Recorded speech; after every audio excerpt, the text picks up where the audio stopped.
You are now in the presence of a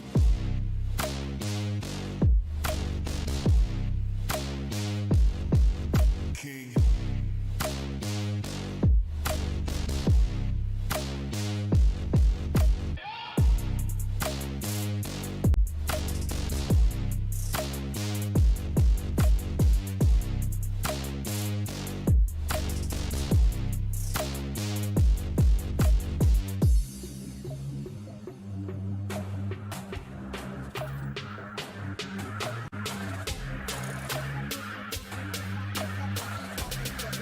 You are now in the presence of a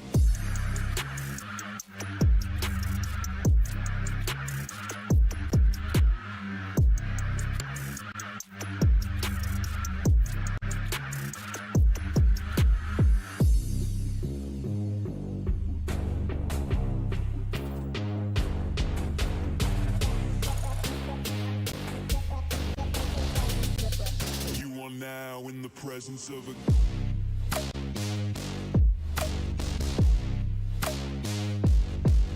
king.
really been going back to back to back to back to back to back to back. Like the neighborhood warriors. I don't miss, I don't play none, I don't diss, I don't say none. I go swish, that's an A1. I steak with no A1. Tell the chef, I said thanks. Tell I'm in the bank. Tell my mom I'm living good. Tell my kids don't stress a thing. I go back to back on the drops. Drop a lot and she pack the bags. She shot till we drop. I just wake up, I don't say nothing. I'm on go, I don't stay long. I've been up now, that's a case wine. I've been down too, like this day strong. I got summer toys for the summer boy. I keep drummer boys in the summer boy. I keep making noise, I've been paranoid. This is God body, you can never void. I don't miss, I don't play none, I don't diss, I don't say none. I go swish, that's an A1. I eat steak with no A1. Tell the chef, I said thanks. Tell I'm in the bank. Tell my mom I'm living good. Tell my kids don't stress a thing. I go back to back on the drops. Drop a lot and she pack the bags. She shot till we drop. These beats are up and beat 'em. These bags you can't believe 'em. I never saw the country but the money comes from Sweden. I meet 'em then I leave 'em. I wake up fight my demons. I never grew my circle. I can't trust you with my freedom. Give me locked down, keep you locked out. Only when it's here, you look pop now. I get drops now, on the top now. In the wintertime, still go top down. I get free. I don't go bust and I go plain Jane, watch me ski. Yeah, I see you now, I could tell you watching me. I go ghost, but tell me I'm more like his Lee. Rockstar, baby turn pop star. I don't miss, I don't play none, I don't diss, I don't say none. I go swish, that's an A1. I eat steak with no A1. Tell the chef, I said thanks. Tell I'm in the bank. Tell my mom I'm living good. Tell my kids don't stress a thing. I go back to back on the drops. Drop a lot and she pack the bags. She shot till we drop.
and go like a rah-rah round. They don't want the two be going nah.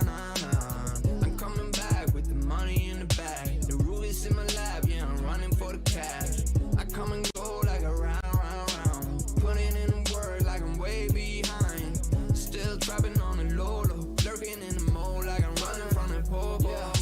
Remember when we did it for life? Was noticing all these frames got me trimming a knife. Always on some new thing like riding the bike. Let's do things in one setting, but I don't feel like selling for the time being. When I was young, I used to dream about the palm trees. After the summer achievements, I got a long sleeve. Supposedly, think about it. In reality, you running out of options. Starting to see the coffin with the Bible preach. I'm way ahead on a private beach. My hair bleached on the cover of a magazine. I got the flavor doing push-ups on the coca bean. Doing all the things you can't imagine what it might be. All these women trying to write me. I get the message now, I know they wanna wife me. And not to mention all the bruises, I just went through all the heat. I broke through all the edges like a right cheek. Yeah, I come and go like a rah-rah round. They don't want the two be going nah. I'm coming back with the money in the bag. The rubies in my lap, yeah, I'm running with the cash. I'm coming go like a rah-rah round. Putting in the work like I'm way behind. Still trapping on the low, lurking in the mold like I'm running from the popo. Yeah, I cooked it up cause I'm a hero in my own town. Whoa, we just running on our own now. Whoa, all these digits on my phone now. Working through the late night, that's just how it goes down. Oh wow, put in work, I guess we work it out. Almost summer and the money almost running out. All this running up and down, it's getting funny now. I do it for myself and all you ever did was run your mouth. Yeah, we at the spot, they be stunning now. They don't see the bigger picture, we be cutting now. All I'm saying is the man that I'm becoming. He gon' take the new edition and it twist it like a plumber now. Yeah, I'm out here watching all these phony ones. Yeah, and they be thinking about my own runs. Oh, how they gon' catch me when I'm all around. Oh, I can't see why I didn't call it out. I come and go like a round. They don't want the two be going nah. I'm coming back with the money in the bag. The rubies in my lap, yeah, I'm running with the cash. I'm coming go like a round. Putting in the work like I'm way behind. Still trapping on the low, lurking in the mold like I'm running from the popo. Yeah, that's been my whole life, you know. Ever since a little kid, I didn't know what to do. They just told me, you done took all your stuff. And they said to me, young 2B, you're gonna have to work hard for it, you know. Ain't no going around it, man. You see what it did to you? Yeah.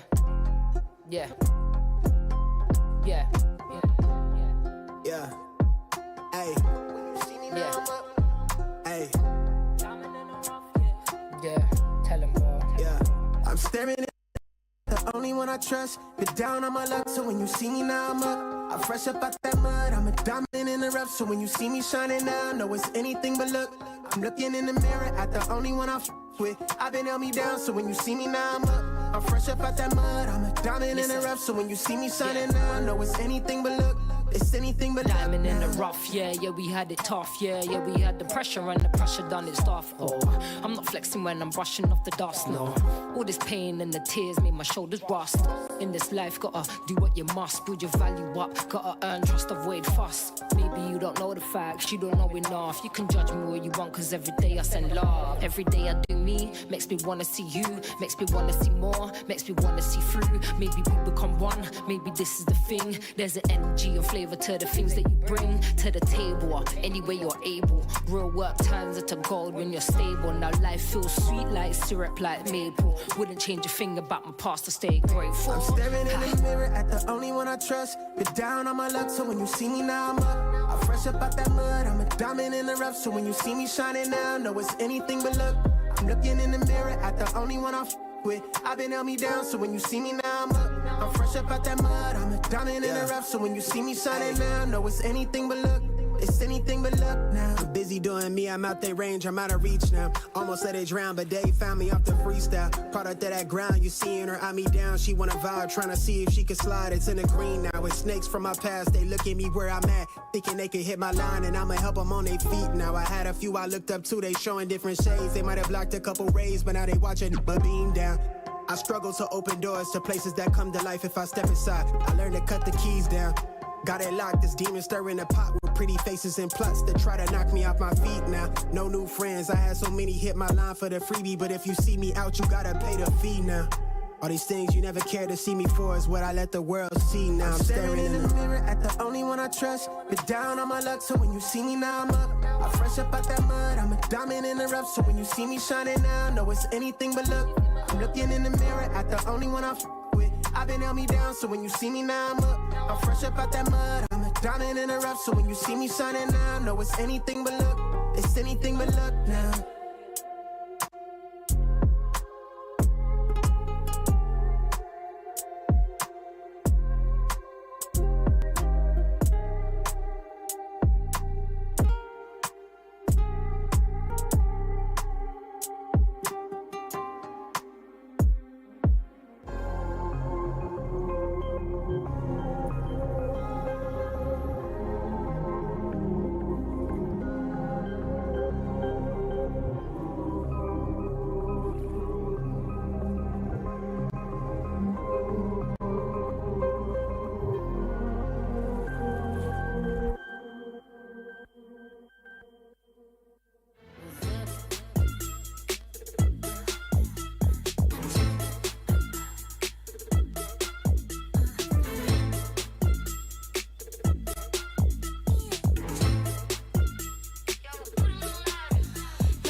I misbound this time for closure. You want what you want, that must be awful. But please pull up your pants, no offense. Won't be dancing in rice. I'm not telling you twice. Nothing you can do to make things right. I'm a Gemini. I'm a Gemini.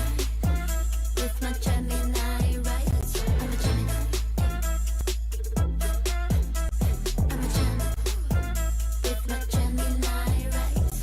Sitting all alone on your back, hoping for some cash, but they're burning off the fleshlight. Hey, still all weak, lacking talent, but you get the parents. So proud how you manage to date. Everybody lonely in this God city. God city got me pity all the pretty. I'm getting high in a room full of hippies. God hippies. We got no room. Only Gemini right. You're a bunch of fools. That's what your mom's trying to say. We fly with you.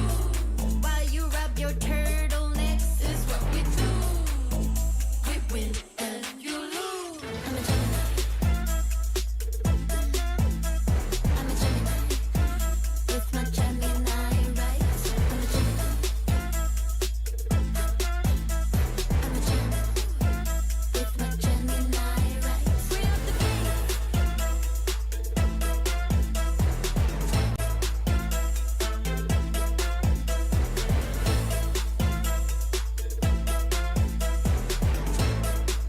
Just give me some flight, hey.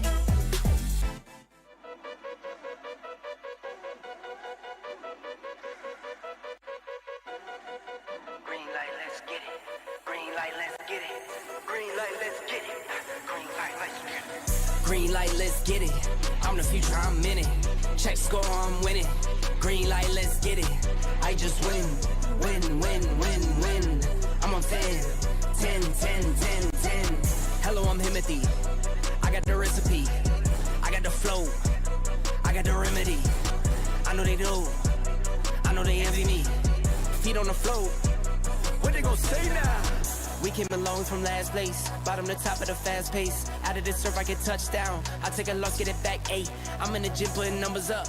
You're never there, you got bad traits. Never excuses or cover ups. Learn from the losses and bad breaks. Green light, let's get it. I'm the future, I'm in it. Check score, I'm winning. Green light, let's get it. I just win, win, win, win, win. I'm on 10, 10, 10, 10, 10. Green light, let's get it. I'm the future, I'm in it. Check score, I'm winning. Green light, let's get it. I just win, win, win, win, win, win. I'm a 10, 10, 10, 10, 10. Who said I wasn't him? Who said it? All this talk about who's on top and who's not. Miss me with the gossip. Check the score. Yeah. See me coming off the screen. Know I gave myself the green light. Catch a shoot from the 3. If I'm not the one, it doesn't seem right. I need like 2, 4, 5, 6 in them rings. I'm talking back to back to back like 23. Green light, let's get it. I'm the future, I'm in it. Check score, I'm winning. Green light, let's get it. I just win, win, win, win, win. I'm a 10, 10, 10, 10, 10. Green light, let's get it. I'm the future, I'm in it. Check score, I'm winning. Green light, let's get it. I just win, win, win, win, win. I'm a 10, 10, 10, 10, 10.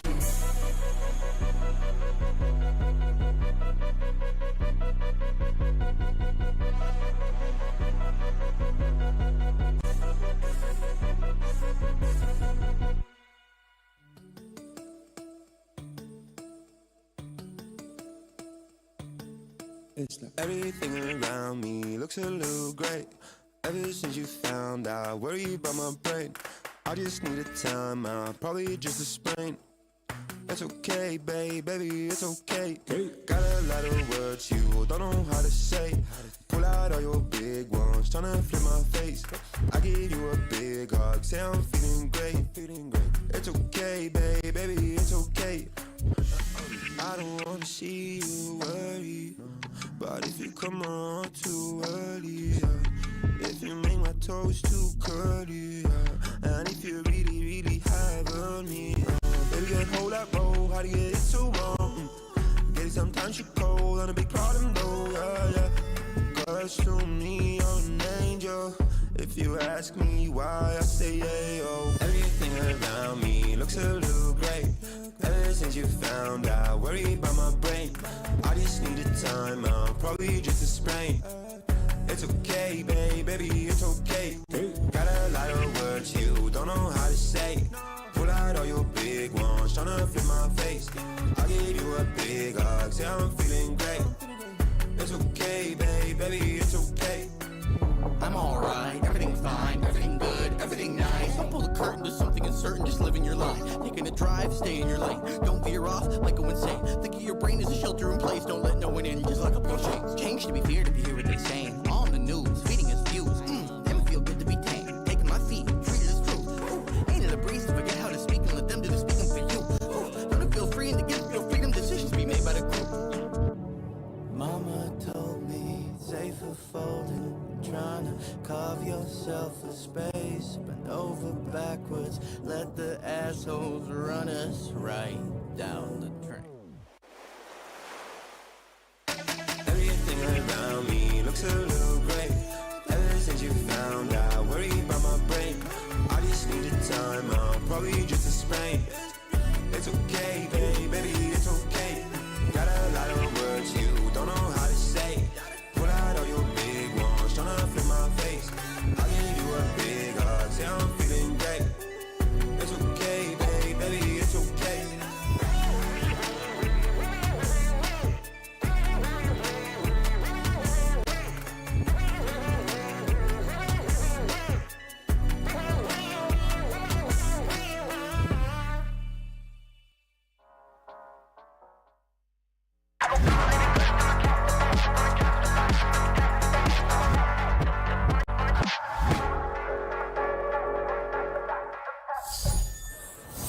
Hello PUBG Mobile friends, my name is Carol Bombshell and welcome to the last day of the prelims stage.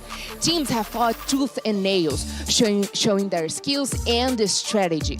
But today it all comes down to this. Who will rise and secure their spot among the top 8? Stay tuned and let's find out together who will advance to the main event.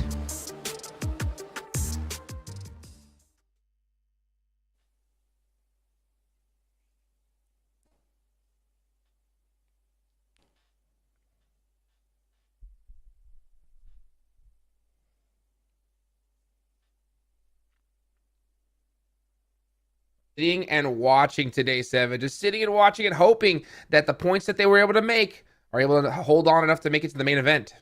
There is, man. I'm excited to see what's going to be happening. But you know what? Let's look at the highlights so far of what happened yesterday. I mean, two of the teams that we're talking about, Zebra Masters and Hyper, that were looking to make a comeback day, ended up falling a bit short. And then Virtus Pro, they were trying to turn it around as well, but it was just a little bit too late. Smoke Gaming, though, was the biggest surprise for me. Not only with what they were able to do in day one, DK, but also how they were able to be consistent and actually improve on certain things in day two. I mean, consistency is absolutely key here. So we are going to be seeing just how well the performance from Smoke Gaming is going to carry them through today, even though they're not going to be here. But the pressure is going to be on. I'm expecting all those Group C teams really to bring in so much heat moving through. And I mean, we were talking about Virtus Pro. We did see an amazing pop-off coming through from them yesterday. But as we know, right, there's a certain time to do things, but of course, I mean, Influence Rage, they also really up the ante coming through their performances. They definitely have. The only thing for Influence Rage that I will say right off the bat was some inconsistent in regards to placing. But the good thing about this team, and the good thing that we got a chance to see yesterday, is that this team does have fragging power, and they don't shy away from going after those eliminations. I think they ended up in 10th place at one point, and even though they ended up in 10th place, they were able to get 9 eliminations. So even whenever they are getting off very early, they're able to still put up some points on the leaderboard.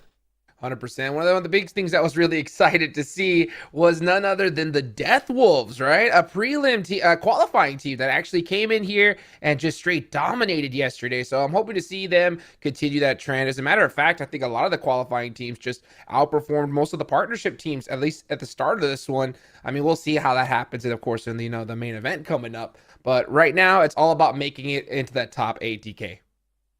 I mean, the pressure is going to be on, and I mean, like, we were not, well, at least I wasn't all too sure what to expect to have come through from the teams all the way from the qualifiers. But as we've seen in the previous 2 days, they have been really capable, holding their own, keeping the pressure up. Now, this is where I'm curious to see what is going to be happening as we move through, because we also do have a nice little interview coming up as well. For Death Wolves team, who also did their debut here today.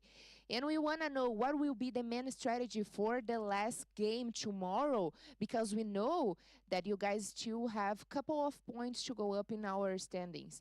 Primeiramente, seja muito bem-vindo e nós queremos saber qual vai ser a maior estratégia de vocês amanhã, porque ainda faltam alguns pontinhos para vocês conseguirem se classificar. Acho que o dia hoje não foi tão bom como a gente esperava. Acho que tem alguns erros, né, alguns ajustes para arrumar e conseguir chegar amanhã melhor do que chegamos hoje. He said today was definitely not a good day, but they will come back tomorrow, fixing their mistakes. They will talk with the coach, they will talk with their teammates, and tomorrow definitely will be a better day. Is there any team that you guys should worry about tomorrow? Tem algum time que vocês querem ficar de olho, que pode possivelmente atrapalhar vocês a conseguirem essa classificação? Não, acho que não. Acho que só time no spot, né? Como nos primeiros dias a gente trocou no spot e acabou sendo ruim para nós.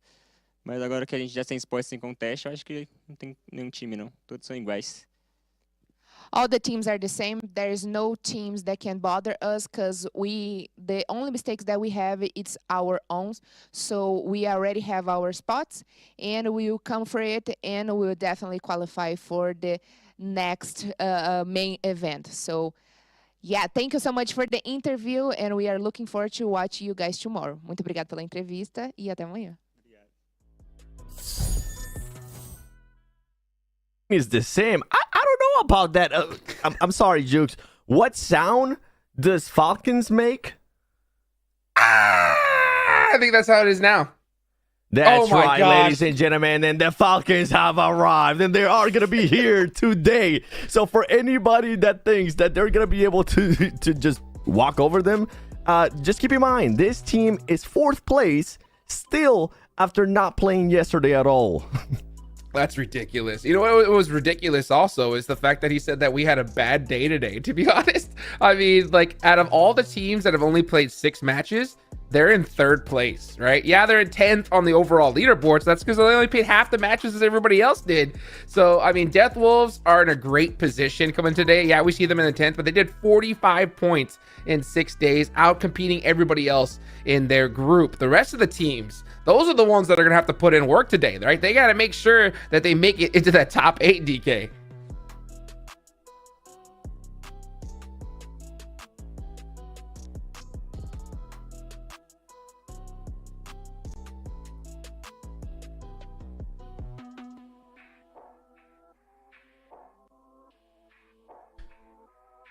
And you know what? We are not going to be looking at Group B because that was their last day yesterday. So Group B, you had your best chance to put up the most points possible.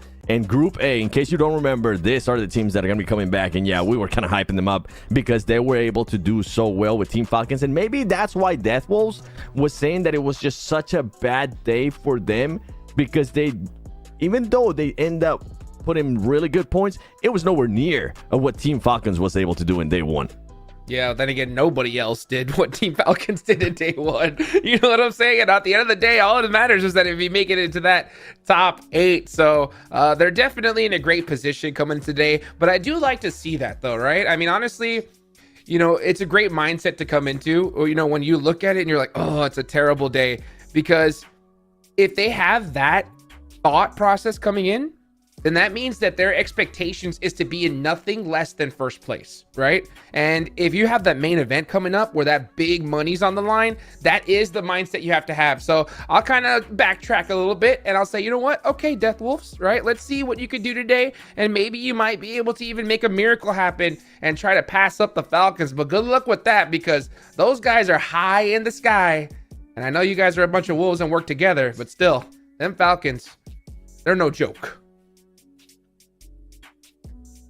That's right. And you know what, DK, I want to get your thoughts. Do you think Falcons, are we going to get the exact same Falcons, or possibly an even more aggressive Falcons here today, considering that they know exactly at this point, they're just going to have to do a little bit more points and they're going to qualify if they haven't already qualified to main event? How are we feeling in regards to Team Falcons and how they're going to perform today? I think we are going to be seeing an even more insane Team Falcons coming forward into this one.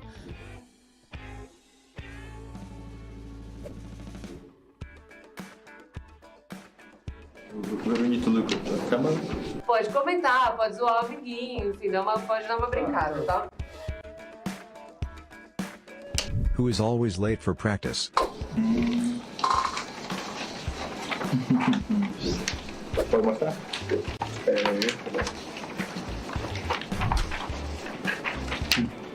Mostrar? Unânime? Ah, já tá na frente, Jordan.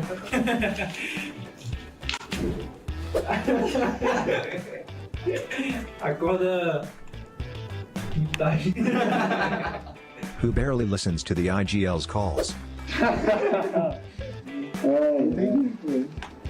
Quem escuta a cadeia? Você. 1, 2, 3. Todo mundo escuta, mas um menos é esse aqui, tá ligado? É só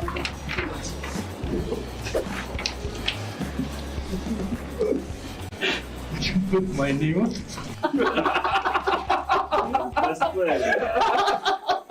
Who is the X factor for your team?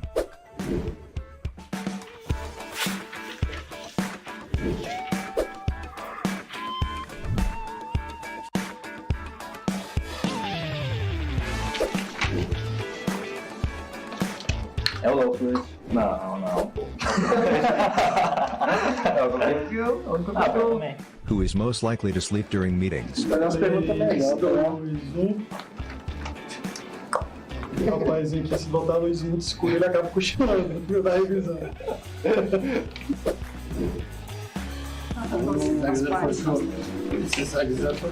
Começou a falar assim, né?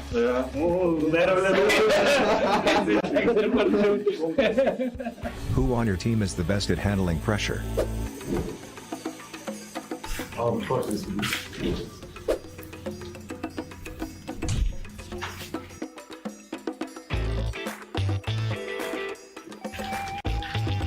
Everyone.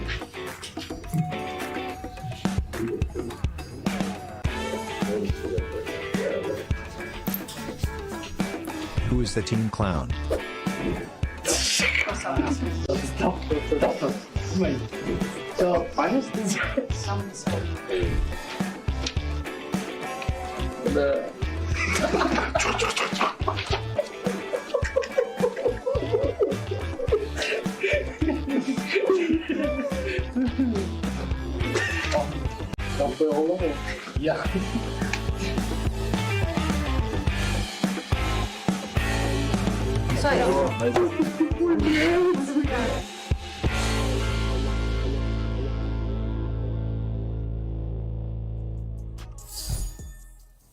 It's always fun to see the teams getting up to a little bit of shenanigans, trying to figure out who is who. But we were also talking about what the Team Falcons are going to be looking to do here today. Now, what I was trying to get to is that Team Falcons came into day one, and we would say they did so slightly blind, right? Because you know, they didn't quite know what the partnership teams were going to be bringing on through. But now they've had the opportunity to do their homework, to do those VOD reviews. So I think, honestly, here, guys, I mean, they are going to be coming in so hot right off of the bat here. Makes total sense. I will ask you this, Seven, right? Yeah, that we know that they can have the potential to pop off. They have the points to do so. My question is this, right? Instead of trying to go and just, you know, hunt down first place, because at the end of the day, you know, in these prelims, all that matters is top 8. Do you think instead they'll decide to set their little falcon eyes on some of those teams trying to barely make that cutoff?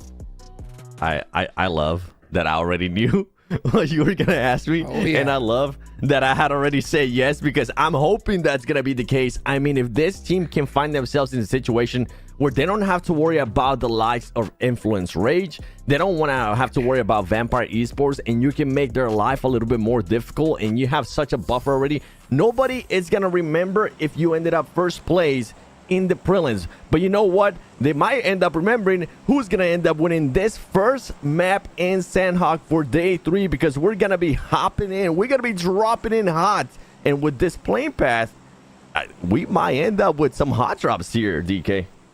Oh, yes, sir. Yes, sir. I'm curious to see where the vampires are going to be looking to get themselves situated, because yesterday we did see them coming in clutch with that winner chicken dinner out of the gate. But, well, as we know, with Group A now joining in on the party here, it is going to be a pretty hot and spicy day.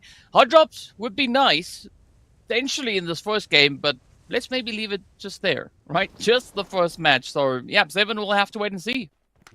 Yeah, and then one thing, talking about hot drops, guess who we're also looking at as we're taking a look at the plane path and where the circle is going to pop up. Enigma Galaxy, this is a team that I'm hoping, and a lot of their fans and people from the regions is hoping that they are not going to be hot dropping today, that they're going to be looking to set themselves up, put up a much better performance. And talking about hot drop, well, we're going to get one. We're going to be able to get Team Falcons and none other than Influence Rage. And I was just talking about them and seeing if they were going to be willing to fight each other. We just might get that answer real quick. Well, this is where we are going to be having a beautiful bit of a showdown come through here. I love this position coming through from Falcons, holding on to Lobster. As you can see, Influence, I mean, they're not going to let that one slide. There's going to be top, though. Beautiful jump play, kicking us off with a little bit of action right out of the gate. So that is the first confirmation in Law. Also trying to see if they can maybe find a bit of an opening, bit of an angle here. But Seven, I love this, right? The team's just showing up. They know what's at stake here. They definitely know what's at stake. I mean, one team that needs those points, it's going to be Influence Rage. Team Falcons going to be able to relax a little bit, even though they're not going to be going to, because they are Team Falcons. We saw how they reacted when they ended up winning. And right now, Top is trying to figure out where some of these players are from Influence Rage. The shotguns are going to be out. The one thing you got to keep in mind is some of these players might not be able to loot yet, as we do have another fight going to be ensuing. Team Queso going up against Foot. Those two teams definitely need the points as well if they even want to be able to challenge on the top 8. Oh my goodness, he tried to do the quick 180, get the other player that was pushing him, but he wasn't able to. And now Karos is going to try to back off from this fight and stay alive a little bit longer. I think that's a very wise call to make here for the side of Foot, seeing that they're also widespread across the map, right? You don't really have that fortification, that backup to really show up alongside the players there from Team Queso. So hopefully that is going to be the approach. Or maybe Keros is just going to be waiting for a little bit of that backup. Speaking about backup, though, We are going to be needing a little bit of assistance here between Influence and Falcons. Both squads are just getting themselves ready for a little bit of a push, a little bit of a play. No one really taking that first plunge just yet, trying to assess the situation here. But in the meanwhile, just a little bit further down towards the south, we got 9Z getting into a very hot and sticky situation. 9C going up against Regnum Karya. And Regnum Karya, I mean, there's so many teams that need to have a good game here. We always try to give some teams a map off. You know what? That was in their first day. That was on their first day. As 9C now is going to be finishing off those players there from Regnum Karya. And Regnum Karya, definitely a team that needed those extra points. They're currently 17th place with 31 points. If they want to try to make it in the top 8, I mean, it's going to be a struggle. Now we're going to be getting the fight. Influence, Rage, a team that needs the points. It's going to get absolutely demolished by Team Falcons. Team Falcons making that look so easy and so good that every single player on that team ended up getting an elimination. And that's the beautiful thing about Team Falcons. Anybody can take care of business if they get put on the spot. Yes, sir. I mean, I almost want to say they're in it to win it, but let's see how this one is going to play out for them, as we do have a little bit of pressure now starting to build up in towards that more centered region of the zone. Regnum Karya, so far having good pacing, but an interesting thing that I've noticed here, aside from what we just saw with the Falcons there, a lot of these confrontations that we are looking at is essentially teams that are sitting right next to each other on the leaderboard, right? Team Kesar, Foot, next, they are side by side. And we did see the same thing also coming through between Regnum Karya and 9Z. But let's see who's going to be the one to reign supreme here, as it is going to be Kairos, just keeping a very watchful eye down on that bridge. Yeah, and with the points, we're talking about the top 8, which are going to be going to the main event. I was guessing that it's going to be anywhere between 75 to 80 points. That's going to be the cutoff. And you can see Influence Rage at the moment nowhere near that. Luckily for them, I mean, we still have 5 matches, but I'm pretty sure they would have loved to have those 4 points out of Team Falcons. And also, how is that going to start playing on the mental of Influence Rage? And also, how is that going to start playing towards Team Falcons, knowing that they just took care of business against Influence Rage? Now we might see a little bit more of what we were talking about earlier, DK, of maybe Team Falcons saying, okay, I mean, we can definitely beat these teams. We know we can beat this team. We just showed that we can beat these teams. How about we try to maybe cut off their rotations? How about we try to surprise some of these teams that need the points and make their life just a little bit harder? Yeah, but the scary thing here, Seven, is that once Falcons get that momentum, they become quite a force, right? So if teams want to maybe solidify some hope for themselves, we kind of maybe have to see, you know, a bit of a push coming in on potentially maybe the Falcons, but I don't think the Falcons are going to let any of that slide or even pass them by. In the meanwhile, we're looking at a little bit of an angle now coming through here between All Gaming, or All Glory rather, all the way down towards that far southern side. Hura also coming through with a little bit of that connection. I mean, this is also going to be a very important play now for Hura, right? They still want to try and climb up that leaderboard. As we can already see, they are situated all the way in 17th place with those 31 points right alongside Regnum Karya. But now, Mafia Ninja, is going to be taking a little bit of damage. And Horror Esports tries to do the push. It's going to start backfiring as All Glory Gaming are trying to fend them off. They are able to knock one player. They need to be careful too, as they could possibly end up getting third party. And here we go with the push. Guapo is going to be trying to find an angle. He's going to be trying to confirm this into an elimination. He's going to be able to spot one player. Can he hit those shots? He's going to be able to knock him. He had a DBS, so he needs to be careful.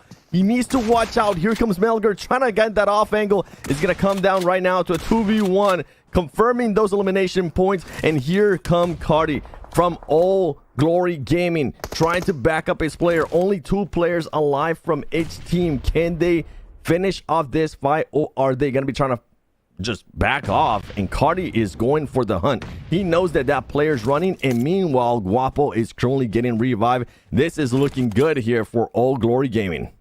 I mean, it could definitely give All Glory Gaming a really good footing here if they can get their player back up on their feet. But Hura still going to be trying to do the business here. You can see Sky looking for the angles. And this is now where things become a little bit more challenging, because they're also going to consider at the same time, how are they going to rotate themselves back in towards the zone? Unfortunately, Quarry does seem to be quite open for the taking at this point, as the blue zone is going to be picking up Fran in the process. Guapo back on their feet. things starting to look a little bit better here, but All Glory not out of the woods just yet.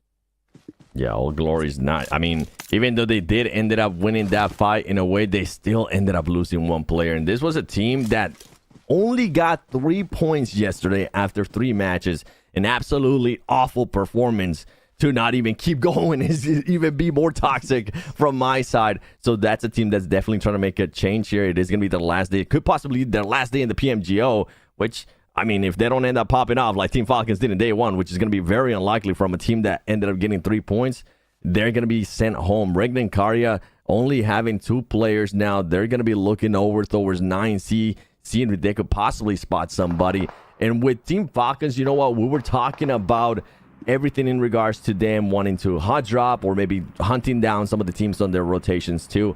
I'm pretty sure a lot of the teams currently in Group B that were just able to do barely enough, and I'm thinking right off the top of my mind, Team Liquid, right? They were able to end up with 71 points at the start of the day. They're currently in 5th place. My guesstimate is going to be 75 to 80 points is going to be the cutoff. So if that actually stays, Team Liquid wouldn't be able to make it. But what if Team Falcons starts doing so well and gets so many points? And this was the conversation that I was having with Hajux too, that they actually stop some teams from getting those points that they need. And it kind of helps out some of the teams from Group B.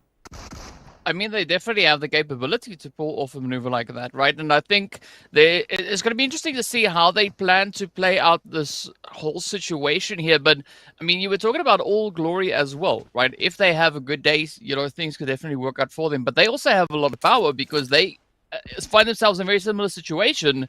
I mean, they can also control who gains points and who doesn't. If they go on the hunt, some magic could start to happen there. So, yeah, I think there is going to be a lot of interesting things happening out on the battlefield here today. Speaking about interesting, though, Enigma Galaxy also now starting to make their way on up, and they've decided to not go for the hot seat today, right? They want to play a little bit more of a calculated approach, not going to be rubbing shoulders with other teams unnecessarily, I would say. Yeah, they're not going to be looking to do that at all. I would like to see how Enigma Galaxy is going to be performing whenever they do have to push out of a set spot that they are.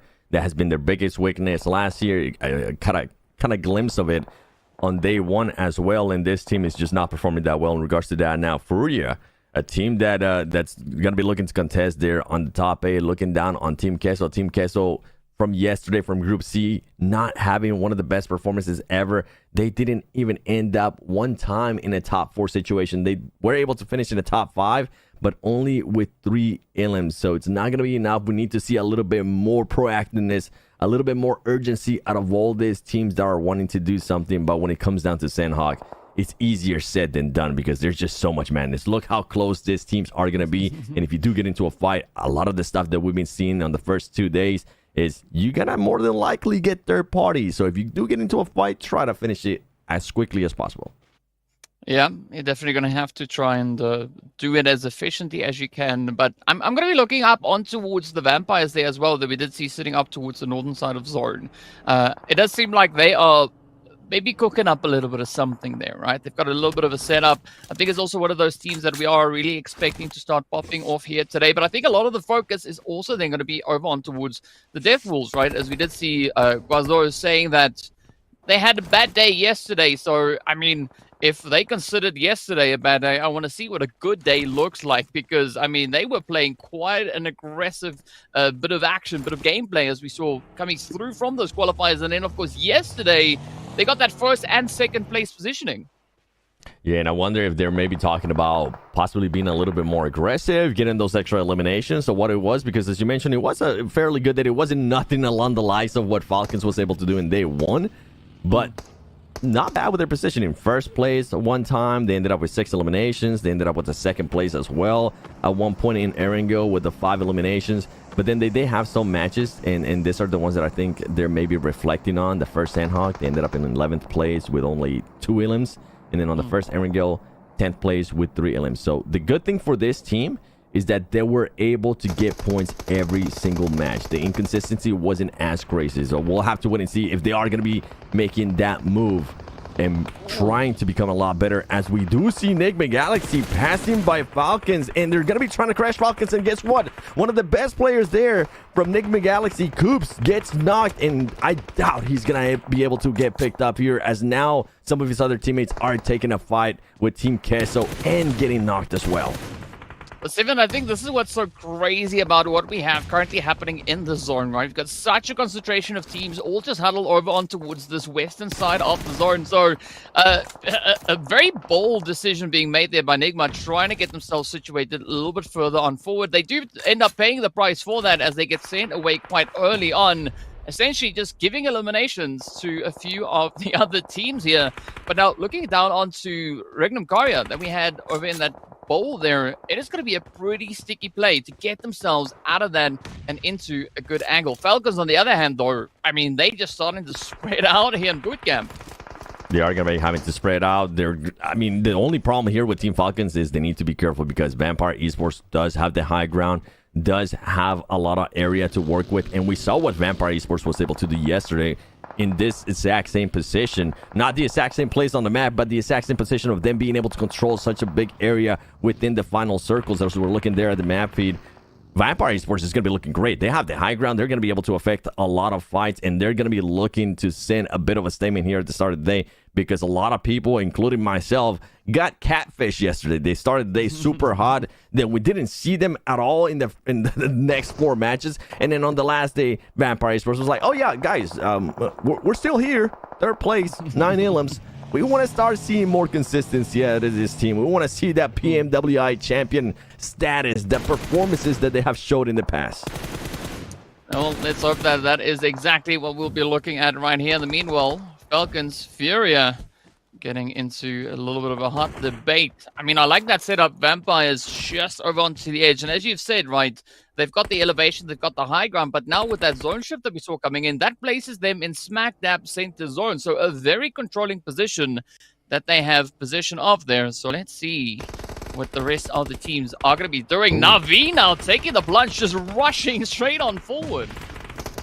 And I think Navi realizes that there is some Team Falcon players right here. Now they do, as there was a shot there by Action, a little bit of trigger discipline. But guess what? Action's going to be saying, bring it my way. It was all a plan. He's going to be able to knock one player. The only problem is that he's not going to have anybody to back him up, and Action is going to get eliminated. And the crazy part there by Navi, what they were able to do is they were trying to do a bit of a split.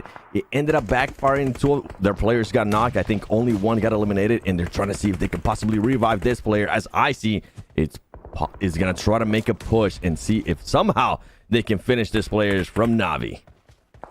I mean, what's quite interesting to see is that even though we find Falcons now getting quite aggressive onto the side of Navi, none of the teams in the vicinity are looking to capitalize on what is at hand here. So it's going to be a tricky play once they make it out of this.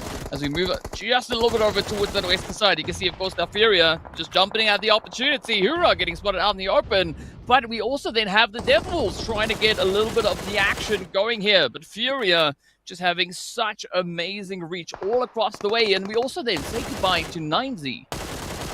And with this here, Furia playing it out perfectly. You were talking about some of the teams that could affect that fight between Navi and Falcons. Hura gets eliminated. Meanwhile, Furia, instead of wanting to third-party the fight between Team Falcons and Navi, they decided to back off and just play their own game.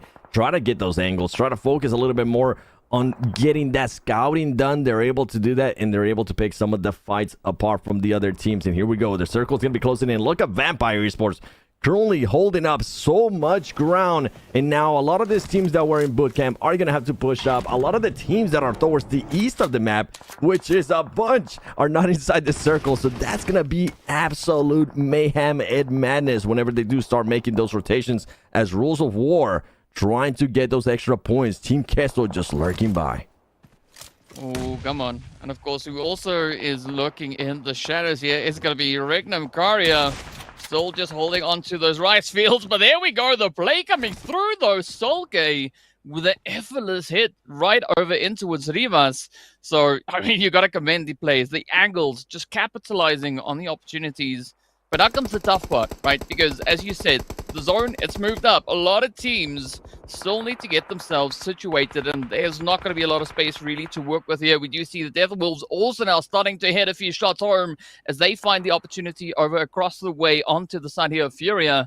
I think Guazo is going to have a pretty tough time rotating out of that little shack over there. It will, but he might just be able to do it. And with Soulcade, the way he was able to get that angle there, we're talking about Regan and Karya, it was possibly going to be them.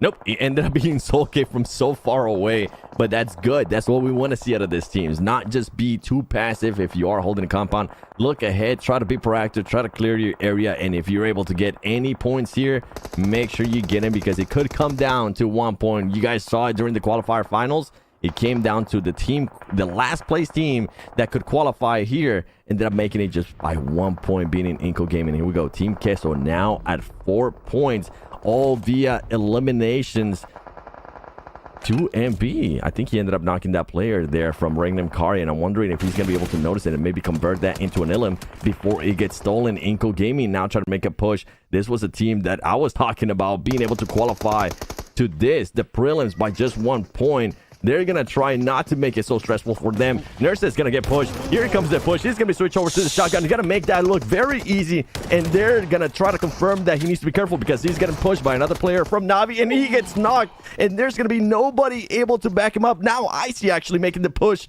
and trying to get to that Navi player before he heals up. Navi player is going to be able to get the heals off. But this fight's still going to continue, DK. I love this play from Psych. Coming in is like, oh, you said shotties? I can do that. Let's see how this show goes. And now it's going to be the S12K versus DBS. Icy and Psych trying to set all their differences here. Who's going to be the one to survive the play, though? Oh, Navi, come on. You can clutch a little bit of something here. They're already sitting on those 4 eliminations. Falcons, though, on a very comfortable 7. Let's see how this one goes. Oh, almost a no-look tap coming through from Icy, as they do send Navi on their merry way. Vampires, in the meanwhile, they now going to be looking to lock down the zone as Inco tries to push on forward all the way from that southern side. Inco is trying to make that push. The good thing about Vampire Esports, they were holding up so much ground that they could end up surprising Inco Gaming here with some of the off angles, and that's exactly what ended up happening, having to force Inco Gaming to just push back down. Vitali being the only player alive now at this point, and look at that. Vampire Esports is looking great right now with the positioning that they're holding. They're able to see anybody that gets close to them. They're going to be able to make sure they knock them and confirm that into an elimination point. They're truly sitting at 4 points for themselves. They're not going to be mad at that, as we do see the play zone starting to take some of the other players. Icy, the only player alive from Team Falcons, and Team Falcons, even though they might not be able to win this match, they do end up with 8 elimination points. Oh, I mean, 7 at this point, it is going to be so dang challenging to dethrone this position coming through from Vampires. As we can see, they still rocking a full squad, a full piece. I mean, what a presence. Effortless throw down onto the side there of Furia, as it is now, well, the Death Wolves going toe-to-toe, head-to-head with the Vampires. Both teams, they've had their plays. They've had some amazing performances. Each of them now going to be looking to secure the finish here for themselves. It is going to be a 3v4. I think 7 at this point, it is looking pretty good on the Vampire Esports side. It is going to be looking good, and Death Wolves is allowing Vampire Esports to get way too close here. I thought they were going to be trying to get some off angles. I thought they were going to be trying to surprise some of the players, and this player right here, Wezo, might be able to actually do it, as he's going to be taking some shots there to Tony K, trying to confirm that elimination. He's not going to be able to, but there's still Vampire Esports still has one player on top of the mountain, on top of that hill, trying to get those off angles, and I think that's what Death Wolves was worried about. They are going to be able to knock that player that we mentioned. Stone's going to be now pushing in, and I think they might be able to get this reset. They're not going to be able to. Newsy gets knocked as well. It went from looking so well to Vampire Esports that now they're going to be trading back and forth, and guess what? It's going to turn into a 2v1. It's Obscure from Dead Wolves is the only player alive, and you have Schweppes there at the top trying to see if he can possibly get those shots, and guess what? Nobody's going to doubt that, as Vampire Esports go back-to-back wins in San Hakan, back-to-back days, ladies and gentlemen. We just need to start seeing this out of Vampire Esports in some of the other maps, in Erangel, in Miramar, but that is how you want to start the day. I mean, what a phenomenal start. But you got to give it up to Schweppes for hitting the headshot at that range. I mean, it's not easy, right? It is definitely not easy. So that, I think it makes that winner chicken dinner just even more impressive. But, I mean, a very strong start coming through here from the side of Vampire Esports. And you've said it, Seven, right? Now they're going to translate the success that they've shown on Sanhok into the other two maps because it's going to be of the utmost importance to them here.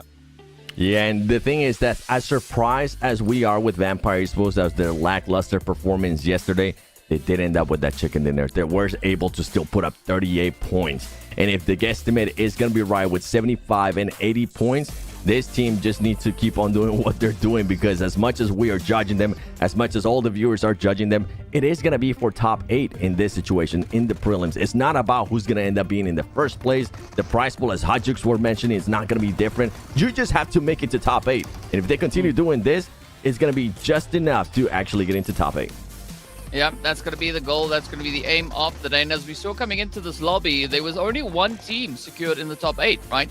Falcons, they were the only crew holding on to that, so the pressure is on for everybody else playing here today to secure that seat. And I mean, as we've seen, the teams, they are ready for action, they are ready for pressure, and Falcons action just bringing in so much of that right here over in the warehouse. Oh boy, Jukes, how are you feeling after that Sandhawk? Oh. Was it everything that you were expecting and some more? I mean, I saw some things that I was hoping to see. I saw some things that absolutely shocked me. The first thing is, off the rip, Influence Rage dropping onto the Falcons.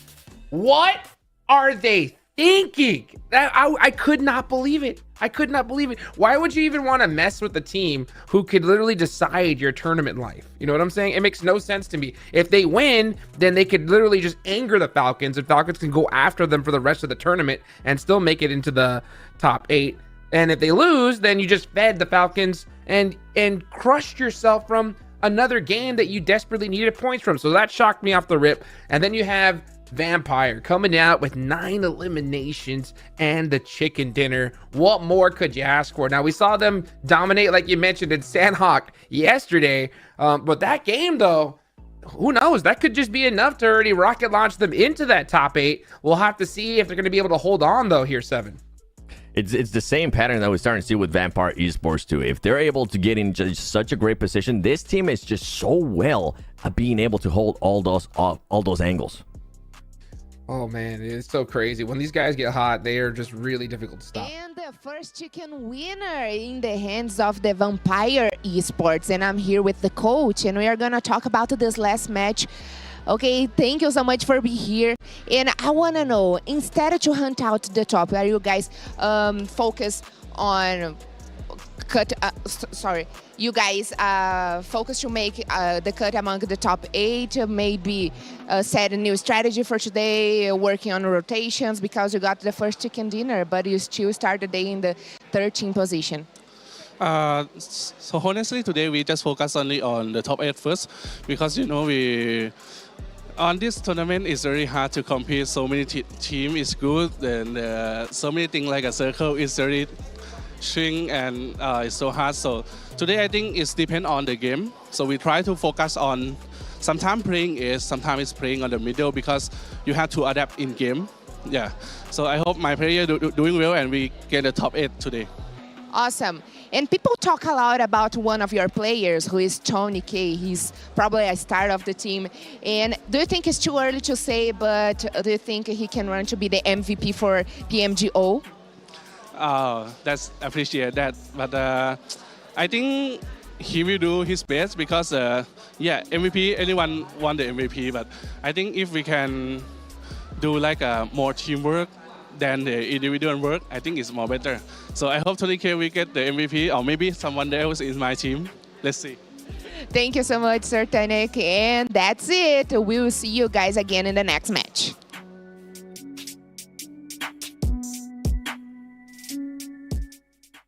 Always good to hear Sir Tanny's opinion, man. One of the legendary coaches in esports. What do you think about that interview, Seven?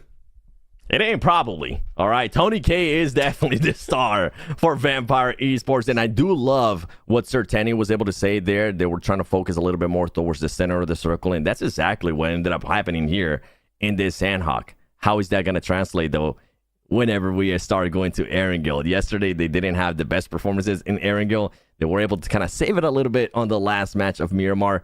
But I do want to start seeing that Vampire Esports. I want to start seeing a bit more of consistency, not just some spikes at the start and at the end. Yeah, let's take a look here at the match rankings. 19 points off the rip. That's exactly what they needed. And we heard it from Sertani himself. He was just talking about how the importance was just making it a top 8. That was the first step, right? And once they do that, then they can adjust afterwards. And the thing is that, you know, once with a game like this, it's going to rocket launch them up the leaderboards. And I'm not sure exactly where they're going to line up. Hopefully we'll see here in a second. But if they do make it into that top 8, I wonder if they're going to start shifting their focus on possibly gatekeeping some teams here, DK. I mean, it's scary. It's scary hearing the Vampires say that they are going to focus on top 8 because they just did it, right? They now climbed 6 positions all the way up into 7th. So it means from here on forward, it's game on. Vampire Esports, I think they're going to let quite a few things loose coming into these next few matches. Well, RIP to N-Hyper, not able to hold on the first match just like that. 19 points from a team like Vampire is definitely scary. And I'll tell you who it's even scarier for, 7. It's got to be Team Liquid, right? Yes, and this is what I was also scared about when it came down to Team Liquid.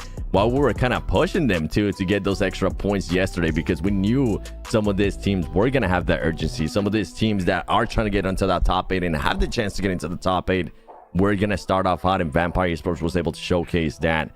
Now, with some of the other teams that are still now playing Insanity, I mean, that's going to be a given that they're not going to be able to make it too. I'm going to be looking towards next. Ruya next. They do have 85 points, so they are a little bit more secure. But anything can happen here. I mean, we saw what Falcons was able to do. Even though they didn't get a chicken dinner, they were still able to put up a lot of elimination points. Yeah. And I'm sure some of the other teams like Influence Rage, after having that awful performance there in that first Sandhawk, they're going to be looking to bounce back.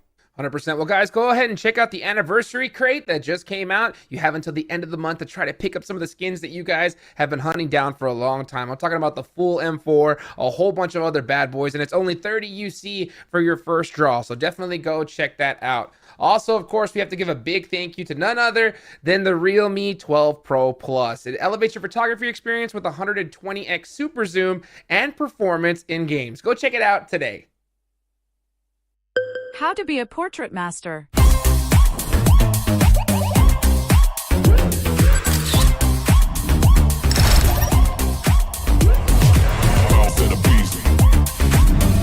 two, three, yeah. Bounce in the streets, I'm a boss till I call. Bounce in the beast, I'm a boss till I fall. I'm a boss on the beat, I'm a boss, spit it raw. I'm a boss, keep it G, and I walk in the talk. I'm a boss.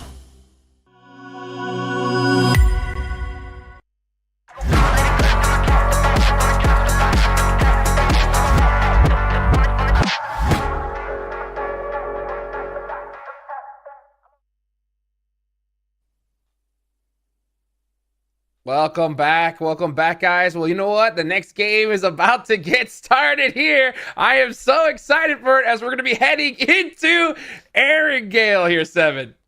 Yeah, we're going to be heading into Erangel. Who's it going to be, man? You know what? I want to see Enigma Galaxy. Enigma Galaxy, show us what you got, because this path right here, DK, is going to be perfect for them. The question is going to come down, is anybody going to be challenging them when we go to Pochinki? I think that is going to be a very interesting question to see the answer to, because I don't know what the answer is, whether or not anyone is going to be looking to challenge them in Pochinki. But, I mean, yeah, Enigma Galaxy, we want to see that step up, because as we've seen so far already, right, the last time we had them in the first Irregular of the day, they ended in 13th place with that one Elam, but we know what happened there, so we won't talk too much on that. Let's see whether or not the teams are going to be looking to change things up. So far, it does seem like we are having a a very regular kind of drop-off, right? Teams going to either sides of those flight paths. But an interesting one there from Falcons, looking to get their play started all the way down over in towards Nova Rep Noya. And then, of course, well, the Death Wolves, right? Also looking to potentially maybe build up a bit of momentum, depending on where that zone is going to situate itself. Yeah, and I think with Falcons, I wonder if they were hoping that Navi was going to be dropping over there too. There was nowhere near him, and there we go. We get the first circle. It's going to be towards the main island all the way to the west. So a lot of teams going to be able to rotate, and I wonder who's going to be rotating quickly. You're mentioning Death Wolves. Death Wolves is going to have to cross some bridges here, and I'm starting to see Team Queso staying within that west bridge. Could we end up seeing some kind of bridge camp? We'll have to wait and find out as the game does continue on. We're talking about Enigma Galaxy. I think the main reason why I want to see Enigma Galaxy and what they're able to do if they're not getting hot drop in Pochinki is because they're going to be able to play a bit more of their style. They're going to be able to do a little bit more scouting instead of doing what they were doing last time, which was just getting out of a fight, not having that many heals, and going in absolutely blind in their rotations. And with that extra time, we do expect them to do a lot more stuff. With the extra scouting, we do expect them to find much, much better positions. I mean, so far things are looking pretty good, especially over onto the side there of Enigma Galaxy. They are uncontested, so no team really to worry about within that Pochinki region. We do see Fireflux just going to be holding a little bit further up towards the north, almost up in towards Rozhok. Regnum Karya also having a decent bit of a spread here, but an interesting rotation coming through here from Inco. I mean, they saw Everest is open, then they were like, you know what? We don't have loot, we don't have weapons, we've got nothing. Oh, we're going to try and claim Everest.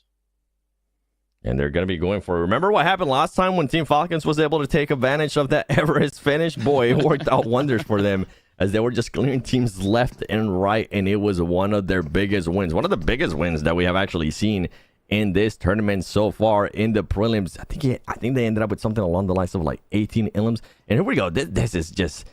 I'm not used to this. Pinch me, DK. Am I dreaming right now? Am I seeing this right? Is this Enigma Galaxy in Pochinki? But there's no hot drops. Obviously, DX is not going to be here because they're in Group B, which it's kind of nice for them. But there's no other team wanting to hot drop this. I'm liking it. Okay, let's see what can happen here with Enigma Galaxy.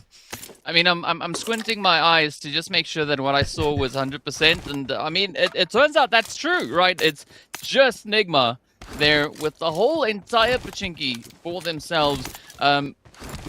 Yeah, it's like you were saying, right? This gives them the opportunity now to play strategy as opposed to, you know, having to contest for possession of Pochinki itself. But the rest of the teams, I'm still going to be looking at what the rotations will be. I mean, we were talking about the Death Wolves a little bit earlier on. They are most likely, I think, going to be opting for that Western Bridge, and Team Queso, they're looking to get themselves set up there. So there could be a little bit of head bumping going through as the teams start to push on forward, but it doesn't seem like Death Wolves are going to be looking to make any of those plays just yet. And earlier we saw Inco rotating over atop of the lovely Everest there, but it seems like they've also then decided to move down in towards Georgiapol, right? We got Furia kind of sharing that position with them. And speaking about sharing is caring all the way over in Yasnaya.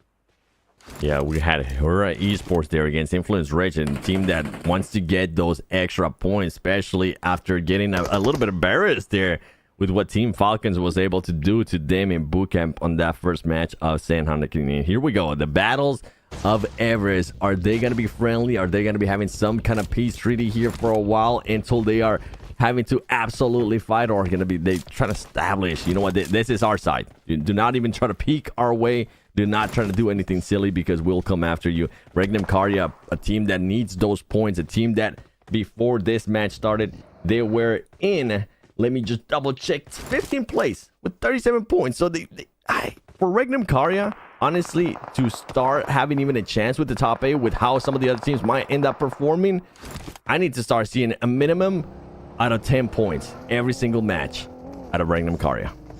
Yeah, and this is where they need to be careful because, as we can see also, Furia, they are just a few slots above them, sitting on 44 points. So, I mean, if they're not careful, they could definitely be handing them a few points on the silver platter. Speaking about platters, though, 9C are going to be rolling on up, coming in hot as they just fly on through into the zone.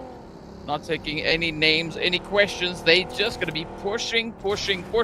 Now, this is where I'm curious as to where they're going to be rotating, right? Are they going to be pulling into these compounds over here that we can see just up ahead of them?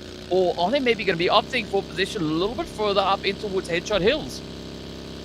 Yeah, we'll have to wait and see what they're going to end up deciding. And I'm looking to also see what Enigma Galaxy is going to be doing here, because they're taking a little bit too long there in Pochinki. They haven't really been able to readjust. Obviously, the circle is still within this area, but you might have players like Foot being able to try to sneak up on them. There we go. Fireflux being able to catch somebody there from Foot. He's going to be able to knock him, and he's going to be looking to confirm that into an elimination point. And they're going to be forcing Foot to just absolutely back off from this fight, as Doku Machine is trying not to get knocked. He's very low in HP, and that might force some of his other players to come back and try to help him out. He's still taking shots on Fireflux, on Lux. This man just doesn't care if he's 1 HP, as grenades are going to be coming raining down on him. I mean, but this could also be a good opportunity now for Fireflux to secure a few of those points. You can see Sola is trying to reach across the way, see if they can find that last slither of HP. But there we go. It is going to be Lux instead to end the run, as Dokken gets dropped down to their knees. The rest of Foot now gonna have to decide how this play will pan out. We do have 9Z also now stepping up to the plate. So, I mean, it went from a slightly challenging position to an even harder angle to try and cover.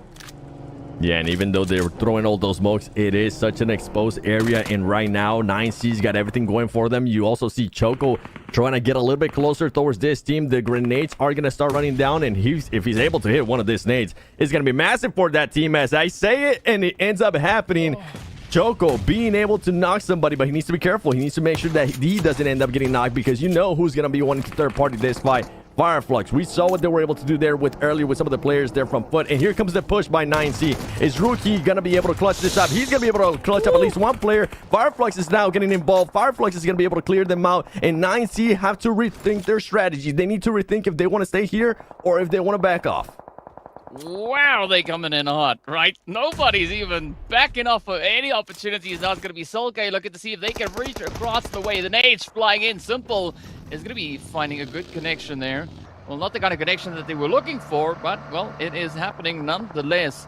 It does seem like Fireflux now quickly reassessing the whole situation, as the zone does take us a little bit further over towards the western side. But Seven, we still see quite a few teams yet to find their way in. And looking at who we already have in zone, things looking pretty sweaty. I mean, I'm looking forward to what the rest of the lobby is going to be bringing in as well. Yeah, the fights that we're getting already, the third parties are happening. Everything is going to be even more amped up here on the final day of prelims. And 9C decided not to back off. I think they were looking for a fight there between Fireflux.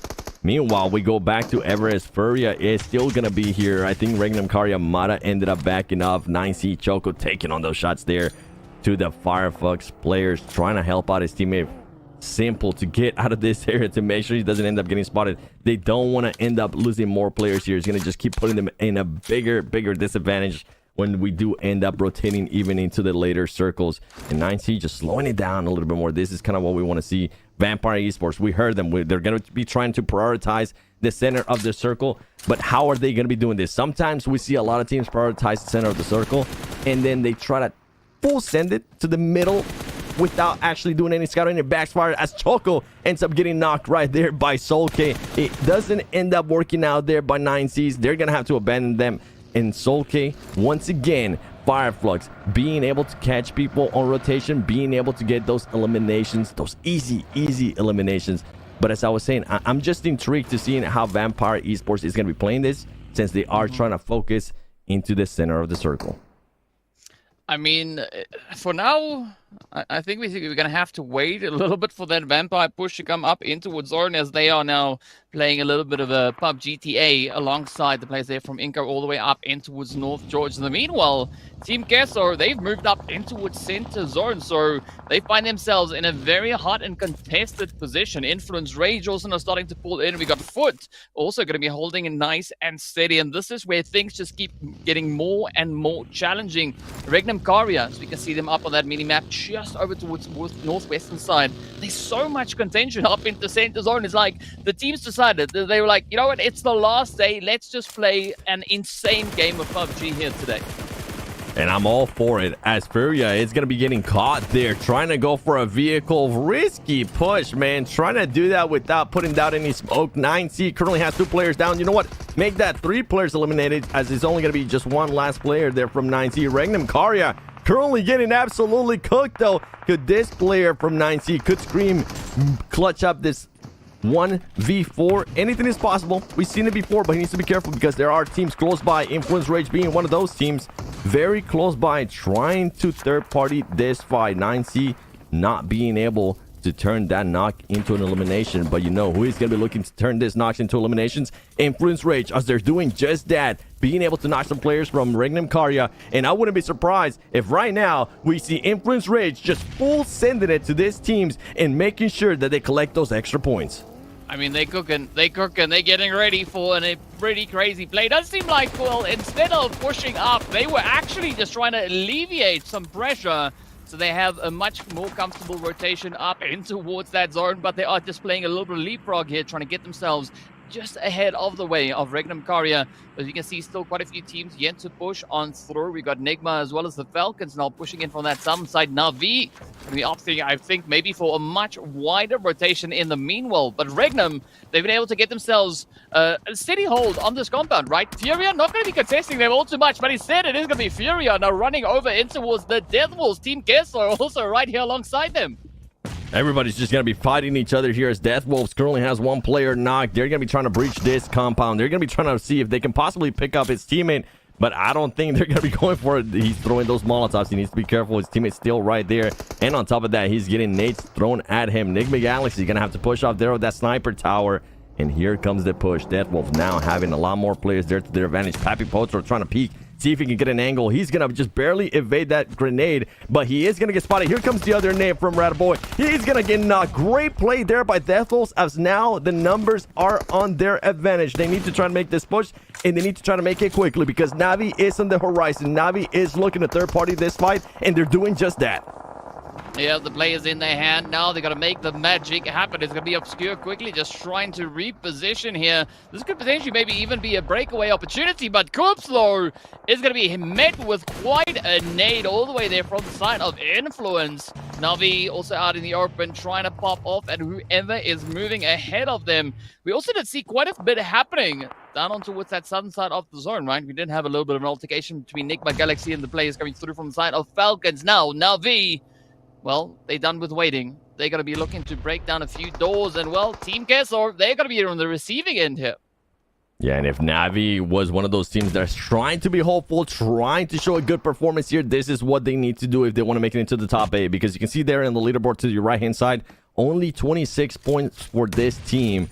They need a lot more. The top teams are going to continue to get those points, so it's going to be a lot harder to catch them.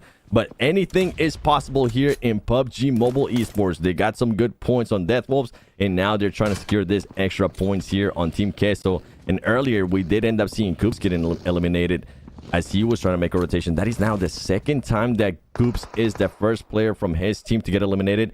Not what you want to see at Enigma Galaxy, considering that he's usually one of the strongest players for that team. We're going to have the circle closing in. Let's see what's going to happen here. And it's going to be none other than straight down to the center, a little bit to the left. A lot of teams are going to be inside, and it's going to come down to who can dominate the most here. We see Navi taking on those shots. This player, Milos from Team Queso, getting so lucky that he's just in the right spot in the corner as the Molotov is not able to touch him. And you have, meanwhile, Navi players running away with fire on their back.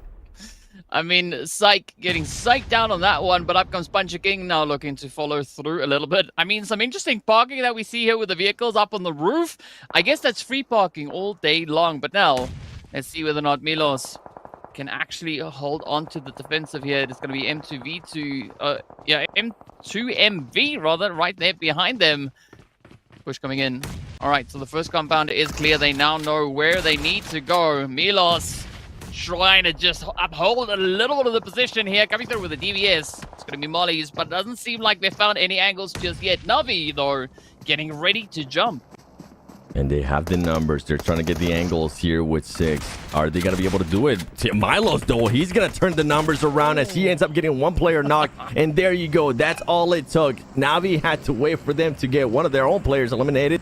to find that opening. It's going to hurt them a little bit, but now they have great control of this area. And a team that we haven't seen much of so far is going to be Team Falcons. And now we're going to be getting some action out of them. We have All Glory Gaming passing by. This is a fight that you do not want to get into, All Glory Gaming.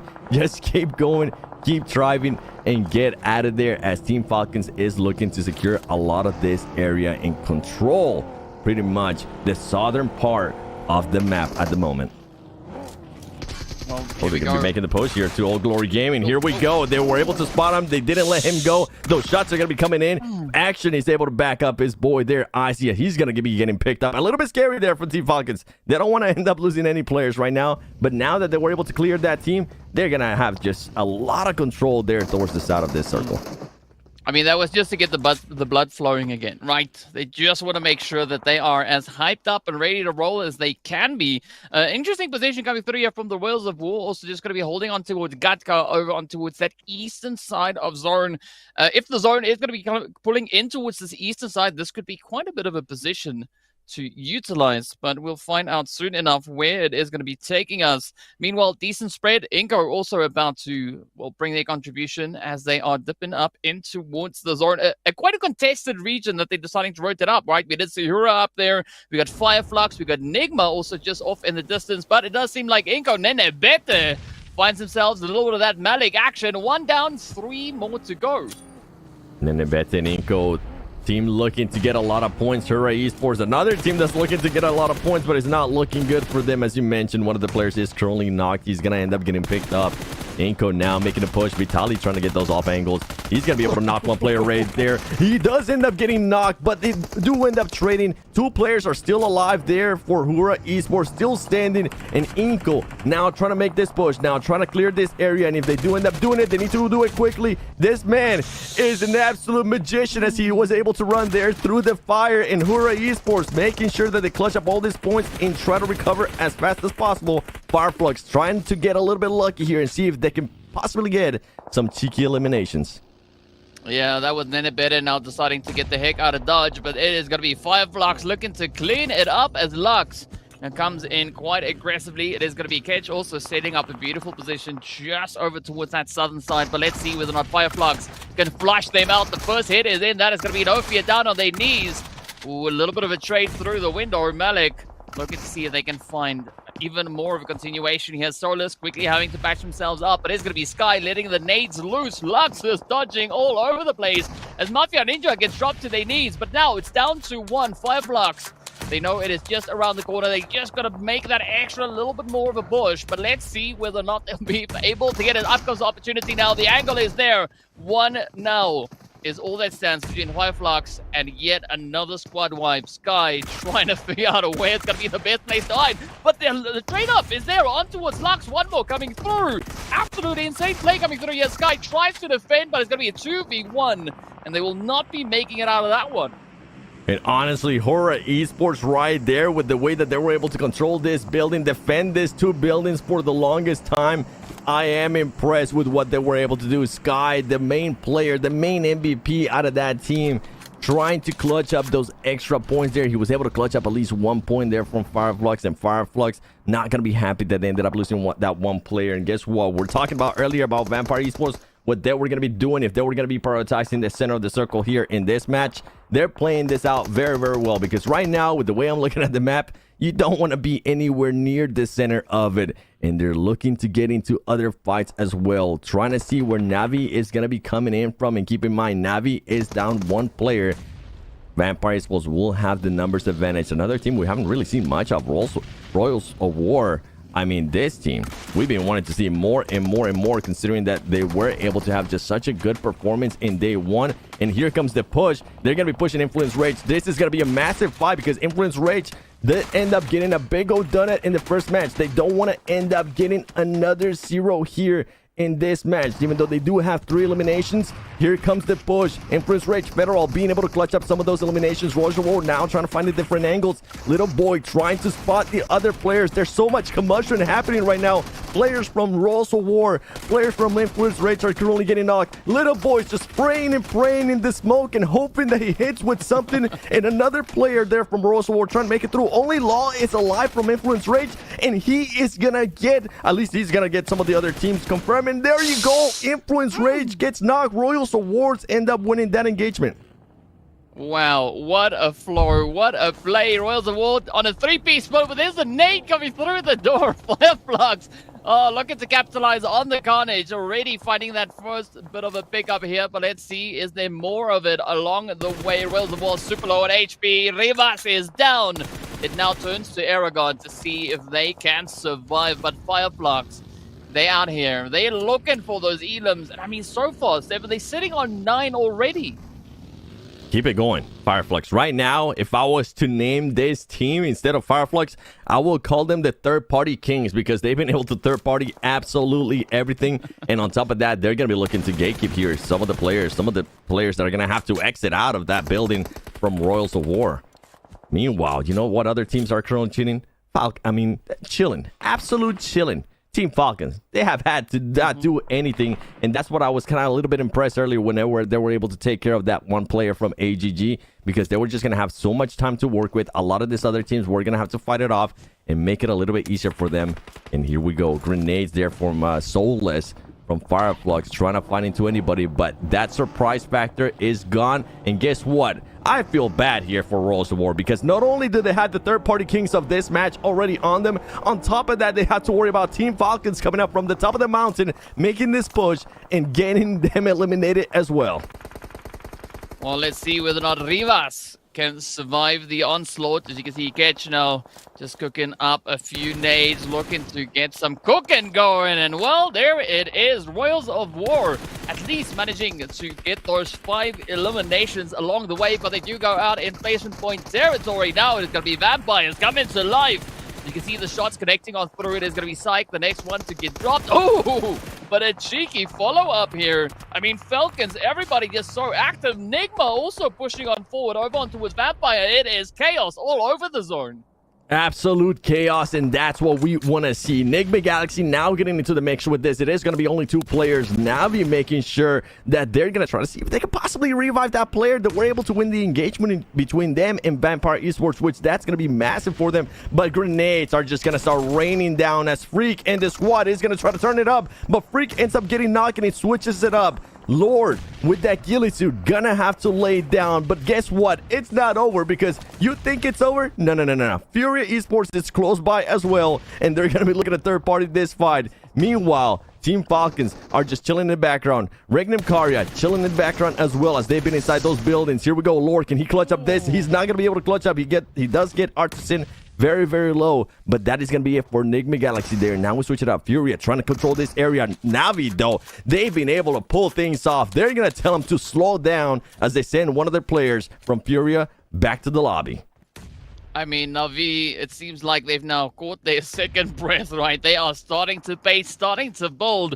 You can see Furia also holding nice and steady. They had quite a bit of possession coming into this phase, but to see whether or not Adrian can make anything happen. Is there going to be an opportunity available? But this is where things also get so dang challenging, right? Because you've got Icy from Falcons also just creeping up on everybody, playing the quiet game. Action in the meanwhile is going to be focusing down on towards Regnum Karya, as they are yet also to make a move.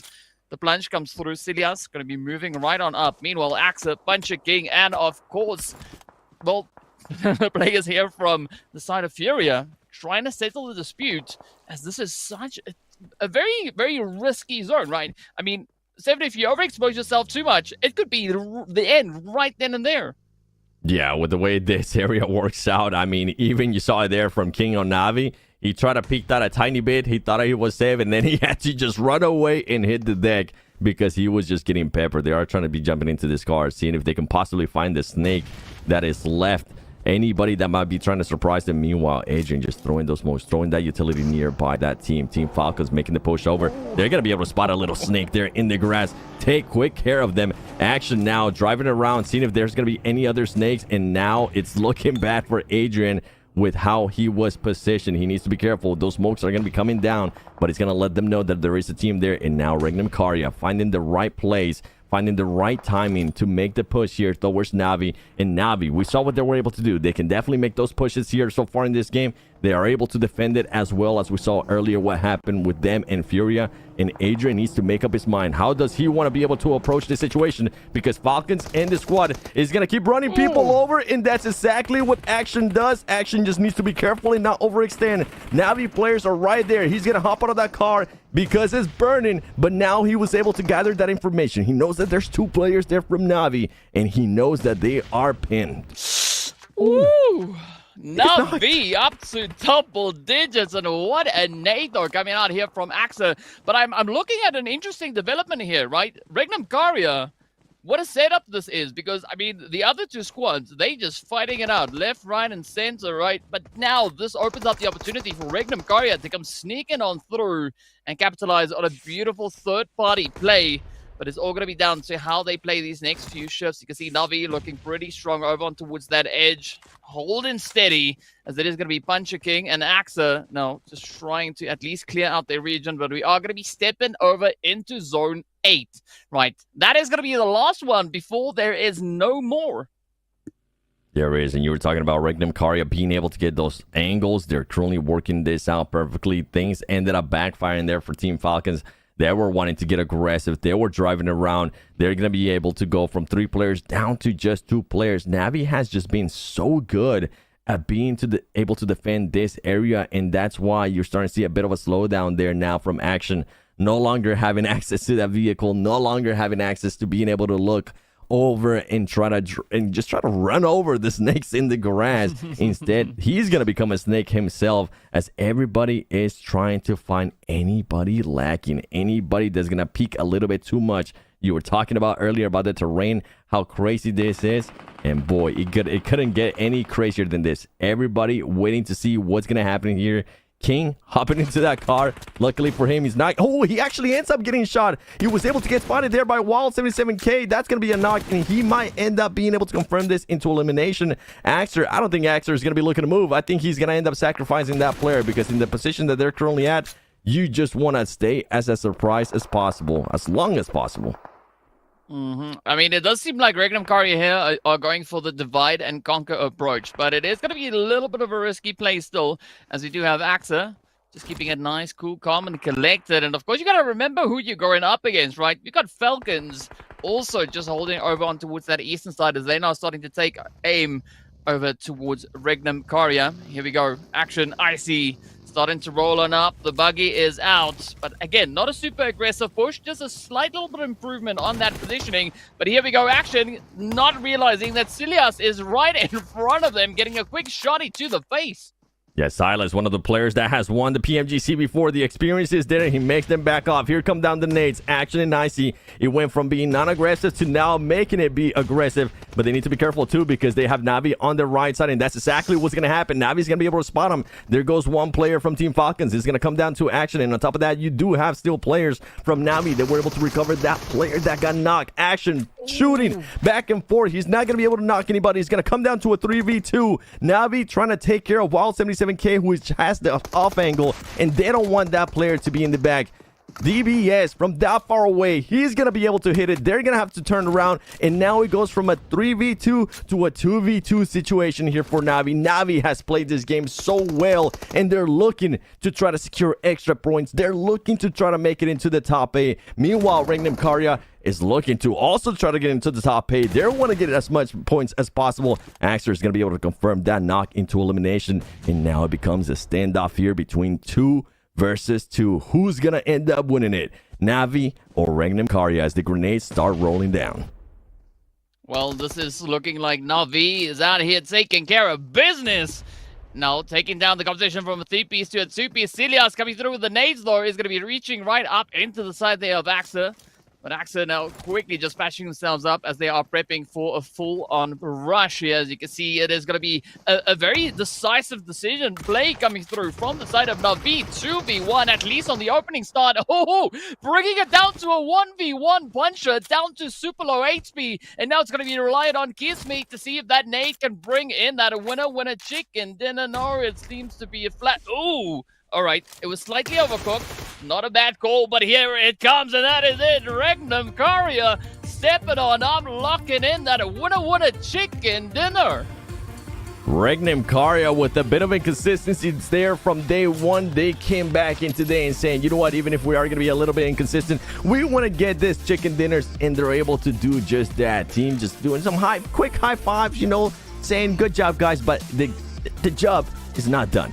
We need to make sure we get within those top 8s, and now we're getting winners from all over the place here. We get a winner from Group C, we get a winner from Group A, and all those teams that are currently towards the top in Group B that are not going to be able to play today, they're going to be just scratching their heads and saying, okay, somebody needs to start fragging out, because Hot Jukes won't mention it. They're going to be praying, Hot Jukes, that they just start sponge as much points as possible at the team towards the top. Well, I'll tell you what, man, those Falcons definitely sponged up some points, that's for sure. But, it's looking mighty dangerous here. I mean, we saw Na'Vi, who desperately needed those points, right? Clutched it up with a great performance. And I heard you say, Seven, a little earlier, right? You're talking about Regnum Karya. You were like, hey, we need to see at least 10 points a game from them. How about 8 eliminations and a chicken dinner, huh? I'll take that. It's going to make their life a little bit easier as we continue on. And that's ultimately what these players want to be able to do. Make their lives a little bit easier, because when you get towards the end and you have that pressure on your shoulders, it only gets tougher and tougher. And talking about pressure on your shoulders, a team that's going to definitely start feeling that pressure is going to be Influence Rage alongside with Inko.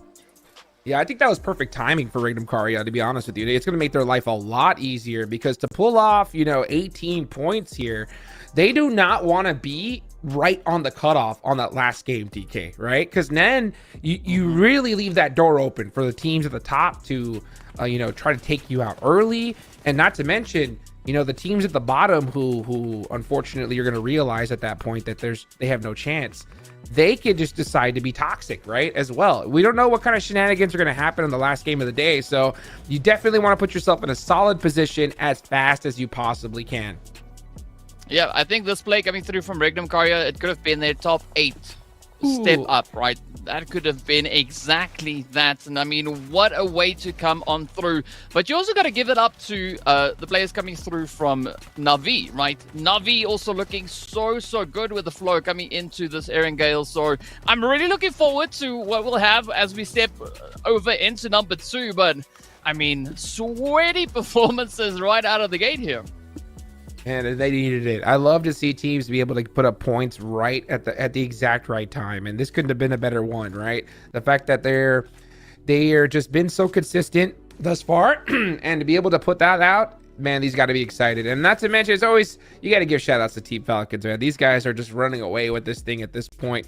As we take a look here at the match rankings, and yeah, look at that. Wow, Regnum Karya and Na'Vi putting up the same amount of points here, Seven.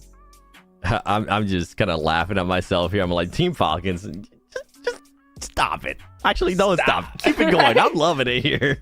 15 points for them. Fireflux, I mean, a lot of other teams starting to show up and being able to improve on their performances, wanting to take their destiny into their hands. And it comes down with Na'Vi, the way, as DK was mentioning, the way that they were able to play there towards the end with just 2 players taking on fights with everybody, making sure that they made teams back off. At one point, I was wondering what was going to happen between them and Vampire Esports. I thought maybe Vampire Esports was going to be able to win that.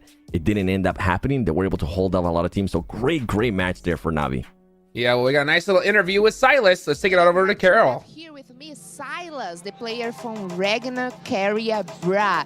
Thanks so much for being here. And before this last match, you guys had 31 points. Is still there a chance for you guys to get into the top 8? Do you guys think you still can dream about that?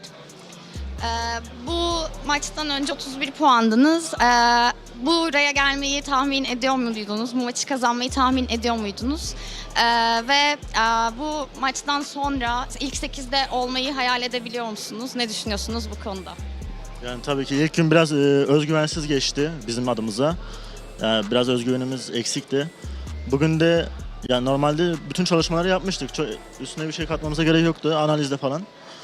İlk 8'e tabii ki girmeyi hedefliyoruz. That's all. We didn't have the confidence to win the game after the first day, but we managed it, and now we are believing that we will be on the top 8. and we are ready for it, and it will be great for us. Awesome. And actually, do you guys have prepared anything in specific for today? Because we just watched an impressive match coming from you guys that were not in a good position. Bugün için özel bir hazırlık yaptınız mı? Çünkü sizi oynarken, izlerken çok etkilendik ve bununla ilgili sizinle gurur duyduk. Bugün için hazırladığınız özel bir yöntem ya da taktik var mıydı? Yani ilk soruda dediğin gibi özgüvensizlik, onu hallettik. Zaten 1,5 aydır çalışıyorduk bu turnuva için. Bir sürü taktiğimiz var daha göstermediğimiz, göreceğiniz. You will see much more tactics, and we had some self-confidence issues so far, but we managed it. So just be prepared and see how we are playing. Okay, here we are definitely prepared. Thank you so much for the interview. Thank you so much.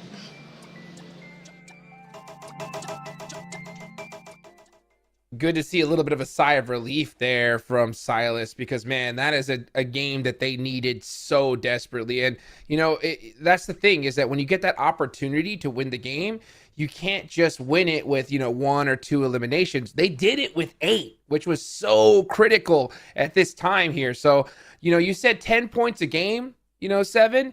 Now that they got 18, that'll take off a little bit of that pressure, like you mentioned, just in case, you know, they get a bad circle or something like that. Oh, yeah.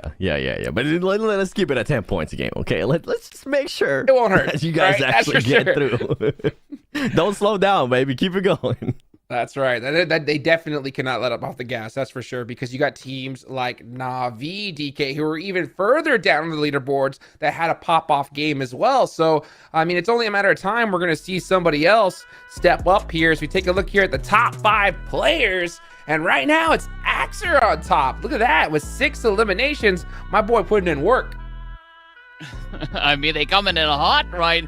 So we got Na'Vi up there, we got Regnum Caria, Falcons, and of course, Fireflux. There's some very aggressive plays indeed. But of course, the big question is, what is the overall standings look like, right? Vampires, they just swap in places with Insanity. The same can be said about Falcons and the Zebra Master. So I think page number 2 is where the pressure is going to be. And look at that. Regnum Caria all the way up into 9th, knocking on the door of that top 8.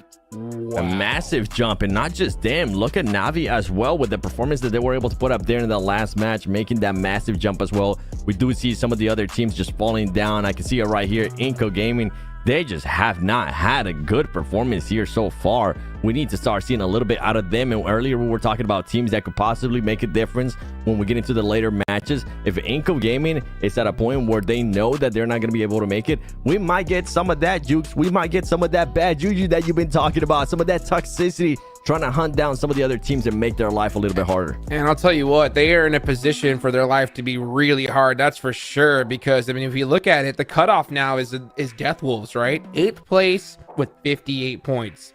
Right below them are 2 teams with only 3 points difference. That's Regnum Caria and Royals of War, and they are playing today. So, oh boy, this is going to get really, really spicy here. Of course, guys, go ahead and check out that new Royal Pass. It is available until the 17th of May with a total price pool of over 80,000 UC. Oh boy, go check it out, guys. Get loaded up, and hopefully we can see you get that new victory dance as well. I want to see that in game.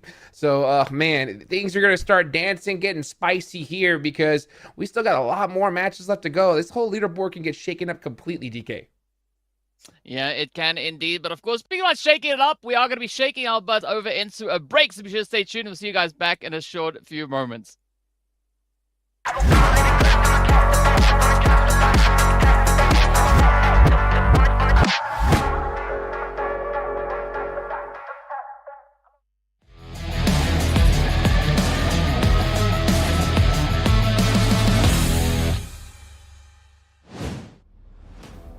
สวัสดีครับผมชอปเปอร์จากทีมเซอร์เซียนะครับของผมจะเป็น M4 กับ DBS ครับ M4 เอาไว้บรรยิงได้ทุกระยะครับไกลกลางใกล้ได้หมดเลยส่วน DBS เอาไว้ระยะประชิดเลยครับส่วนวิธีจัดการความกดดันสำหรับผมให้ไปกินส้มตำครับส้มตำมันแซ่บอร่อยดีส่วนที่ไม่ควรทำก็อย่าไปนั่งเครียดครับเวลาเล่นพลาดมาแล้วมันจะทำให้เราแบบไม่มีอารมณ์มันจะ หงุดหงิดแล้วเล่นไม่ออกครับ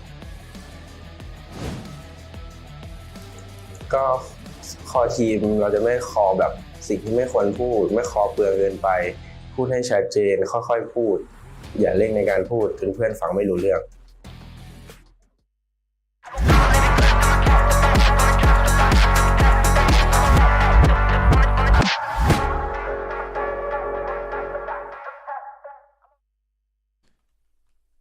And we are back. Welcome back, folks. This is starting to get interesting here because we're seeing teams that, we were really worried about here. Big names, right? Na'Vi, Regnum Karya, Bra. I mean, anything could happen and they pop off at the right moment.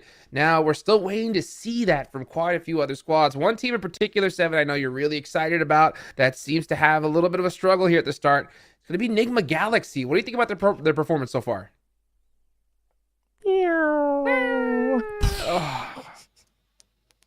That's pretty much what's happening right now with them. Hurts. We did say, I got to give them some props though, because we did see them trying to get some extra points. They were able to at least focus a little bit more on their rotations, but sadly on their rotations with this circle that they had, it was just so crazy, man, that Coops, first player, once I mentioned it during the cast too, first player, a player that they don't want to get knocked, ends up getting knocked and eliminated right away. That's a player that you want to have towards the later stages, towards where Lore and Rauf were there towards the end, because they need those points. I mean, right now they're sitting in 16th place. It's not going to be good enough for this team. A lot of people had high expectations for what they were going to be able to do, especially now that they've been together for a year. At this point, it seems like nothing has changed. It seems like they weren't ready, and I'm hoping they turn it around. I'm hoping they prove those haters wrong.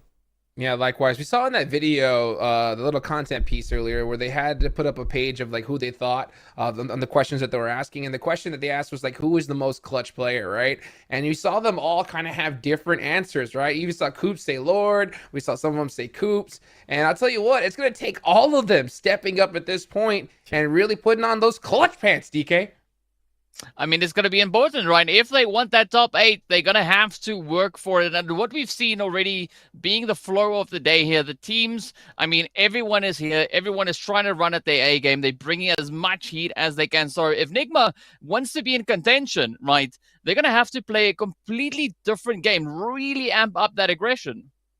Yes, they do indeed. Now, I think we got to go ahead and think about some of these other squads, right? Some of the teams that haven't performed thus far. One team that did at the start, right, is Vampire, right? Vampire crushed it in Sandhawk, and then we saw them have a little bit of a lackluster performance again in Erangel. You think we're going to see that continue to trend on here, DK, or you think we're going to mix it up? It's difficult because, I mean, if we look at the trend that we've been seeing since yesterday into today, the trend would lend itself to potentially them keeping the same play, but I'm sincerely hoping that they are going to up the ante, right? Because having a repeat of yesterday I don't think it's going to suffice here for Vampires. So we're going to have to see them really bring it all together moving into the second Erangel of the day. Yeah, and then not to mention, you got another team like Influence Rage who at the start of Sandhawk dropped on Team Falcons. I don't understand. That's to me still is just like the ultimate head scratcher. I don't know how an IGL or a coach could even allow that to happen. You know that they dropped on Sandhawk. We saw that happen in day number 1. We saw them drop in boot camp. So why would you even try to attempt Lobster? I know that, hey, there's a great position. I know you're trying to get some points. But, when you have a team that is so solidified in that top 8 and you are not, why would you even get near them, Seven? Why? They were feeling good from the end of the day yesterday, man. They ended up that Miramar with a win. Too good. 9 Ilims. They're like, okay, baby, we got it. We're Influence Rage for a reason. And then Team Falcon says, boop, sit down. Sit down.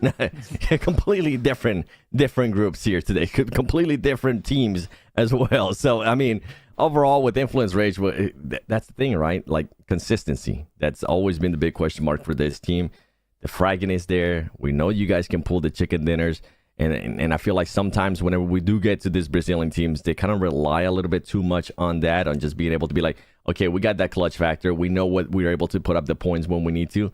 But they just need to find that good consistency, the consistency that Team Falcons is showing us. But yeah, right now, we're talking about prelims. But guess what? If you do end up in those top 8, you're going to be going to main event, and you're going to be facing some of the most consistent teams in PUBG Mobile esports. And by the way, for everybody watching, this is the last day for Prelims PMGO Brazil. The main event is going to be starting Friday, so make sure you tune in, because if you're finding this amazing, oh, you better get a heart pacer for what's going to be happening Friday. It's like we were right here, and then we're about to go right here on Friday. It's going to take it to a whole nother level. Now, yeah, exactly, to the moon. You know, I will You're say taller this. than me, so you're right here is like right here for me. Oh my gosh, right? When it comes to, okay, I will say this. If this was the main event, I would not mind what Influence Rage did, right? Because, yeah, you want to hunt down first place, right? And you know Team Falcons are probably going to get there. So, you know, that strategy I will be okay with. But, I mean, you got to make it into top 8. This is a totally different game style right here. You got to be able to adjust your strategies. And so, yeah, that's one that really kind of just shook my head at. Now, some of the other teams that we're looking at. Jukes, what? If it was like day 1, I'm with you.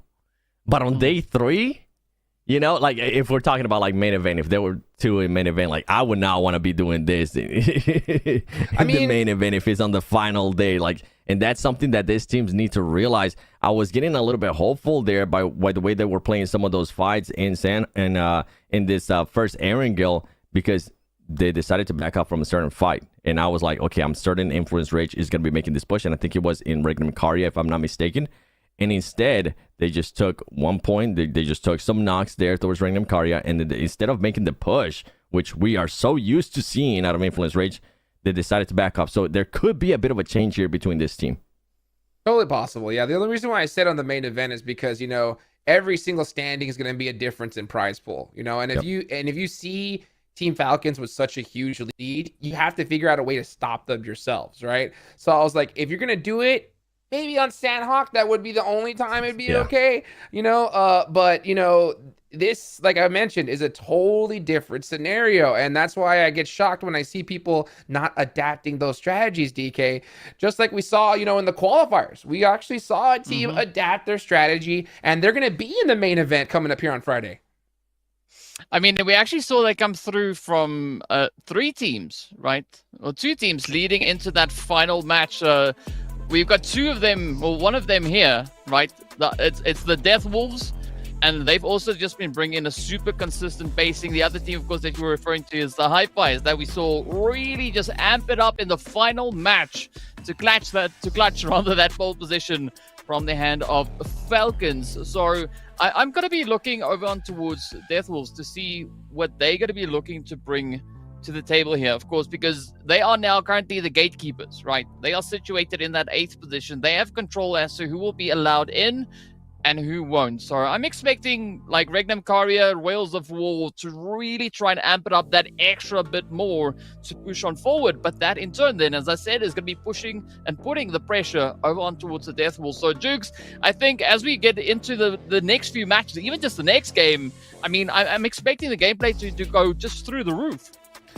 Absolutely. And by the way, I do understand that HFIYS is an acronym, but we are going to call them Hi-Fis just because it makes it a little bit easier. Shout out to everybody that's watch partying this as well. Irene, I see you out there putting in that work. This is going to get crazy though. Thank you for everybody that are watching right now and being patient with us as the game hopefully is going to get started here soon. 7, you know, now that we're getting back into another Erangel, I hope we could see some of these teams at the bottom put in work. I want to know what you guys think is going to happen as we're finally getting ready to get into this next Erangel. I was going to say, I hope I see that guy staying alive a little bit longer as they were showing Coops from Nick McGallick, because I want to see him fragged out. I want to see that power that he does have as we go. We're going to be going into the second Erangel, and anybody can take a DK. Oh, yes, indeed they can. But, well, we're going to find out what this flight path will have in store for the teams as we get into Erangel number 2. We are going to be heading in from up north. As you can see the lovely Stolber in here. And, I mean, Jukes, this is where I'm curious to see what the zone is going to be bringing, right? How are the teams going to be looking to adapt to it? But, I mean, there's such an opportunity, potential play that we could be having on this one. So, yeah, we just got to wait and see. Let's see, indeed, as it's going to be me and you running into this one here. Erangel. Oh, I guess Jukes is going to be back just about now. But let's Oh, see I'm now. here, baby. I am here, and I am ready to go because this is what it's all about. As you can see, you know, Vampire taking off real early. They're just chilling right now in Stalber, so they're gonna have that high ground for sure. And you know what? At the end of the day, after that game one, I think they're definitely relaxed because they know they have quite a bit of points here.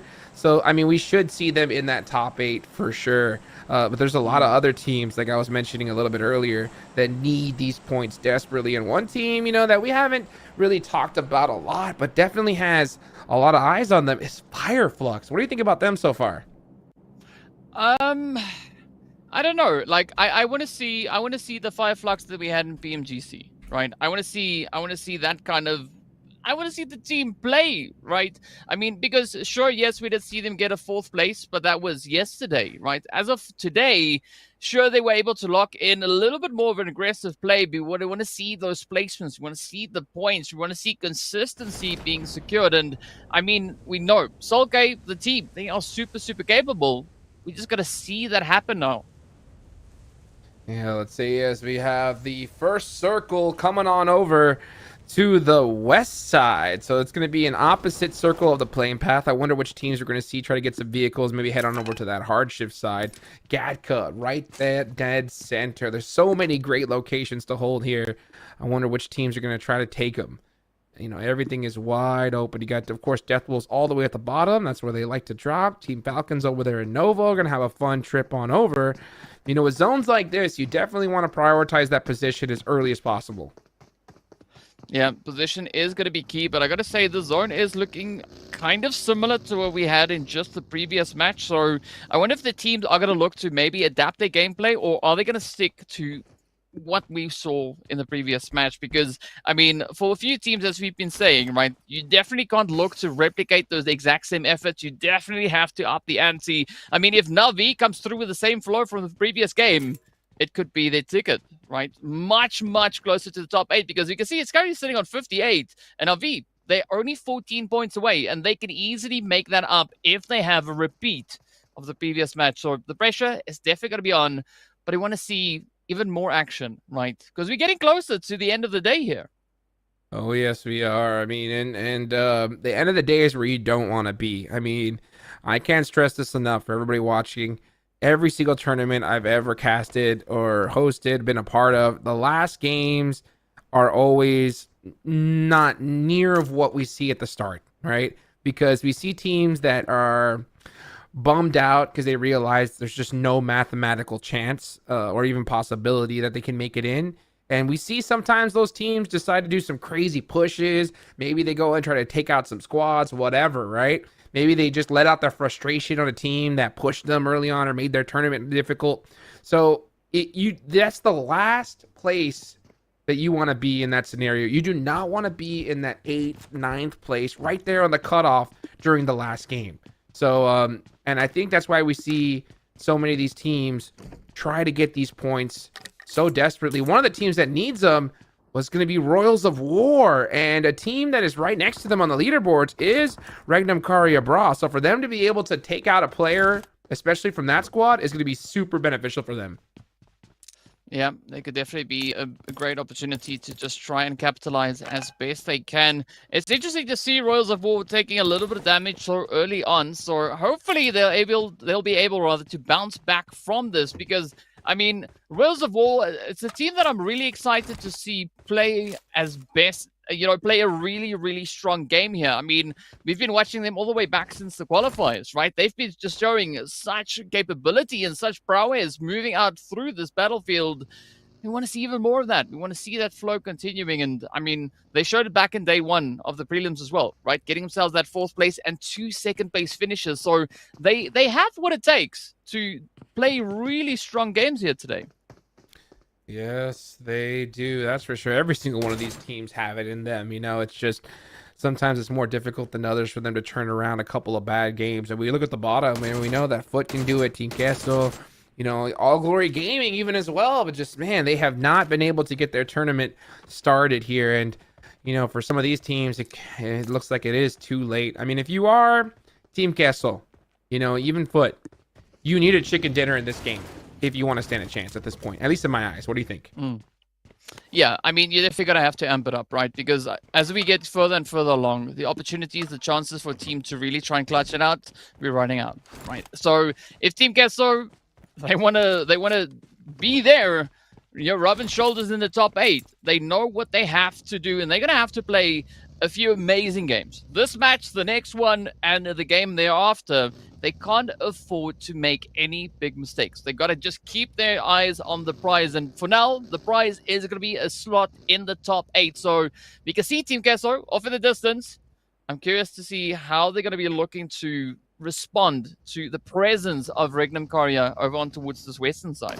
Yeah, Team Queso, Inco are in the same boat as well. I think they really need a good chicken dinner here. I'm going to put Hoorah on that list as well. Fireflux might be able to get away with one rough game, but they need, if they get away with one, they need a pop-off game, right? They're going to need that double-digit elimination chicken dinner to help make it up. So let's see if any of these teams are going to be able to do it in this scenario. Na'Vi, man, that last game was huge for them. Enigma Galaxy almost got knocked in the same position as they did last time, but they had a great turn right there. And that's Royals of War out of there. That is the team in 10th place. That is a rough way to go out for them, because, you got teams like Enigma Galaxy right below them. So, it's going to be tough for them, but very beneficial for the teams that are trying to get into that 8th place position. I mean, I can just almost feel Furia now starting to salivate, right? Because they've now realized that a slot just opened, right? The opportunity is there. Royals of War, they didn't get any points out of this game, so there's a golden opportunity for Furia now to try and play this position up onto Everest, see if they can secure themselves a few additional points. But it's going to be game on, right? It's open season for teams like Na'Vi, Influence Rage, as you said, Enigma Galaxy, and I think we could even add Fireflux into that mix. Really looking to up the ante moving through this game to secure those seats. And I mean, it feels like we're playing musical chairs or something here, because, I mean, there's just so much at stake. Oh, yes, indeed. I mean, it is your tournament life at this point. I mean, the prize pool is pretty evenly distributed for the teams that don't make it. That's not the prize pool you want. You want some of that main event cheddar. And the only way to get there is if you do make it into top 8. Now, fortunately for teams like Smoke Gaming, Zebra Master, they crushed it on their final day yesterday. So we know they're going to make it. But there's still so many names that are going to be at question with this kind of circle as well. This one is brutal, as it's going to be pretty heavy towards North George. That zone could shift up there, so we'll see what happens. You see Vampire coming in through the north. We got Death Wolves coming in through the south, and still a lot of big names. One of the ones I see there that are still in the blue is Na'Vi. They're going to have to fight a lot of squads on their way in. Yeah, they are going to have a pretty challenging time moving on forward. But an interesting thing that I've noticed as well is, again, Vampires, they are going for a very decisive play up towards the north. You can see Tony Gay now just starting to poke and prod as they do find themselves a little bit of that Furia play. But now this is where Furia has a very challenging angle, because they've got Everest and we've got teams moving in from both sides here. That is rough. Furia currently in 12th place. Not happy by any means. So we'll see how they opt to play this one here. Meanwhile, you got they are taking Everest, so they're gonna have 3 people up on top of Everest. They can still make it happen here. Oh, it looks like they got one of the tires from Papi Potro. He's gonna hit the laydown. That's gonna be an instant knock there. And he is done for. So they do end up scoring at least 1 point. That's going to be huge. And even worse on the side of Team Queso. Oh, losing a player like that's going to hurt.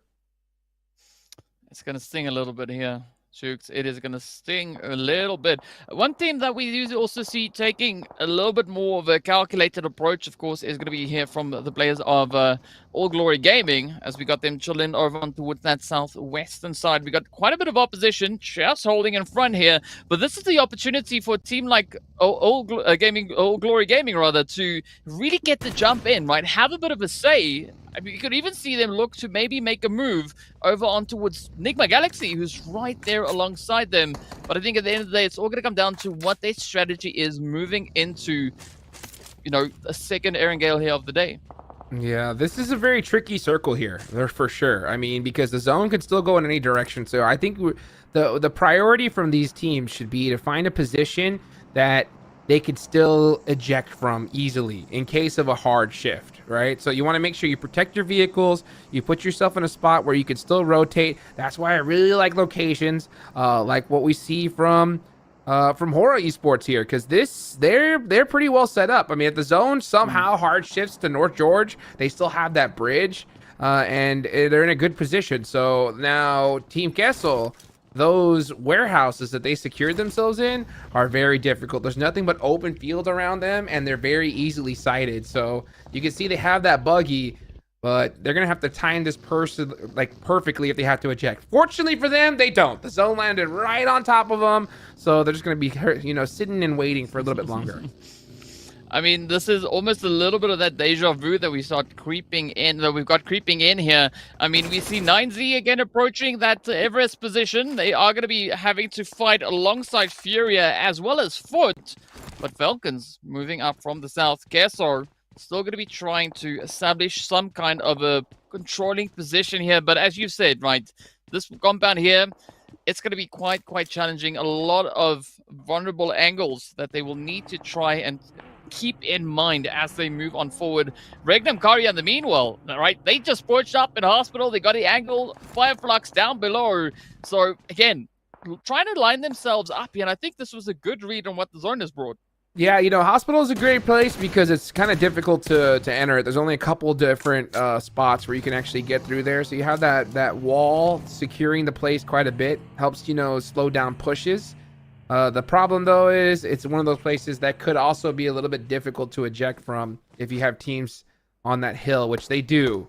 So we'll see what happens. Enigma Galaxy can push up to that hill right there in front of them and make things difficult. So we'll see what they opt to do. Obviously, I think teams are very content with their spot now, as this is that planning phase, folks. This is that time to put yourself in a good position, try to predict where the zone's going to go and have a plan.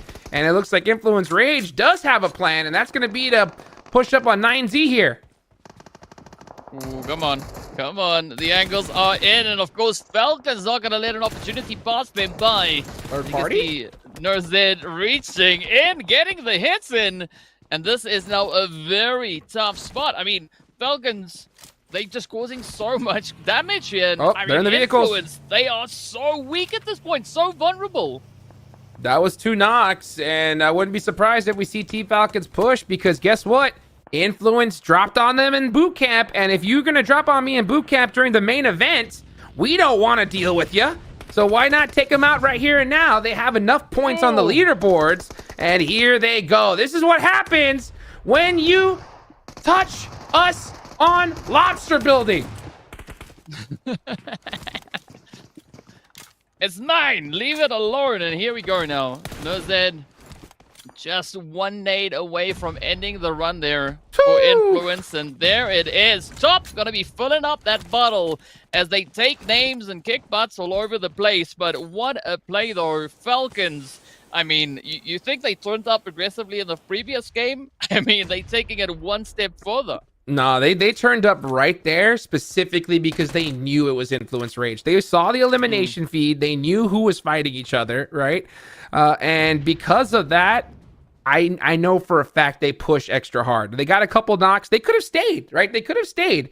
But the fact that they realized that Influence Rage is right here, boom, let's take them out right now. Let's make sure we don't have to deal with them in the finals, because come finals times, you're going to need every advantage you can get. And if you know a team's going to make it hard on you, especially on a map like Sandhawk, why not just kick them out here and now? So this is why I was so shocked to see Influence Rage give it up. Like, yeah, finals time, you could drop out on them on Sandhawk, but with the position you are now, you shouldn't have poked the bear. Yeah, because that bear be biting. It's going to kick. And so let's see what is going to be happening here, as we do see a little bit of a fight up on Everest, but down below, it is going to be Hura, Navi, as well as Team Queso and Vampires. You can see Vampires now just rushing on forward. Hura going to be feeling quite a bit of the pressure here. Oh, nice quick trade there up on towards Nuzi. Trips. Oh, is now the last hopeful, and that is it. Hura, out of here. Man, I love the way Vampire pushes. They full commit as a squad. I mean, that's a very risky one. They realize that, hey, you know what? We want this position, but we're going to push as a full team. We either go out right now or we're able to get a great position. Team Kessel trying to hold down their spot, but they end up going up against Na'Vi. And it looks like they're doing a great job of it so far as Na'Vi Axer is trying to run across the street. He's down to 1 HP, gets caught in the back by Milos. And man, Team Kessel doing a great defensive job here, right when they need to as well. Yeah, we're seeing that snowball effect now starting to come on through here. Team Kessel definitely looking good, but let's see whether or not Psych is going to get anything to happen right here. Meanwhile, look at that. It's going to be 5 Lux also now just moving up a little bit more on towards that northern side. Hospital is going to be in heavy contention. Enigma Galaxy also just knocking on the doors, getting themselves situated as they are prepping for their push on forward. But now, this is where the pressure lies solely on Team Kessel here. If they want to get any of that continuation, right, get that lead, that push further in towards this match, they're going to have to stand their ground and just keep it nice and steady. But it's going to be challenging play, though. I mean, again, looking up on the hill, Foot, Furia, curious to see what's going to happen here. Yeah, that's what I was talking about. I was like, those warehouses, I don't like them at all. I mean, you're trapped. You have to really pray that the zone goes to you. If it goes away, you're going to have a difficult time even trying to get outside of those warehouses. So we'll see how long they're going to be able to hold on here. Meanwhile, these are two teams going at it right now. It's Enigma Galaxy versus Regnum Caria Bra. And Enigma Galaxy needs to win this fight. They really do. If they want to keep their tournaments alive, I think that this is one of those ones where they got to get it done. It looks like they know what's at stake, so they're going to play it safe and try to get position here, and we'll see what happens. Meanwhile, Team Falcons, they don't got nothing to worry about. These guys already know they're going to the finals. Now it's just deciding, right, which teams are we going to make it harder on. Yeah. Who are we going to allow to accompany us up into the main event? Death Wolves also finding a really good rotational pathway, right? Just managing to sneak themselves on Enigma Galaxy. In the meanwhile, are going to be losing yet another player.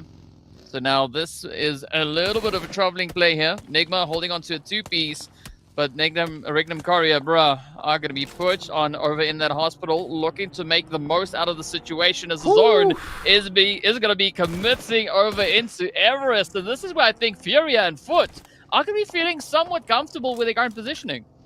Oh, yes, they are. Terrible, though, zone shift on the side of Team Kessel. They realized that they had to leave soon, so they push that last player of Na'Vi. They take him out.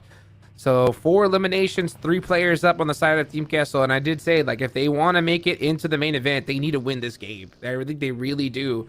And with 3 players up and the position they're in, it's going to be mighty difficult. But you got to make it happen. If you want, you got to risk it to get the biscuit. While we got Death Wolves on top of Everest in a really good position. Furia getting attacked as well. I mean, everybody's chilling up on top of the mountain right now. Yeah, that's going to be the place to be. Getting a beautiful push. We do see those nades now getting let loose. Up comes the push. Inco also trying to get their own position secured up onto his Everest. It is going to be Foot now having to defend. Up they come, nice quick little wraparound, but Inco on the money. Nunez now coming through with a beautiful DPS, but they too will get dropped on down. Let's see, there we have it. Inco is going to be sending Foot right out of here. Now they can focus their efforts right here over on towards the Death Wolves.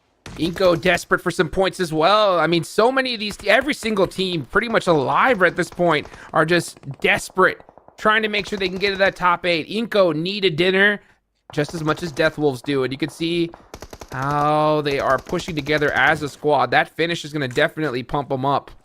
And let's see what's going to happen here. Is Inco's outside of the zone. They're going to have to push into Everest for sure, but they still have a minute on the clock. So here's the lull before the storm. Well, at least the position up on Everest is not going to be as challenging as the plays that need to come on through down on the foothills. Oh, there we have it. 7 though. Here comes a push. It's going to be locking it in, and it's going to be obscure. The next one to drop to their knees. Inco now starting to build up a little bit of that momentum. Death Wolves, they need to be super cautious here, but we got Furia still in the mix. You can see Augusta just going to be pushing up from that lower edge, looking carefully if they can find any potential opportunity to make a play here. Vampires also now trying to see what their best play, what their best option is going to be to cover the ground, but Nene Better taking a little bit of damage. quickly managing to fall just back into that hot cover. Yeah, Inco's in a really troublesome position here because they desperately need points, and they know it, right? So they know they need to get aggressive. At the same time, they're hesitant because they don't need just eliminations. They need eliminations and a top 3 finish. So that could cause a little bit of hesitancy, force them to be a little bit more passive than normal. If they were, you know, at the top of the leaderboards, I think we would have seen them push hardcore, but that is not the place that they're in. And sometimes if you second guess yourself, even just for a little bit, that could be the difference between main event and going home. So let's see what decision they're going to make here, as Death Wolves are definitely in a better spot. Trying to get some shots here onto Vampire as the zone starts to close. 5 seconds left on the clock here. Oh, it's going to be a tough shift that we'll have right now. Team Queso going to be down to Milk and the last one left, but the zone is going to be moving up here. I mean, this is where I'm looking over on towards Inco, right? If they want to get that play, if they want to get even close to the top 8, they're going to have to get double digits, but 10 points alone is not going to suffice because, I mean, Nigma Galaxy, they're sitting on 10 points ahead of them as we see it right now. So they're going to have to go over and above. They're going to have to unlock that aggression mode like we've not yet seen them unlock in these games here today. But it is going to be a very contentious play, though, to try and make it. I mean, Falcons also starting with a quick reposition, just trying to read the angle so they can get the best possible play moving forward onto his Regnum Caria. Now, let's see what they decide to do here. That's why I was surprised that we didn't see Inco push on Death Wolves after that initial knock. I think that they definitely needed to, but they decided to play it safe. Let's see if it pays off for them. Meanwhile, we got All Glory Gaming getting a knock on to Team Falcons. These guys are toast at this point, so we'll see what they how they end up at the end of the day. Who knows? I have been proven wrong before. Let's see, is Team Falcons on the edge? Oh, starting to gatekeep Fireflux. Fireflux is one of those teams that need a very, very similar finish to Inco. And they are on this edge, dealing with the top team in the lobby.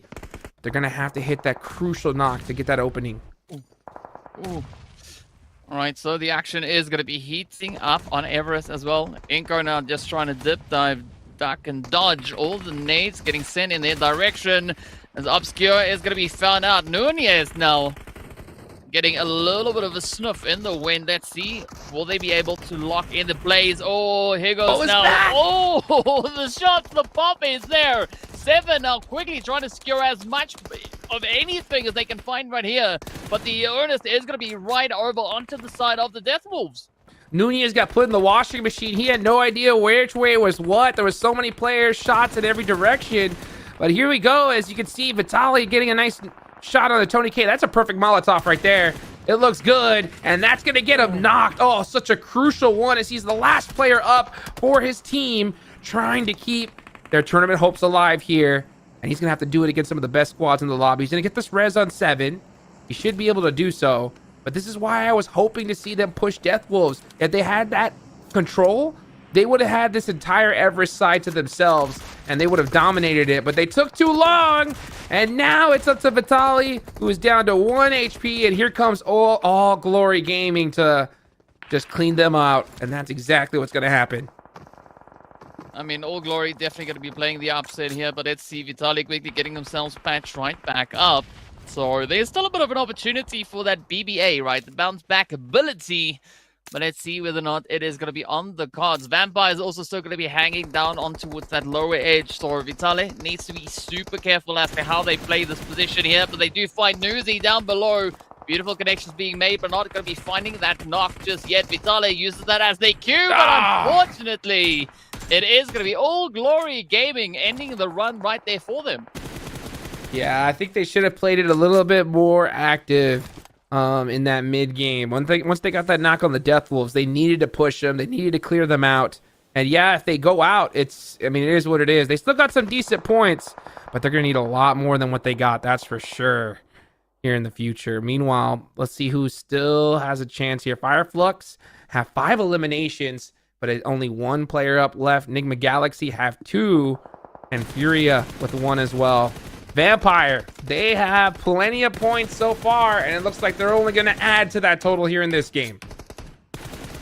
Let's see where this one is going to take us, though. Enigma Galaxy going to be feeling quite a bit of aggression as Melgar and the rest of All Glory Gaming coming out of left field, just finding sprays, finding angles, finding plays that we've been waiting to see come through from their end. They've, in fact, more than doubled their points in just this single game so far.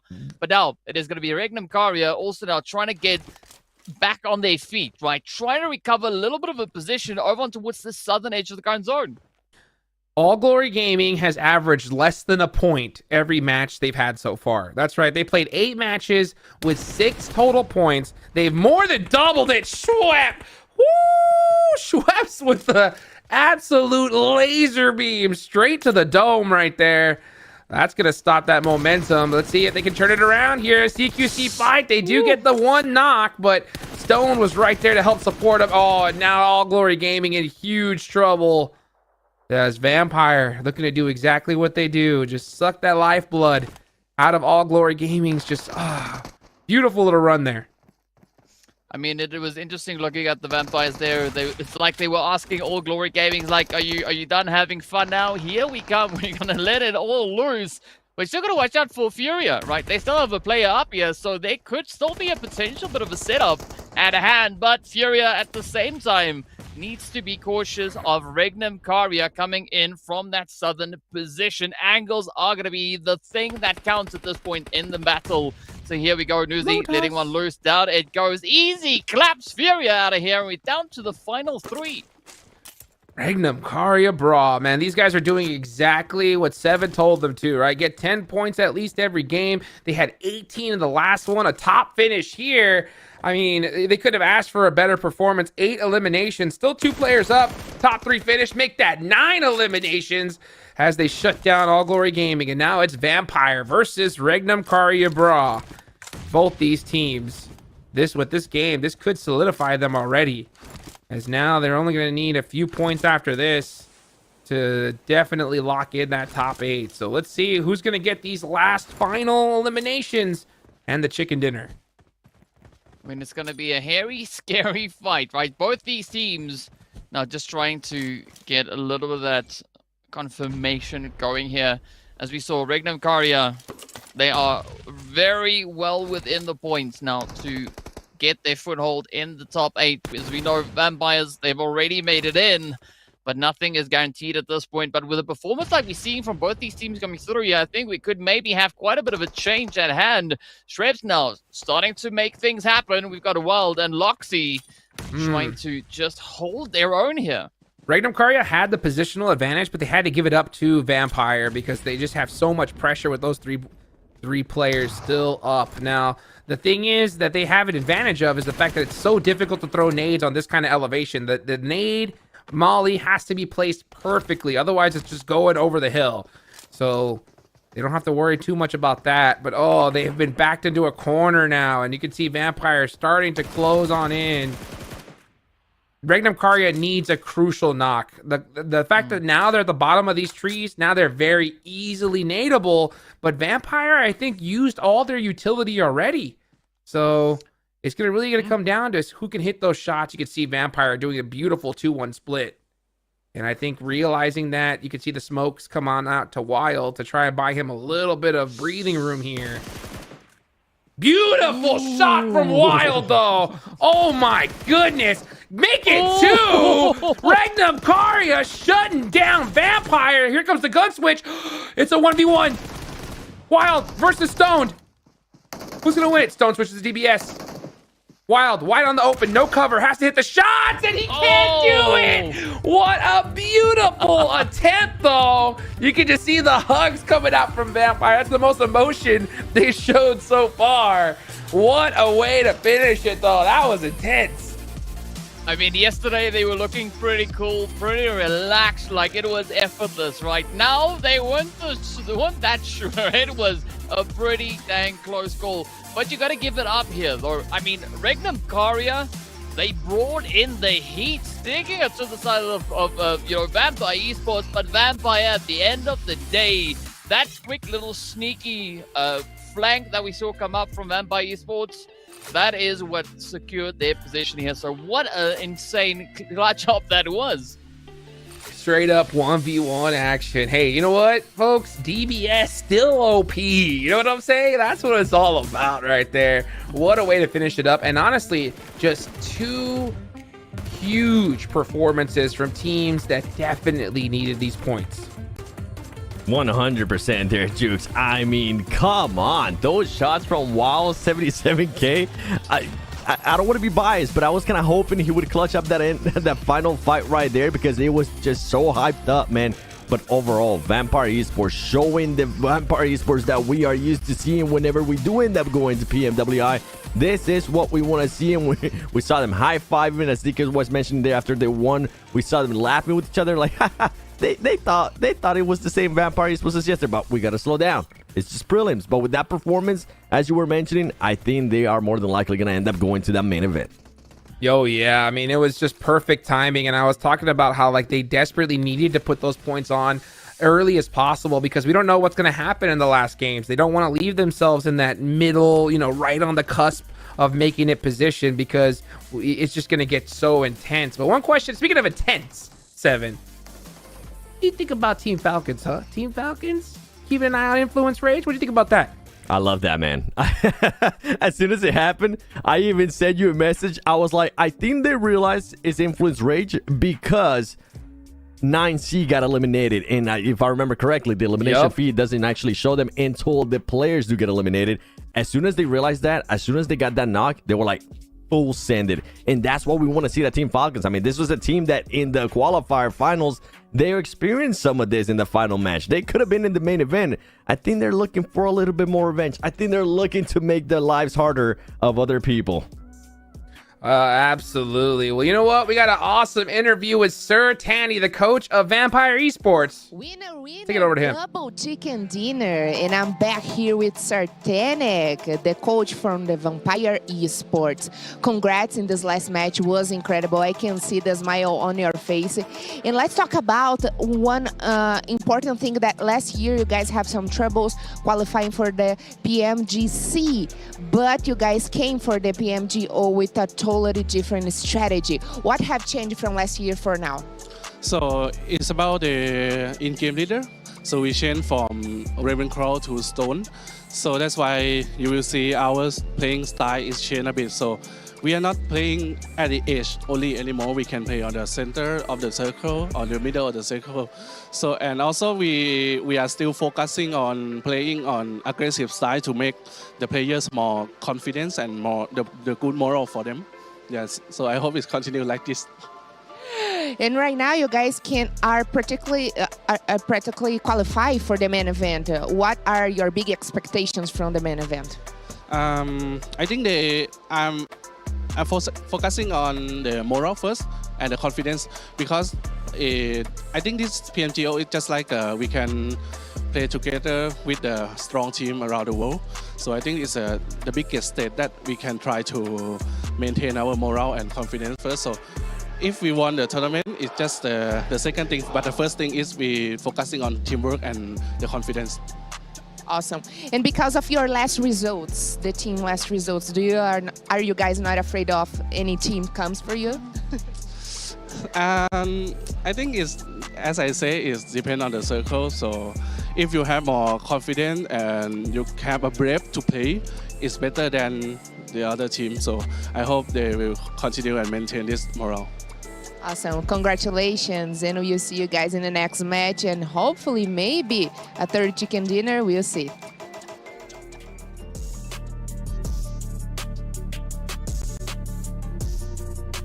Oh, man.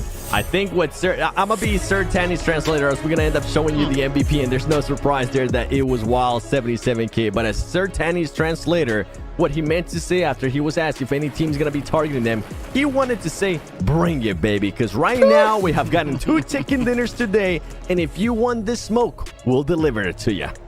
I saw that grid. He was like, good luck, right? Good luck with that. and it was so funny because he was just like, oh, we'll see what the circle brings. But yeah, right. 100%. He knew it was up for sure. So a great performance from him. Meanwhile, you can look at the top 5 players. Yeah, Wild 77K doing a great job there. Stone cold at the end of that last game, DK. I mean, that was such an impressive play coming through from Storm. But I think we also got to give a little bit of respect where it's due, right? All Glory Gaming coming in hard here, finishing on 8 eliminations just off of 2 of their players here, right? You can see Fran and Cardix definitely just packing it in, but it's all going to come down to what we have happening right here. Regnum Karia now moving up 3 slots all the way up into 6th place. And I know what you're looking at, 7. You're looking at 7th place, aren't you? I was looking at that Team Liquid going down more and more and more. And guess what? Furia trying to make that push. Goodbye, Insanity Sports. Influence Rage being able to move up 1 spot. But I mean, that gap. I wish this overall would go a little bit slower so we could actually break it down even more. Because Death Wolves currently in 8th place with 59 points, right? And then below that, you have Furia. You have Royals of War. Those 2 teams are separated literally by just 4 points. Influence Rage by 9 points. Anything can happen. I'm really getting a feeling here, Hotjix and DK, that it is going to be coming down to that last match. We might have something of the likes of what happened during the qualifiers, where it's going to come down to either 1 point or possibly, Hotjix, a tiebreaker. Yeah, totally can. And that's why we were telling, when we were watching the games yesterday, we were really stressing that Team Liquid needed like another 10 points, right? They needed just that little extra buffer because we were kind of just guesstimating that, that 80, 85 points was going to be that cutoff. Now they're currently sitting in 7th with 71. Right next to them is Death Wolves with 59, right? And tied, right below them too is Furia. Any one of these teams, one chicken dinner here and now, that could be it. So, it's going to get even crazier. But you know what's crazy, guys? Of course, PUBG Mobile's 6th anniversary version is now available. Go check it out. Go check out some of that themed gameplay as well. The Sky High Spectacle. You guys can teleport in game. All kinds of crazy stuff. Makes, not having to use a vehicle too bad. But there's some pretty sick vehicles that are out there as well. But you know what, guys? We're going to be right back after this break. Don't go anywhere. How to be a portrait master.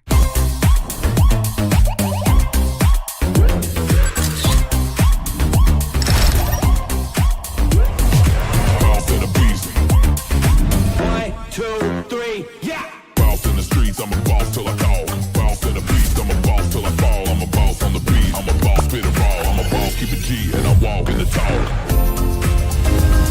I'm a boss.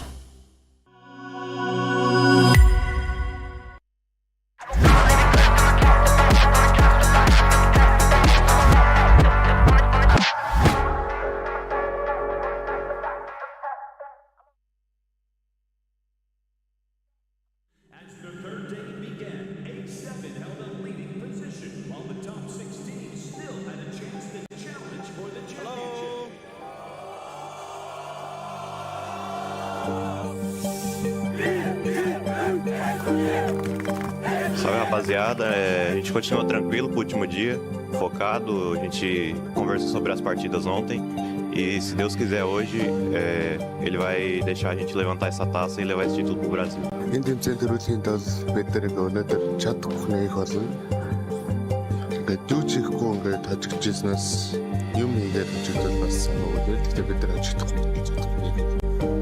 Mungkin feeling atau emosi gue sih nggak sedih atau marah, tapi lebih ke senang sih. Senangnya karena pertama sih gue udah balik ke final ini kayak one of the best player juga.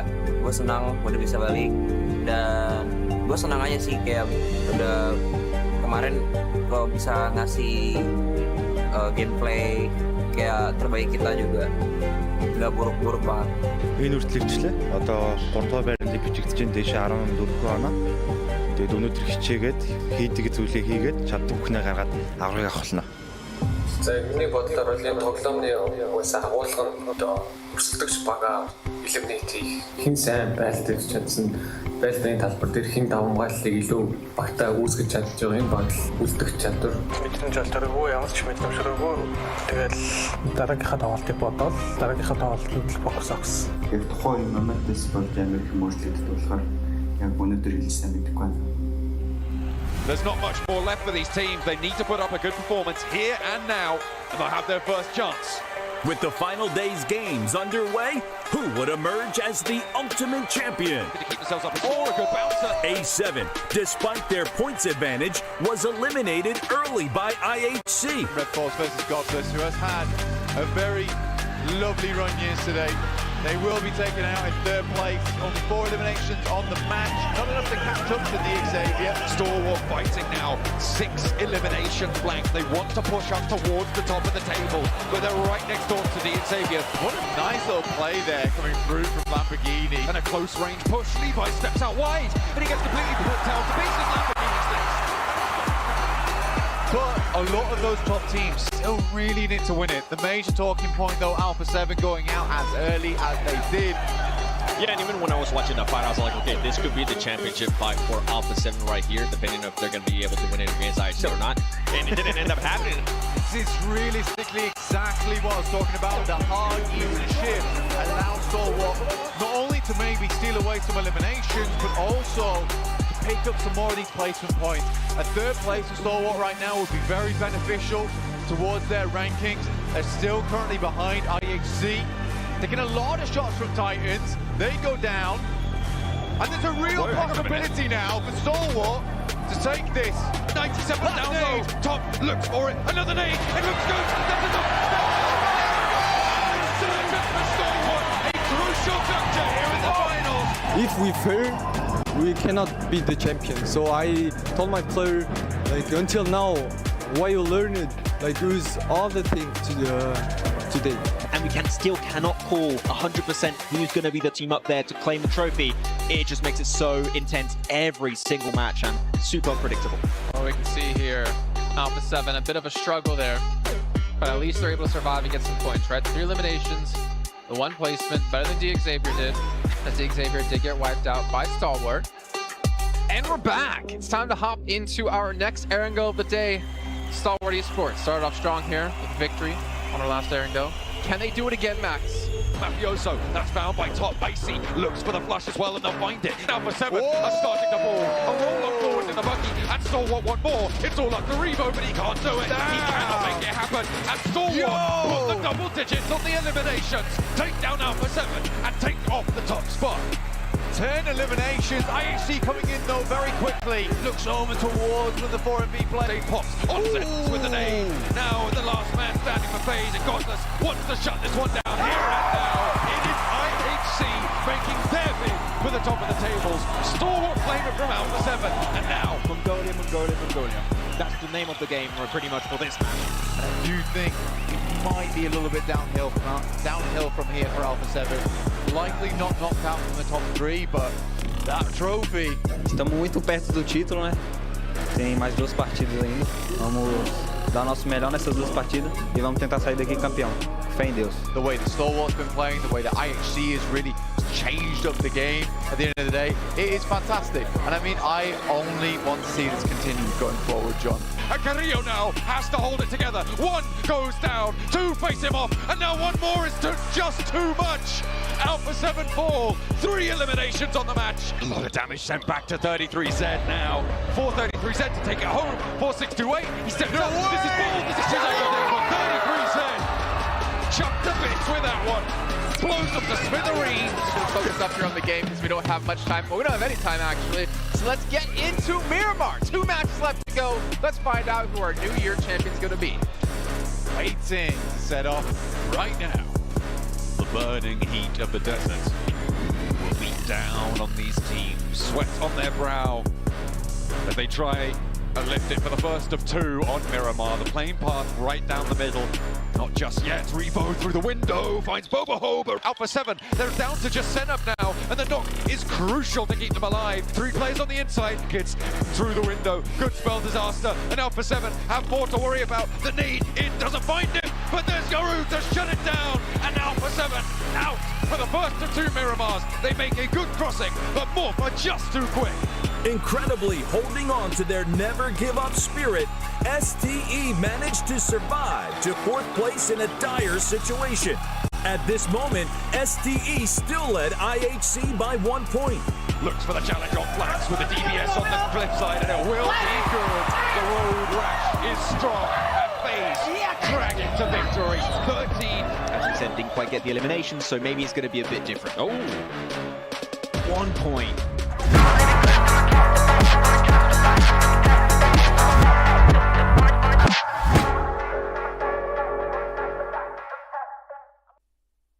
Ooh, chills, baby. Chills just watching that video. 7, what was it like, man? Just being there on stage, just watching that craziness happen.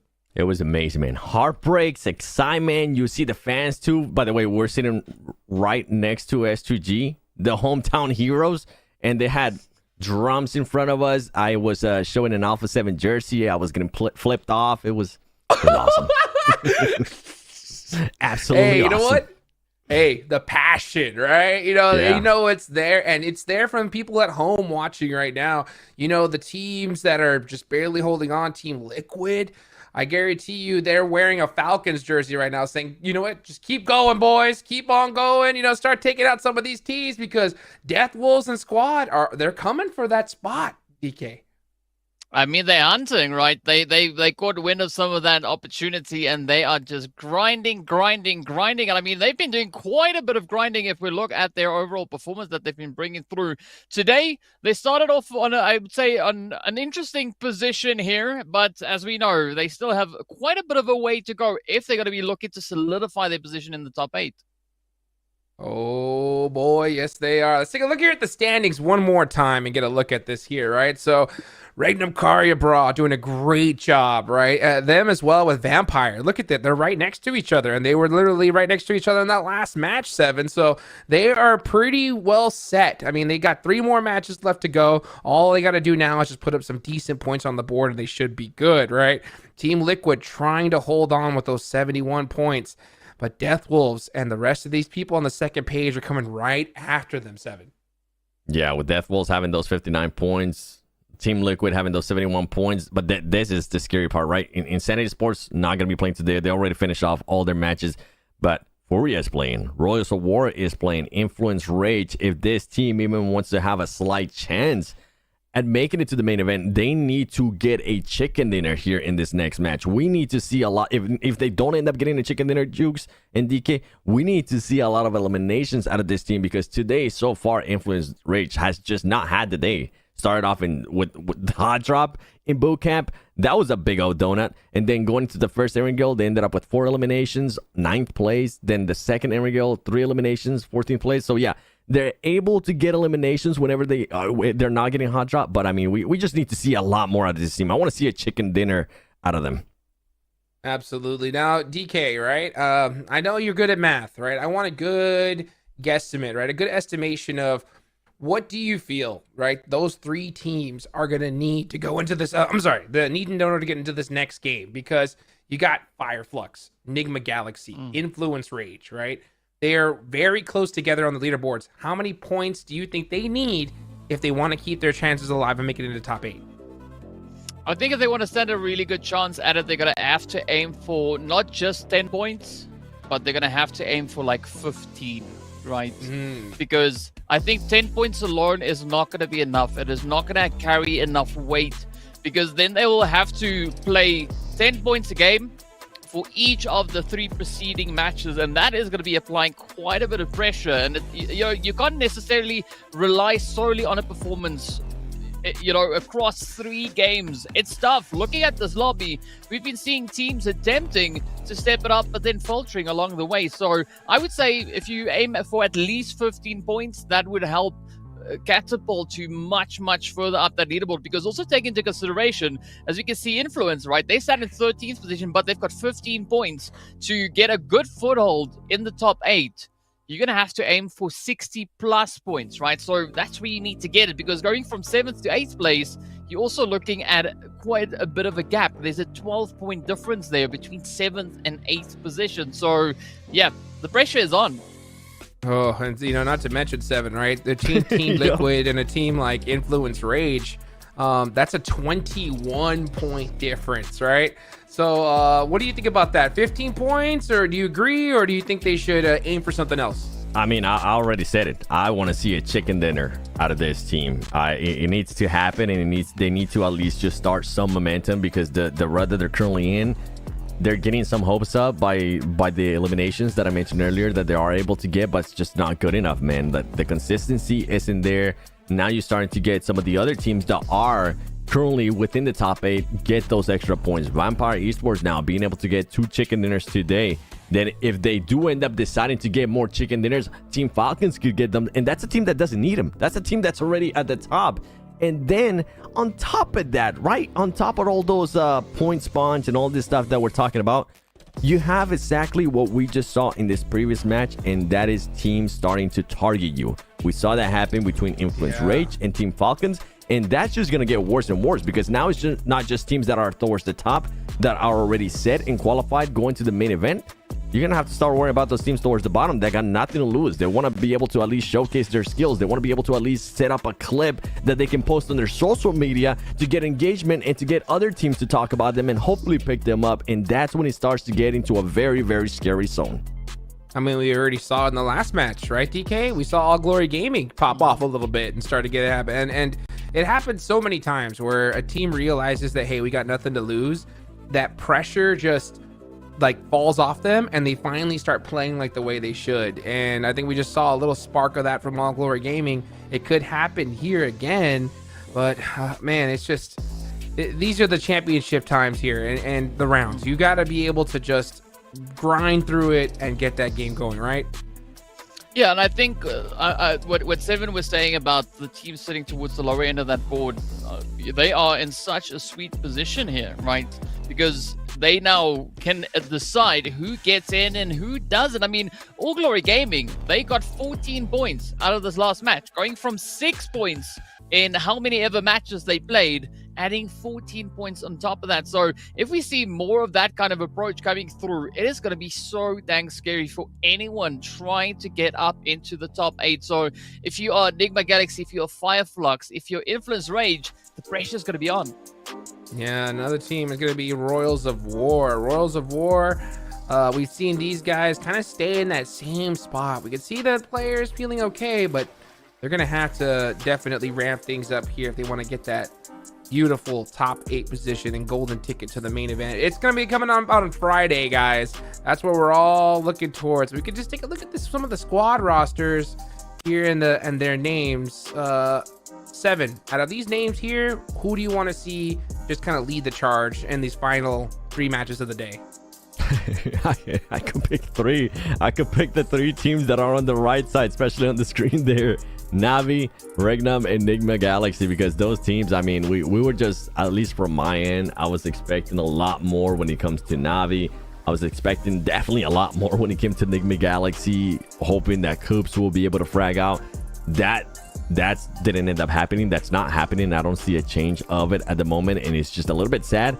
But as I was mentioning earlier, with some of the other teams, that they're going to start realizing, okay, once we get to those last Miramars, if you are 20 points away, it's going to come down to the urgency of you getting the chicken dinner, which is a lot easier said than done, and then being able to back it up with the eliminations, because now you're going to have the momentum from some of the other teams. Vampire Esports, Regnum, and Karia being able to put up those points as well. Deathwolves trying to maintain themselves there within the top 8 at the moment too. So anything can happen, man. I'm just intrigued to see if Vampire Esports is going to continue to treat us to some of these wins that they'll be showing today. Yeah, I want to see that. But you know what? You talked about Enigma Galaxy. I'm starting to wonder, like, should we feel sorry, though? Should we feel sorry? Because they put themselves in this position, right? We haven't talked about it at all today, but they kept hot dropping over and over again onto D Xavier. That crippled the amount of points they could have got on their first day of play. You know, imagine if they would have had a performance like Falcons, right? They wouldn't have to really worry so much today like they're having to sweat now. So, I mean, this is definitely a position that they put themselves in, right? 100%.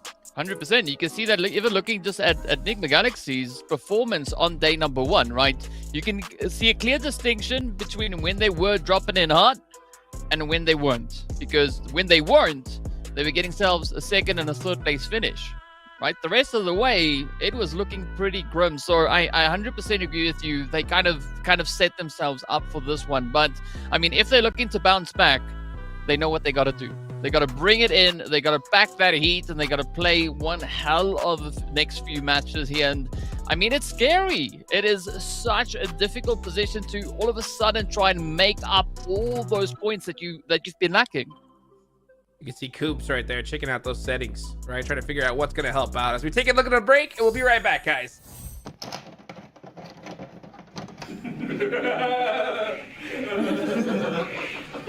Go. Bye.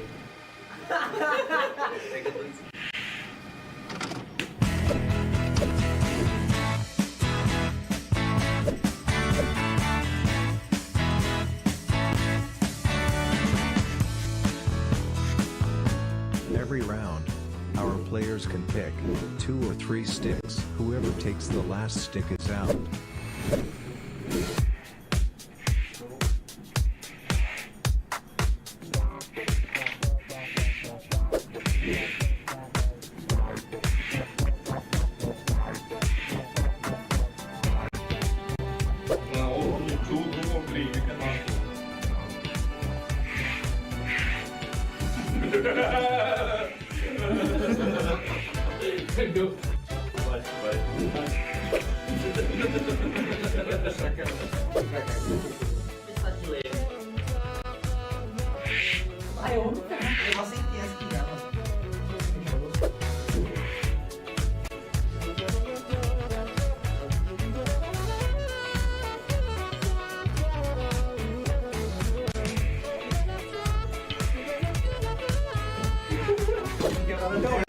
Na minha ideia eu tinha te quebrado, pô. Eu tinha montei mó tática, velho. Olha, também a minha.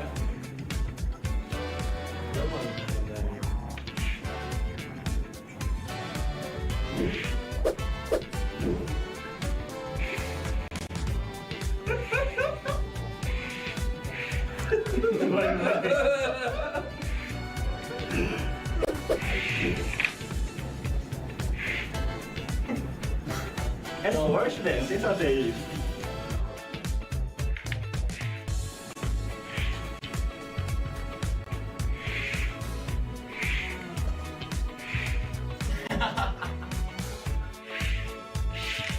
Arrombada, velho. Meu pirão, parabéns. Eu pego a luta. É o campeão daqui do negócio. Toma uma cabeçada, o pai é bom. E no joguinho. 3 alsam da kaybediyorum. 3 aldın da. Ne? Bir bagulho forte, né?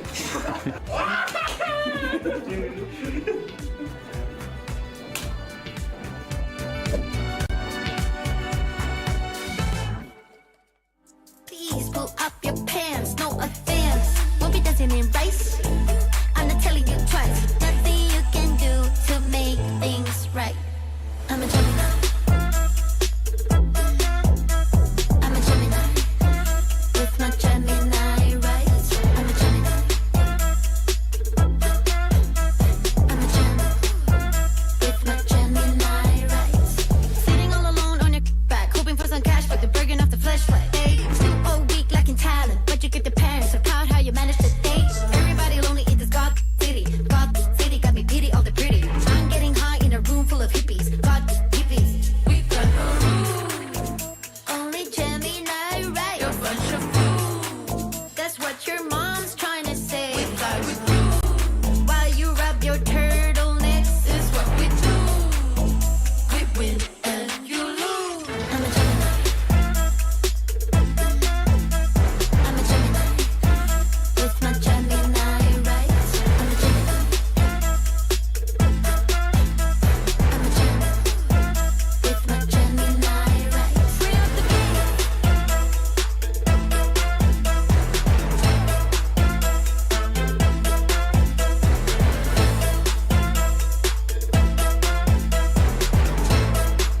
Just give me some slice, ayy.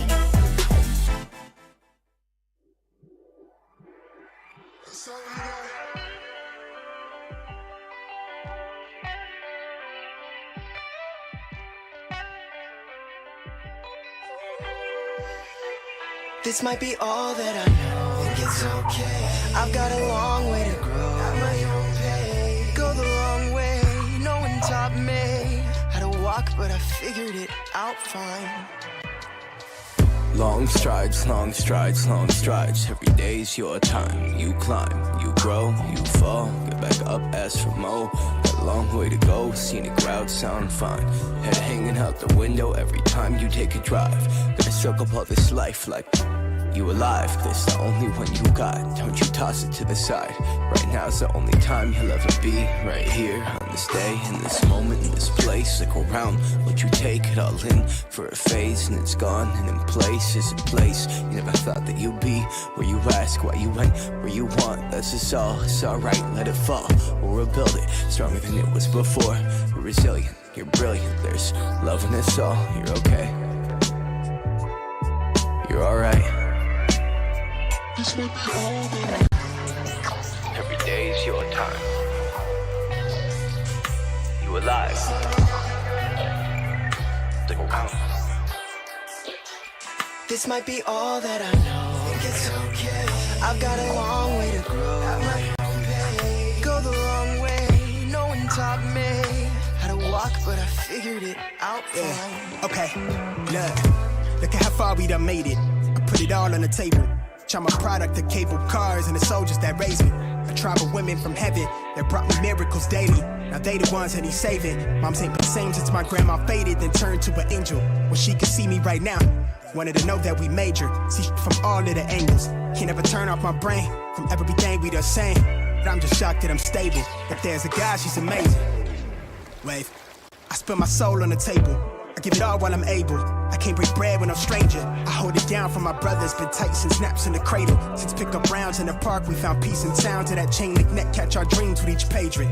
Got a knack with the pen. It's an apparatus for magic. I scribble slow and sit still till I feel the earth in rotation. I know the timing is crazy, but I know somehow we okay here. I'm out in Florida enjoying Atlantic shores. Look like a postcard scene. Soak up the rays for days. It feels so euphoric. Feel like I'm soaring, a floor in the pedal, swerving the foreign, all off the personal statement. Ain't take a Uber to get here, all in the stride and the cadence. Got so much farther to take it, my mind's a power container. And I use that wisely, don't let nobody contain it. I keep you safe in my ribcage, just north to left of the navel. One good look in your eyes can show what the new day might bring. Every day's your time. You alive. Stick around. This might be all that I know. Think it's okay. I've got a long way to grow at my own pace. Go the long way, no one taught me how to walk, but I figured it out fine.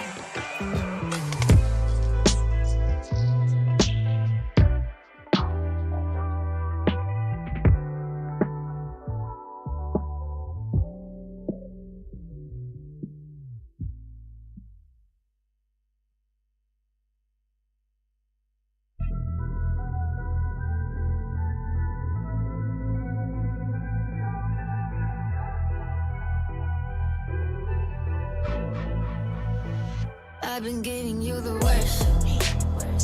Now you wanna stay tonight. Pretty how you work hard for me. We're forgetting how to talk.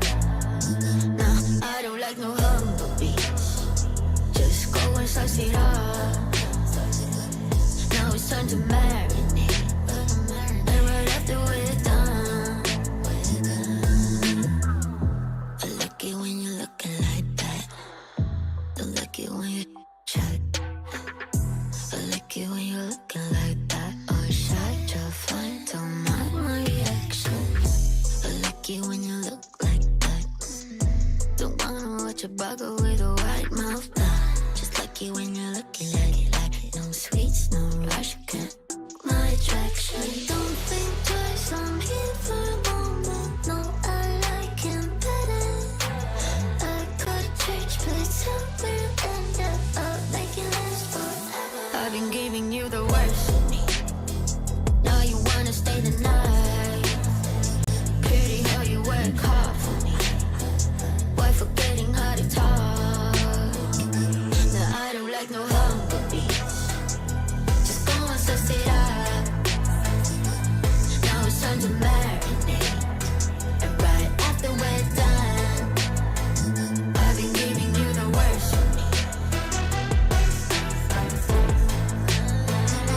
I've been giving you the worst of me. Now you wanna stay the night. Pity how you work hard for me, but forgetting how to talk. No, I don't like no humble bitch. Just go and suss it up. Now it's time to marinate. Right after we're done.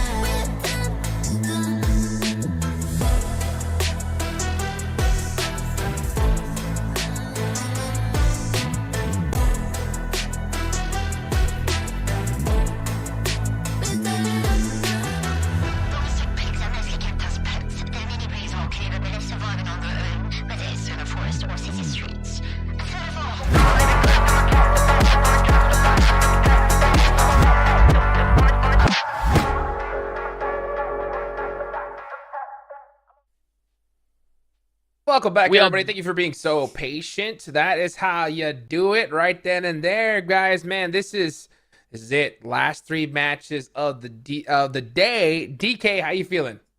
I'm pretty excited to see what is going to be happening. We're in the last half of it. It is all down to what these next 3 games are going to be bringing in. And I mean, Seven, I don't know about you, but this is going to be a pretty hot and heated play about to find its way onto this battlefield.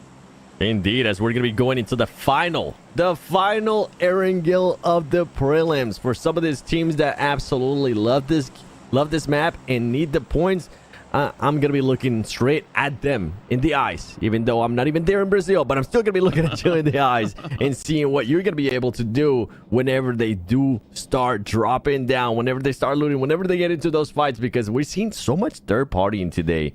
And I'm absolutely loving all these third parties that have been happening, DK. Yeah, I gotta say, I really enjoy the third-party action. I mean, it's just so dang chaotic.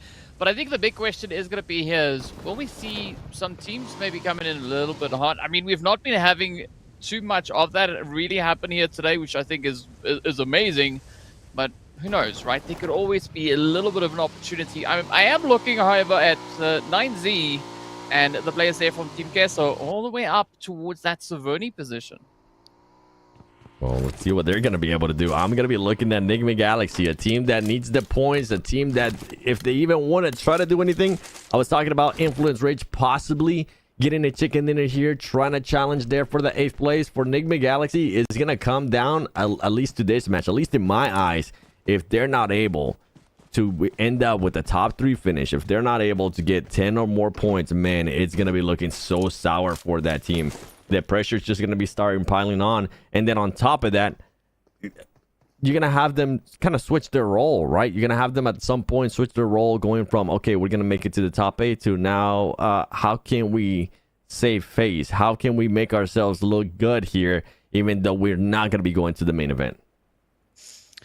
I mean, I think that's where a lot of the creativity comes through, because I mean the teams can really play this in such a, I would say, lucrative way to some extent. So I'm really looking forward to what they'll be bringing out of here. But I mean, for the time being, there is what seems to be a little bit of at least peace and tranquility for now out across that map.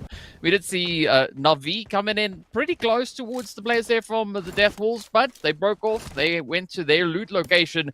But I think the big point of interest at this point is going to be Georgia Ball and those surrounding containers. Yeah, as we were looking there at the two-time winners today, Vampire Esports, just looting around, trying to find anything that they could find as they are down to Primors. I remember they started landing in Primors last year in PMWI, and then after PMWI, after people saw what they were able to do, a lot of new teams started landing there. Usually a place that wasn't really that well known. Boy, they made it well known after PMWI. We're looking towards the circle. Death Walls, you were mentioning them, currently chilling here in military, taking their sweet time. And luckily for them, if they were to end up pushing out at this very moment towards that west bridge, there's nobody camping them. And something that they were able to do earlier was make sure that they ended up rotating a lot faster. Another change that we have seen as we're looking there, the drops and the playing path, Team Falcons is not going to be going to Noah. Team Falcons is going to be going to a completely different place towards south of Hospital. So that's going to benefit them in a big way, especially with the circle that we're currently working with.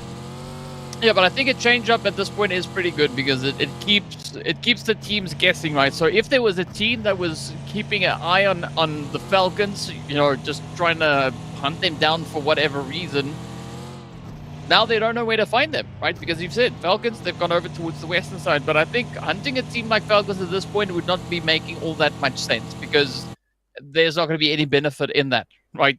What it's going to do is it's going to add on more points for the Falcons, and I mean, to what extent, right? So this is where I think the team needs to keep their focus in on playing with a strategy, ensuring that they can make it into those later stages, get as many possible points as they can find, and do so while playing their strengths.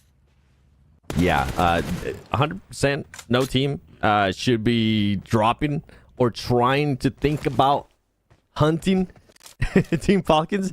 That's just please don't do that. We saw what happened to Influence Rage earlier. Even though it might have not been planned, whatever the case might be, they got absolutely smoked. And then on top of that, Team Falcons, remember what happened in that first game, like Hodges was saying. It was like, okay, you know what, boot camp, you gonna challenge us there? Are you for real? We're gonna make you pay here in Aaron Goes. We see Furia once again on top of Everest, trying to take shots on anybody that's passing by, making sure they make them back off. With the circle just starting to close in, we're gonna have other teams towards the north too. Team Queso, a team that we expected a lot more out of, a team from Latin America, one of the partner teams as well, just not having a good performance so far in this PMGO. And at this stage, that's a team that's not going to be making it to the main event. And we were talking earlier about Influence Rage, Hura Esports. A bit disappointing for me, not gonna lie, DK. I had higher hopes, especially with the way that they were able to start off in day 2 yesterday with the second place, 9 eliminations. Another team that kind of catfished me. I thought, okay, all right, Hura Esports, let's see what you got. And then after that, it was just an absolute fall off. Today, they haven't really been able to follow up with anything. 13 in place, 11th place, 13 points. 13 place again, and not that many elims. So a team that more than likely is not going to end up making it to the main event either. Yeah, I mean, it's quite unfortunate looking at that kind of performance, right? As you've mentioned, second place is really good, but then what we had succeeding in that, I mean, oh, dude, it's quite a bit of a worry, if I'm being honest, at the end of the day. But we can say the same thing about a team like Fireflux, right? Also starting with a decent bang, getting themselves that 4th place finish as we saw on the first Erangel just yesterday, but they just haven't been able to get that same kind of consistency, that same kind of pacing, pushing through the remaining games and, of course, in our matches here today. So it just shows you how challenging this lobby is, right? I mean, there's so much going into this, and even 9Z. Also, we saw quite a bit of a play from them all the way back in day number 1. It seems like they're just trying to get that foothold, trying to get that ball rolling again while making a few little oopsies along the way. Yeah, and I think it comes down to that urgency of day 3, right? Some of the other teams are feeling that pressure. Some of the other teams do want those extra points, and 9C might have not been ready for that. You mentioned they did have a good performance in day 1.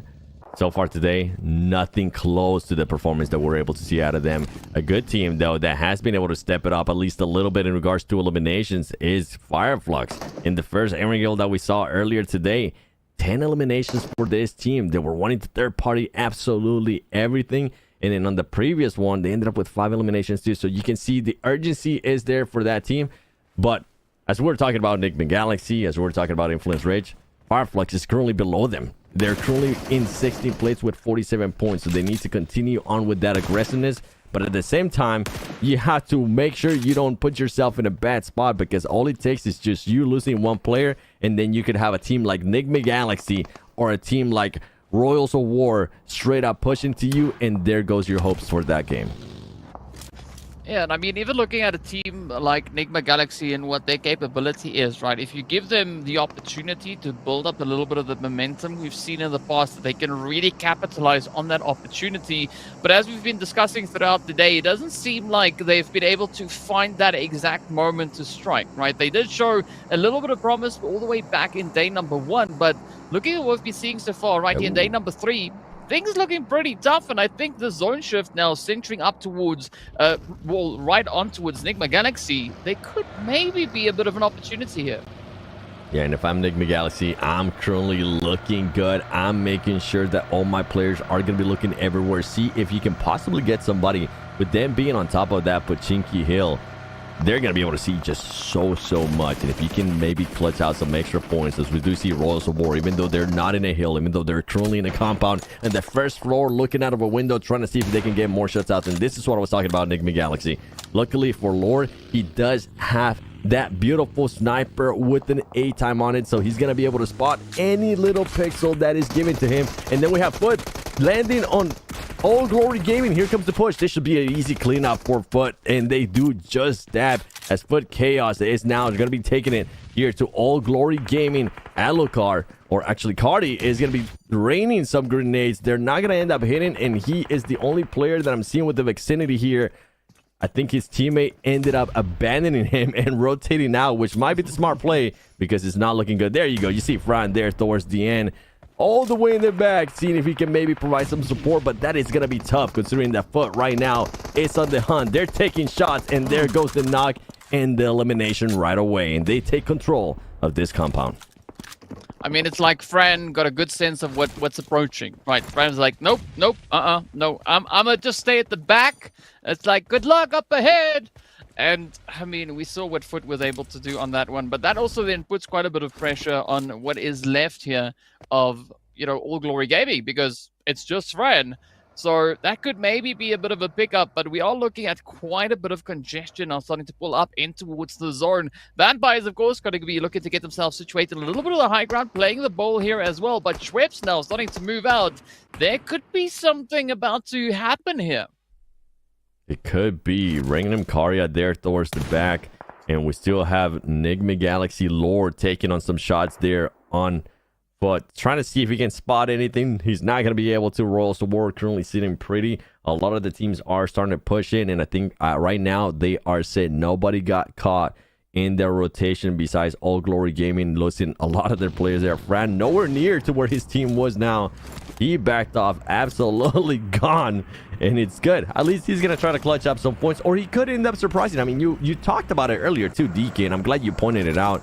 It was how All Glory Gaming was able to clutch up a lot of points. Yeah, even though they're not in contention to make it to the main event, all those points that they're able to get and make themselves look a little bit better on that overall leaderboard is taken away from the teams that are fighting for that top 8 as we see the circle starting to close in.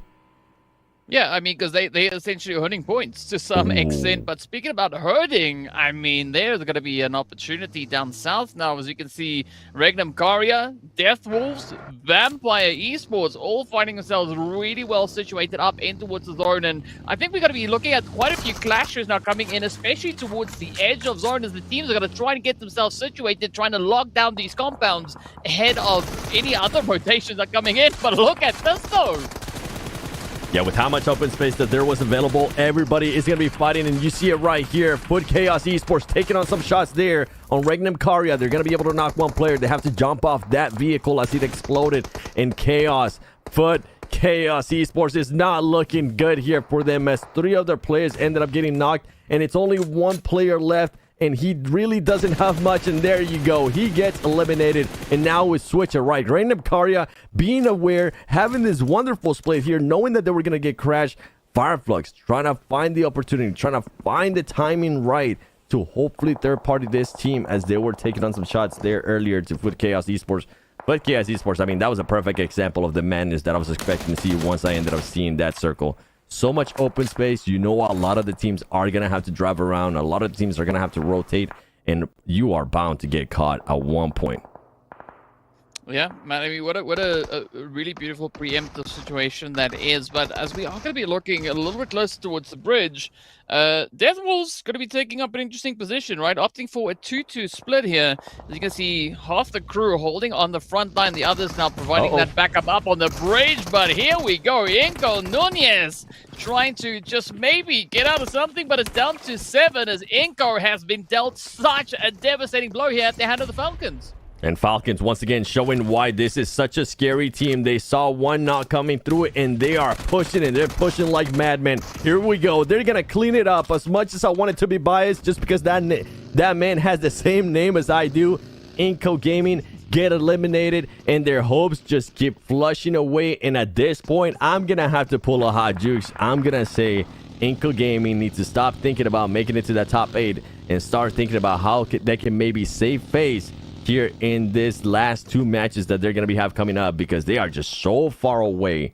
And I mean so far away from those top 8 that they would have to get to back-to-back chicken dinners. And with the way that they've been playing, it's going to be very unlikely. I mean, it's tough to argue the point, right? It's evident. It's right there. So, yeah, hopefully we'll see something happen as we get over in towards the desert. But for the time being, we are still sitting here with 14 teams. Team Gesso now going to be playing a bit of that hide and seek, as we do see them situated up in towards the north. The whole team huddled into one little shack. One nade could definitely spoil their day, but speaking about getting days being spoiled, Influence Rage having a little bumper car action out on the edge. Buncher King just capitalizing, locking in spray after spray, and now it is going to be 9Z also feeling so much of that heat. And Influence Rage, a team that I was hoping we would end up seeing that win. Look at this little boy being able to spot Raouf there from Enigma Galaxy. He takes him down.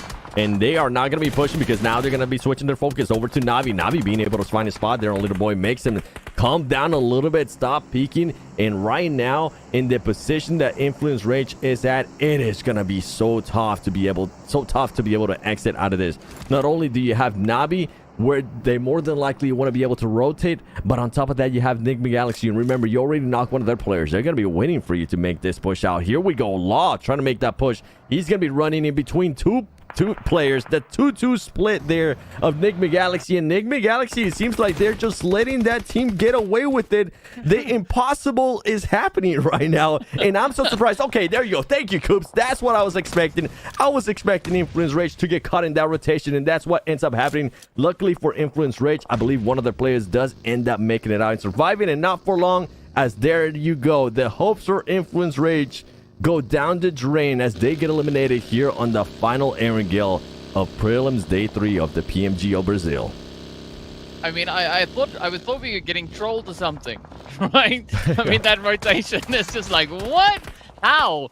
But in the meanwhile, it is going to be Falcons also then just inching their way up towards the edge of zone. Worlds of War now going to be feeling quite a bit of the heat here. But one thing that I'm noticing as we looked over towards Navi just a few moments ago is they actually are holding up quite a bit of a wide spread over on towards that eastern side. So curious to see whether or not they are going to be looking to maybe condense that position at some later point. In the meanwhile, it is going to be Enigma Galaxy now just running on some adrenaline here as they are just peeking all the angles they can find. They still have that full 4-piece up, but Falcons also, it's like they've just found another bit of something, right? The energy is starting to build, it's starting to go, and they've already found themselves 4 eliminations. I'm over here just smiling to myself, looking at Team Falcons just being risky too. Usually when you see a team there in that shack, you see a team just bundle up, just play it super safe, try to be inside the shack, hope that nobody sees you. Meanwhile, what does Team Falcons do as we're looking at Navi here, looking at Team Queso? Team Falcons says, we're going to throw as many smokes, we're going to look around, and we're going to see where's the opportunity where we can strike. And here comes this strike as they were able to find Rollers for War. They're going to switch it up. They're going to end up getting knocked, though, but they do end up eliminating one player.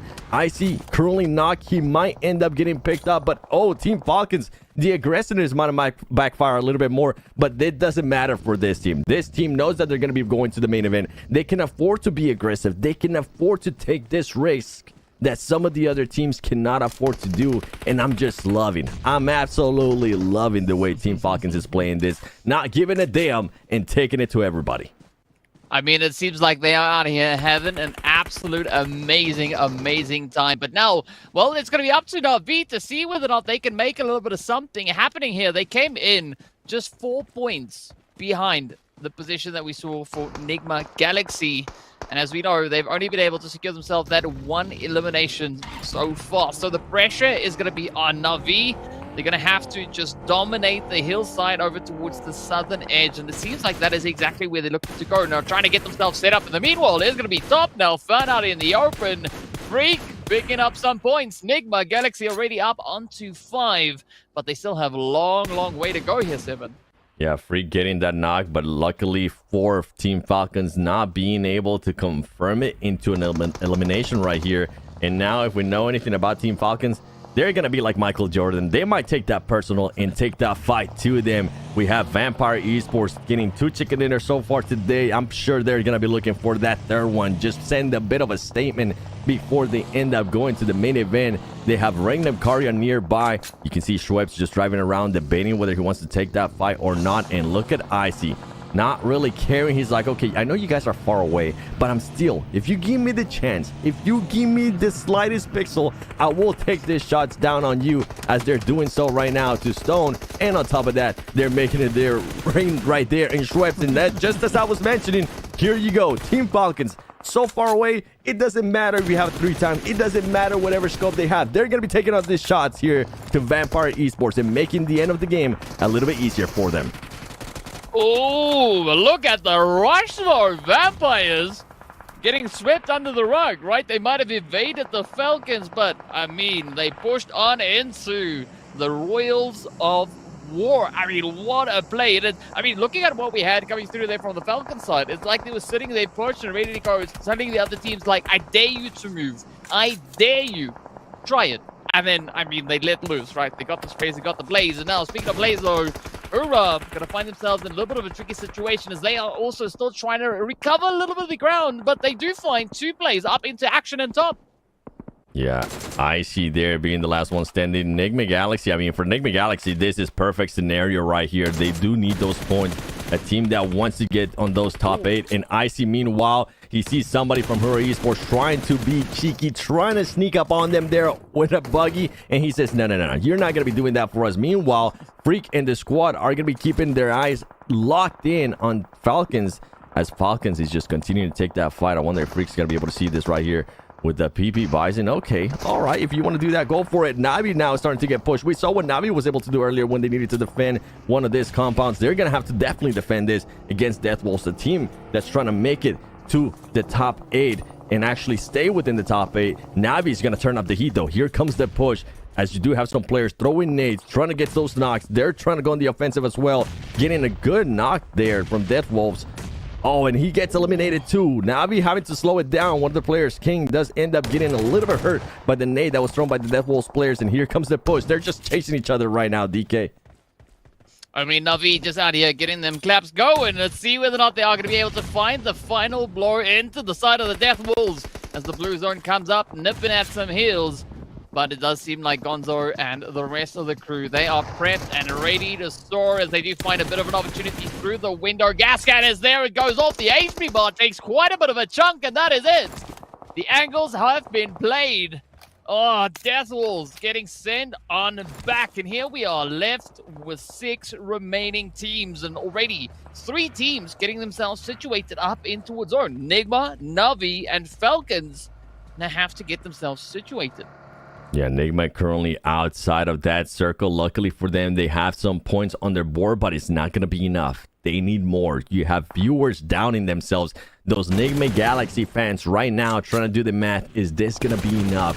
If they continue to do this, is it going to be enough? Let me be the bearer of bad news. They need to do more. They need to do a lot more here if they even want to try to make it into the top 8. Because if we think this is madness right now, wait until we get into that final match in Miramar. Anything can happen. Targeting can happen. Hot drugs can happen. I can't wait to see what's going to happen. But you know what's happening right now? This Navi team trying to make a push, trying to wrap around Regnum Karya, and it ends up backfiring for them as one of the players gets knocked and gets eliminated. Luckily for Navi, Gonzo gets... Oh, I thought he was going to get away with it, but Navi's not able to. That rotation was just a bit too much, and Regnum Karya takes full advantage of it and adds some points to their tally. I mean, what a step up, what a play that is that we see coming through here from Regnum Karya, but we are still not having any decisive plays here. Because, like, looking at Enigma Galaxy, they now need to make a push for zone. The blue is going to start closing up on them. I'm not quite sure where they're going to look to go, because this is just open, barren fields, not a lot of options with regards to positioning. This is, again, going to be a serious case of hide and seek, but out in plain sight. Oh, okay. Enigma Galaxy just got the luckiest bless in the whole wide world as the Team Falcon players ended up getting eliminated. I think whenever they were making this push, I don't think they were aware that there was still one player there from Team Falcons, and they would have been super exposed to him. So they definitely get lucky, and they are barely, and I mean barely, within this circle. The push out, whenever they do end up having to push out, is going to be tough. They need to wait for Team Queso to come a little bit closer, and then we're possibly going to start seeing those snakes just laying down, inching up closer and closer to each other, hoping that they don't get caught and hoping that they can surprise somebody else. Team Queso, a team that I've been wondering what's been going on with you. When are you finally going to show up? They're not going to be making it to the top 8, but I mean, it goes with what we've been saying, that there could be more teams towards the bottom looking to clutch up those extra points and make themselves look even better here when we get to the final overall. Yes, sir. And as we know, with great power comes great responsibility. And, well, there's going to be quite a bit of that now at play here. As, I mean, Enigma, beautiful setup up towards the north. But how are they going to be able to recoup it if the zone doesn't shift their way, right? Because looking at the position that they've got, they can get the play over onto Regnum Korea. They can get the angles onto Wheels of War and, of course, onto Team Queso. But now all of that gets turned on its head because Enigma, well, they're going to have to take the plunge here. They're going to have to, as well as Regnum Korea, if I'm not mistaken, where they are currently at least the majority of their players, it's not going to be within that circle. And guess what? Team Queso, they're currently looking pretty. If I'm Enigma Galaxy, I'm looking to hop on this car right here and make a push there towards that Team Queso player, 2MV. He's looking like he's going to be in a good spot, even though it's easier said than done because they're going to make themselves a big target. But that decision needs to be made. It needs to be made soon because they're going to have to push out at some point. You can see they know that he's there. They just don't know how many players are going to be there from Team Queso. Here comes the push. A 2-in-1 split. Exactly what I was thinking was going to happen. You know what? They don't even decide to push it all the way. They decide to just get a little bit closer to the circle. Maybe they can make their way by just snaking around. And I think that's what's going to end up happening as the shots are going to keep on coming through. They're wanting not to even make this push in the car. They want to make it on foot. They want to make it a little bit harder on themselves. They want to be a little bit more flashy. 2-2 split here from Enigma Galaxy, trying to catch the player from Team Queso. Meanwhile, as the fights continue in the background with Royals of War and Regnum Korea trying to be snakes. They end up getting caught there by players from Team Queso. Wow, we just see shots flying all over the place. Team Queso finding a few pickups, but getting picked up themselves. It is going to be Rauf with a very cheeky reposition, moving up right alongside M2M. But here we go. Team Queso holding nice and steady. Regnum Korea also now essentially down to a 1P. So let's see whether or not Enigma Galaxy can follow through, get their hands on that winner chicken dinner. You said before, Seven, that they were going to have to do better. I said the teams are going to have to try and get more than 15 points, or at least 15 points at a minimum. If Enigma Galaxy continue with this flow, that is exactly what they are going to be unlocking come end of this match.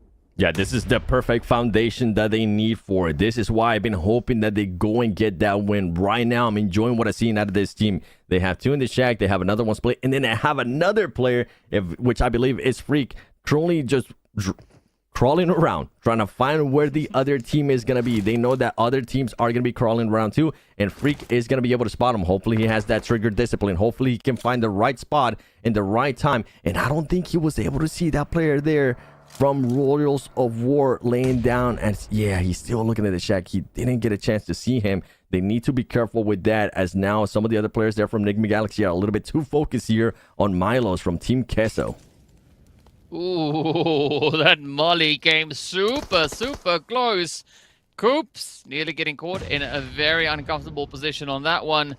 But a quick little reposition could maybe take them a very long way. I like this, that Enigma slowly starting to assert themselves in the zone. As you can see, Lord now getting a little bit of that height advantage. Oh, but Milos now going to feel it. That nade gets close, but is going to pop. No, instead it is going to be Cold Goat, rather, hitting the hits in from up above.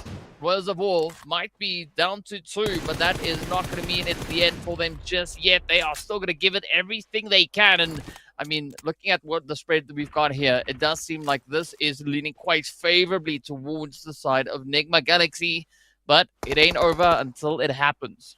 That is correct. We've seen it many times where we think one team is going to win it, and then the chokes start coming in, and now Rauf getting a little bit closer and closer. Luckily for him, he does have the backup from Lore. We were talking about all this, Nate. There you go. Look at that. Royals of War taking on the shots. It's going to be just one player now alive from Royals of War. They're shooting at the grass. They're hoping that they're going to be able to find him. Nigma Galaxy looking to get that win that they've been needing and they've been wanting to get. And there you go. And you can see the players are not celebrating because they know what's at stake. They know that this, even though it's a good win, is not going to be good enough to make it to the main event. They need to be able to follow it up coming up in the next two Miramars.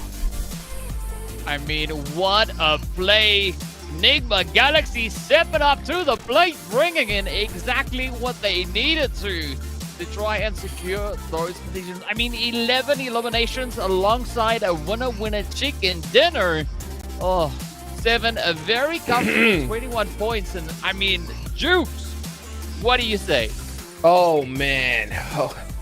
Talk about a sigh of relief, right? I mean, whether it's enough or not, the door has been opened. You know, when it was pretty much almost closed, right? Let's put it this way. If we're talking about nail in the coffin for Nigma Galaxy, there was a nail and a hammer hanging over an absolutely shut coffin, right? But they pushed right through it, burst out, and man, they are that much closer. Another team as well that's a very similar position, right? Royals of War. They were right there next to them. So, in all honesty, it could be a battle between these teams. This one, Death Wolves as well. It's anyone's game going into Miramar, and that's going to make things very scary. Yeah, and talk about nail in the coffin. This was the biggest nail in the coffin right there as Team Falcons made that push on Inko. Inko just couldn't do anything. And earlier on, we saw that fight there. Nigma Galaxy players being able to take some shots. That was massive that they were able to fully reset on that scenario.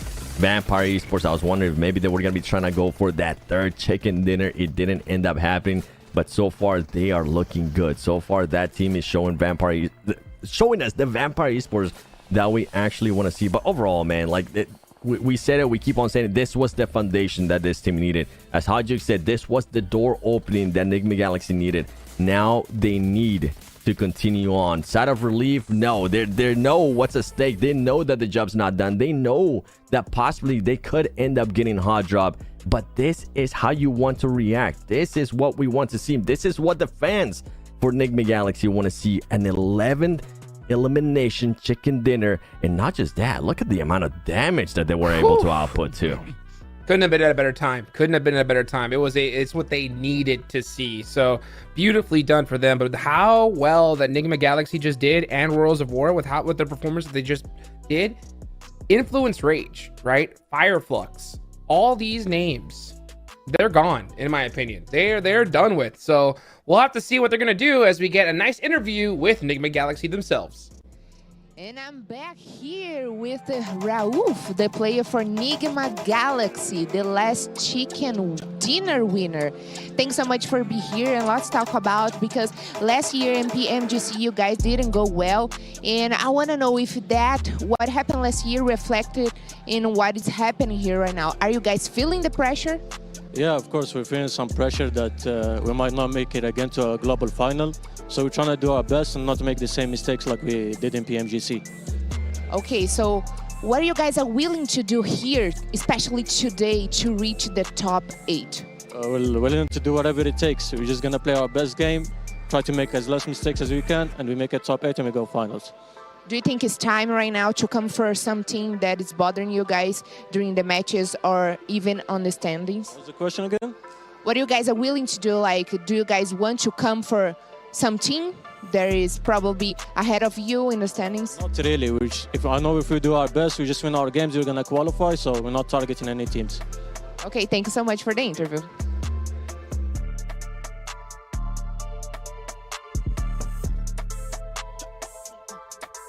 Yeah, no targeting. No targeting at all for Nigma Galaxy right there. Now, a team that can do it is Team Falcons, as Action's going to be the MVP on this one. And oh boy, speaking of targeting, 7, right? Not only can the top teams do it, right?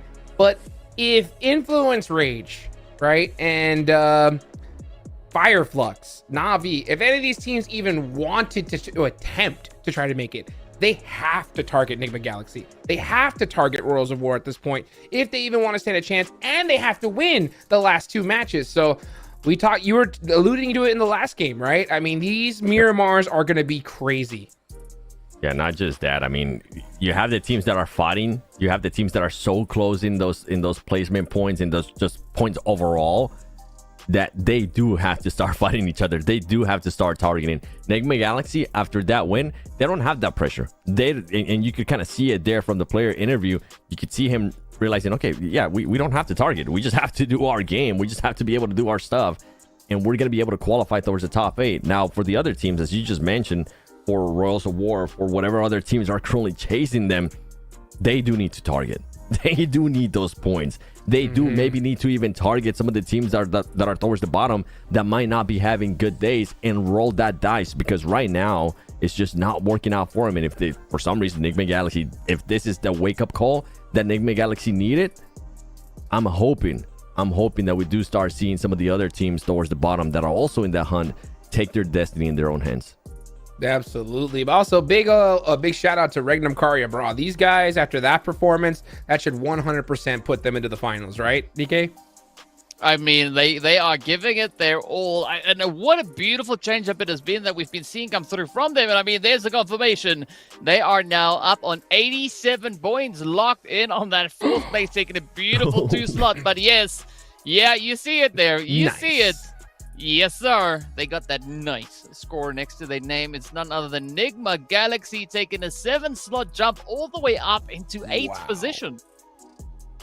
Team Liquid 7 not looking too happy as Royals of War are tied with them.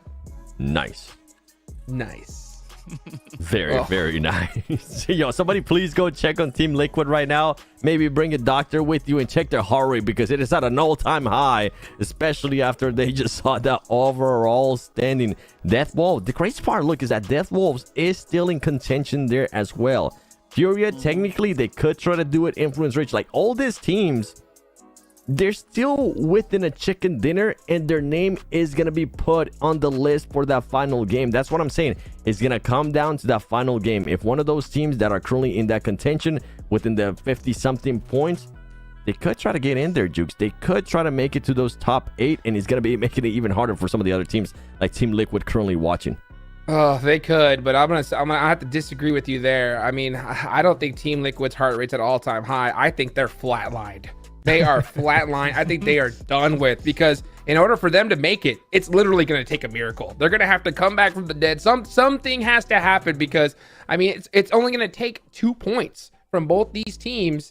If they do it, they're gone. So there's 2 matches left to go. Anything can happen, but the only hope that I think Team Liquid has is that the teams below target Royals of War, target Enigma Galaxy at this point, because they need to. That is, oh yeah, look at that. These are the qualified teams predicted for the main event. What do you think about that, Seven? I agree with it. I mean, Team Falcons, we kind of called it smoke gaming yesterday.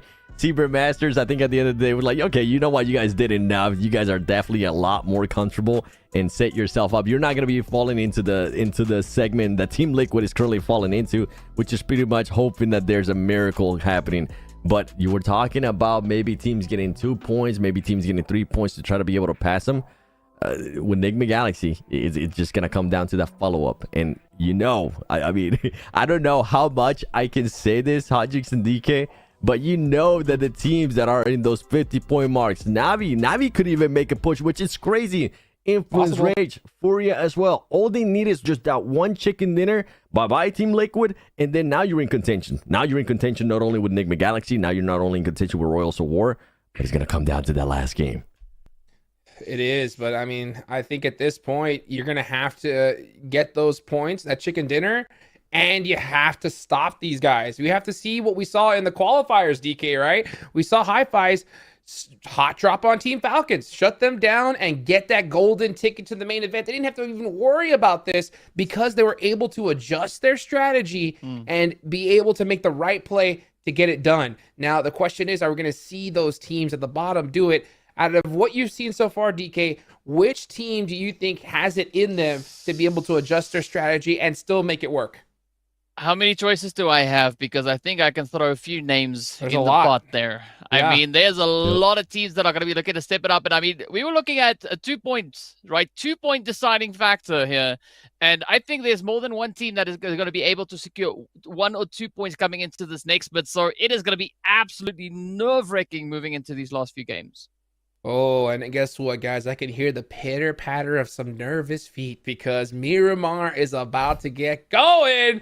And here we go. Seven, thank you so much. We're going to catch you here in the last game. It's going to be me and DK taking this one on. And oh, it's an important one here. First Miramar of the day. You have to set the pace. You have to get it done because in the last game, I really do think it's going to come down to like 1-2 points of who makes it into that top 8.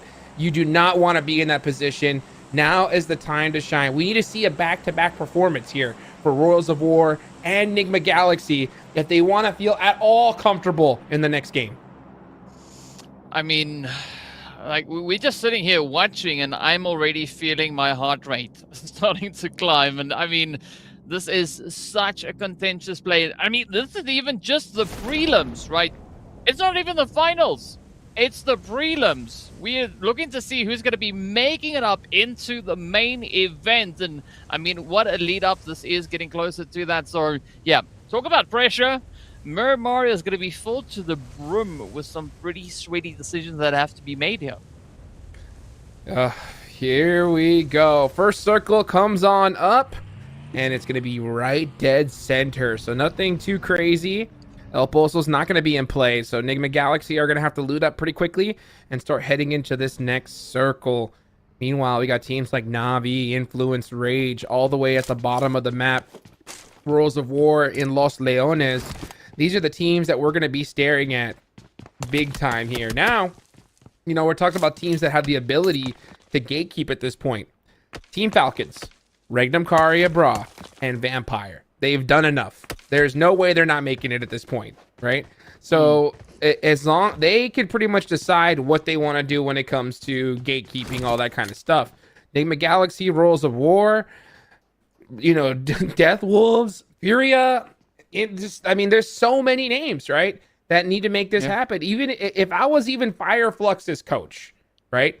It's not impossible. It's improbable, but it's not impossible, right? If you're Fireflux with 47 points, the strategy has to be, we need to stop Enigma Galaxy, Royals of War, and Death Wolves somehow, right? And we need to win this next match. If we don't do it, it's 1,000% over. I mean, they're going to have to drop a 20 bomb to pull that move off in this match, right? If you're for the 5 blocks is going to be looking to clutch up like that. So, yeah, the pressure is on. I mean, and knowing 5 flux, it's not an impossibility, but as you said, it's all down to the level of probability of that happening in this particular game. And we use the evidence of the previous matches to try and kind of help us figure out what the odds is of that happening. So, I mean, if they've been hiding some insane tactic over the past few games and the past few days, now would be the time to let it loose. But looking at what we've got here, I think this could definitely make for an interesting dynamic, looking at how we've got that zone positioned. I mean, Furia finding themselves in a very comfortable spot within that zone, nearly smack dab center. They don't really have to move all that much, but this also allows them the opportunity now to get themselves set up, right? Lock in those positions and make sure that they can defend if they see someone rotating up. Yeah, 100%. You know what? And that's the crazy part. That's the thing that kind of frustrates me a little bit because, like, you know, when it comes to tactics, there shouldn't be a hidden one, right? There's only one tactic, and that is we got to stop Enigma Galaxy, Royals of War, and Death Wolves, and we need a 20 bomb. That is the only way. You know, it can't be just 20 bomb. Like, that's the thing. It's like, it can't be just, hey, we're going to sit back and we're going to get a 20 bomb and hope for the best. Hope that Enigma Galaxy didn't put up 10 points. Right? Because if they did, you're done. So it's like, I want to see at least the attempt from a team like Fireflux, because we know what's going to happen. If I don't see even the attempt here, I'm going to start having my doubts because, I mean, this is the rest of PMGO on the line here. You got to do something, right? Fight until it's over. Ooh. Yeah, I mean, that's Worlds of War! Yep, they're feeling it. The action is on. That knock has been secured. But now it's game time, right? Now they gotta back do to Royals. something. Go back to Worlds of War. We don't care about these two teams. I'm sorry, we don't. Team Kesso and Worlds of War. That is where it's at right now. As we're watching these two teams at the bottom go at it, you know, hey, that's good for them. But, you know, I'm going to be staring at that board there, that feed, to see what's going to happen on the other end. Because Worlds of War losing a player is going to be devastating to this squad here. I mean, yeah, as long as these teams below them don't perform, I mean, it's only going to take a few points and they should be good, but you can't bet on that, especially in the last game coming up. Yeah, you definitely can't bet on anything, but the one thing that you can bet on, and I'm sorry to say this, Team Liquid, is the points to aim for is going to be 71, right? If you get 71, 72 points, you know that you have a fighting chance, at least after this match, for the top 8. So the heat's going to be there. The pressure is on. And of course, we can see the players here from All Glory Gaming and Foot Chaos. Just trying to go out with a bit of a bang, right? Trying to secure themselves a few additional points. I mean, we can still maybe see a little bit of a shift down there, but it's not going to matter all that much at this point. We are instead going to be looking over on towards teams like Nigma, Galaxy. And I mean, All Glory Gaming, they just to the east, right? So if they make enough noise, they could be luring in a little bit of that Nigma action. Oh, yes, they can. And I mean, this is where it's hard as an IGL, a coach, to decide what your strategy should be, right? Because if you're in the boat that is Nigma Galaxy, Worlds of War, Death Wolves, you have to put points on PUP, right? But you have to do it safely too.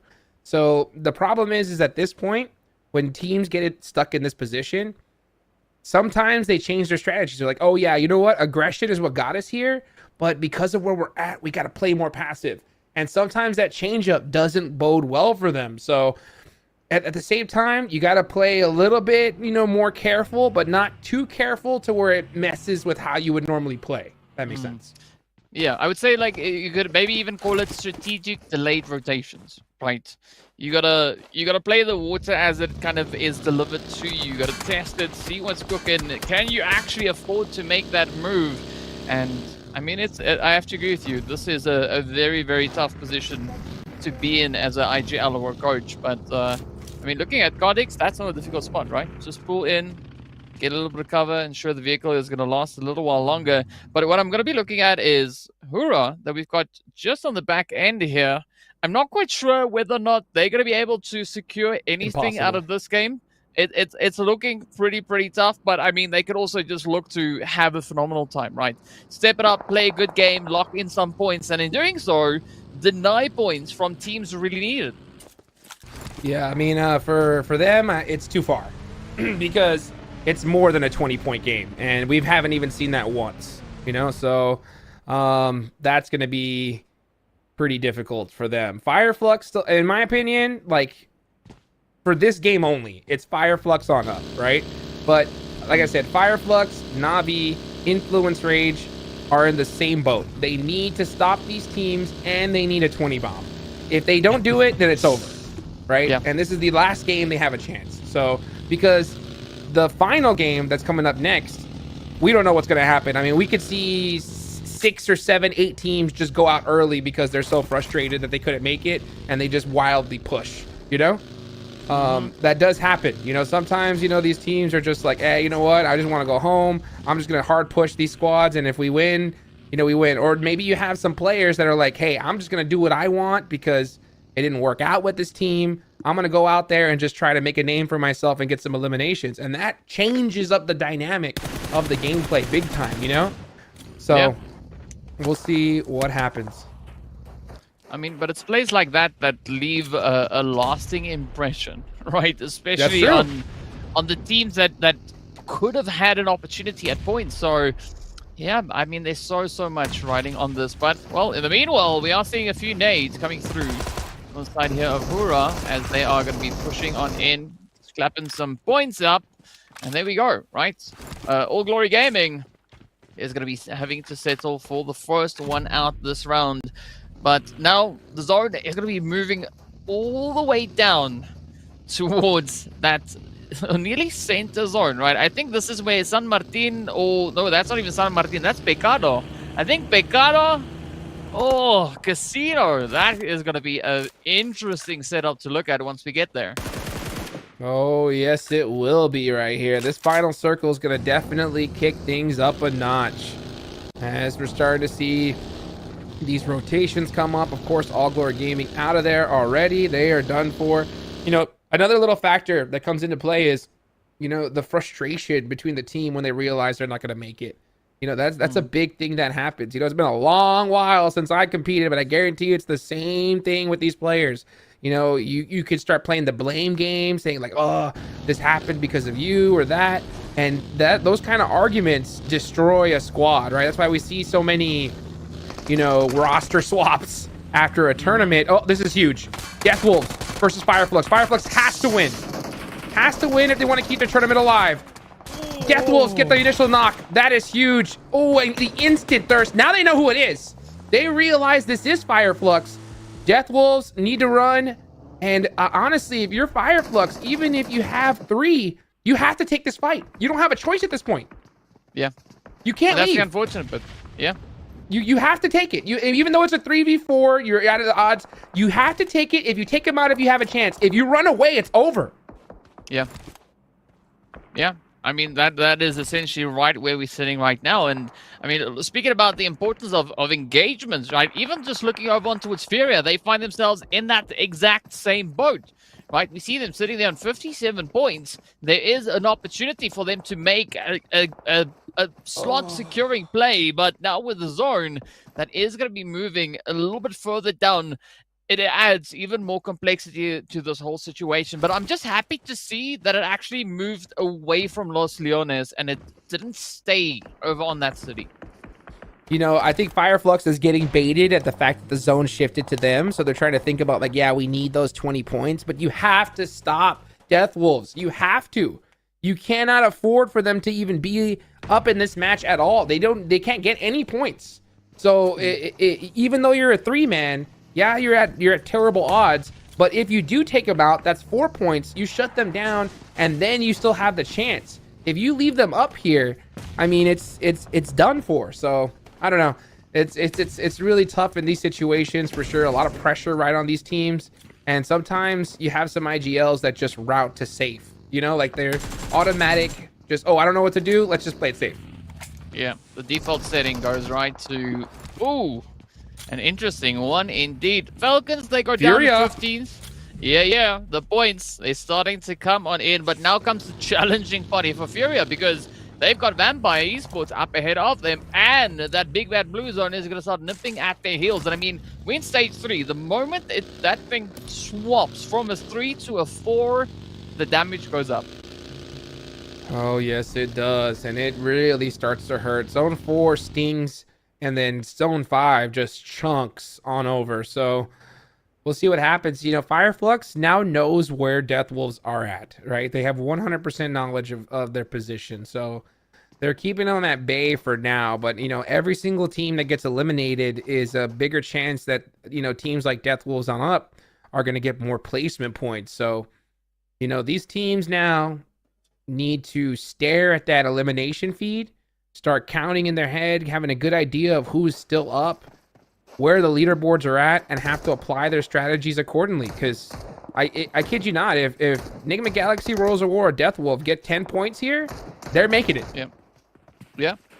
100%. And then I mean, then Vampires are going to have a whole different thing to start worrying about, because I mean, once these teams start nipping at your heels, it also puts quite a bit of pressure on. So that's why I actually can't wait to see what is going to be happening once we make it into that last match of the day. But before we get there, we still got to work our way through this last, well, at least the first Miramar of the day.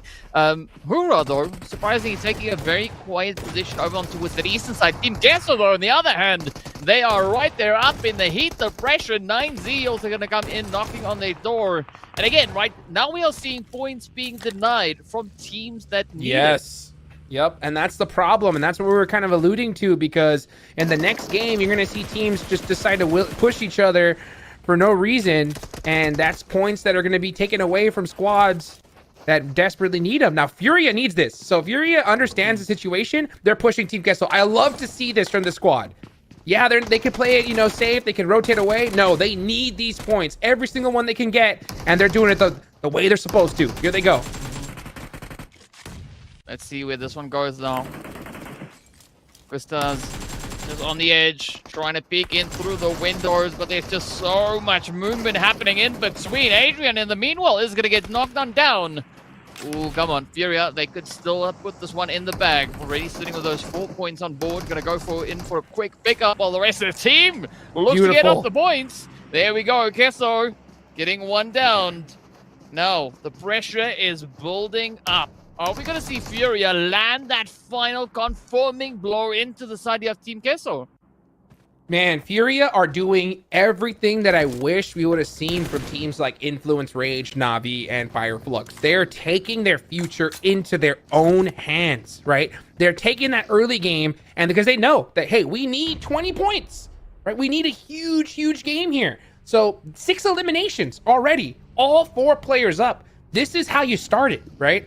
Now, they didn't do the you know, attacking Enigma Galaxy and Worlds of War, but this is one key, right, to opening up that door. And that door at the other side of it is the finals, and they're trying their hardest right here. So let's see if they can continue on over. This is huge. Death Wolves versus Na'Vi, and Death Wolves seem to be getting the better of them. Oh, these continuously locking on in. But you know, one thing that I also just realized looking at the standings is that if this match goes well for a team like Nigma, Royals of War, or even the Death Wolves. Fireflux? What? This is all those 3 teams. This is all those 3 teams. Na'Vi eliminated. That's done for. Fireflux isn't hurt. I am just staring at the feed right now as Influence, Rage seem to be into it with all of them.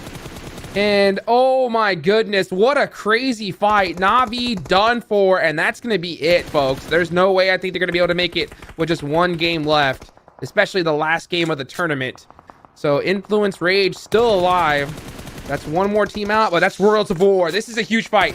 If Influence, Rage has any inkling that this is Worlds of War here, they need to push them. Need to. Yeah. Yeah.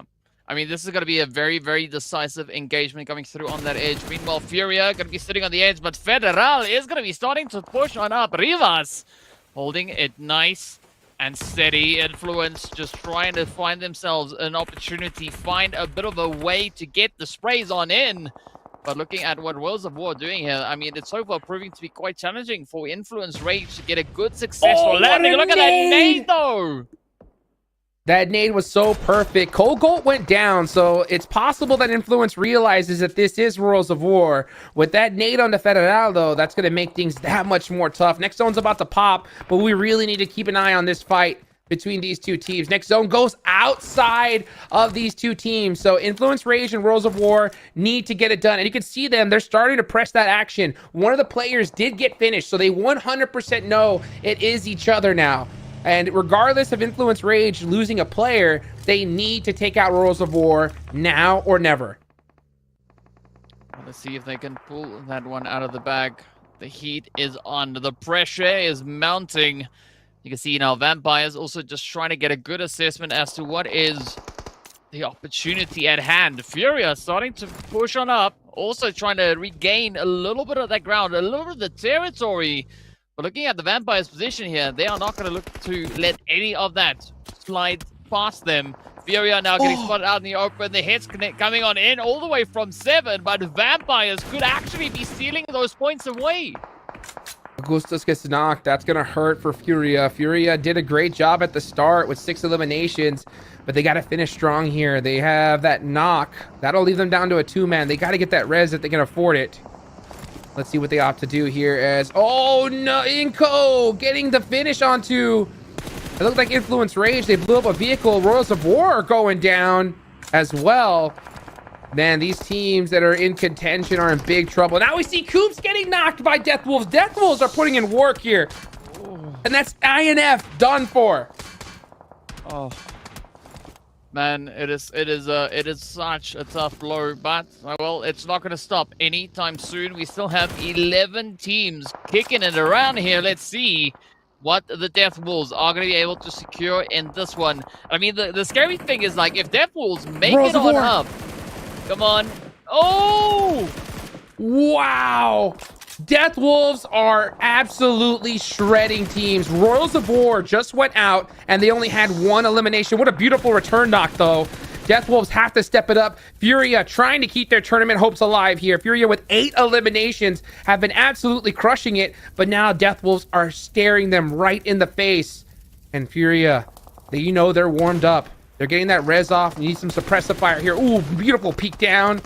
Trying to shoot some shots on back. They're outside of this circle, and they cannot touch it. It's closing. They need to move.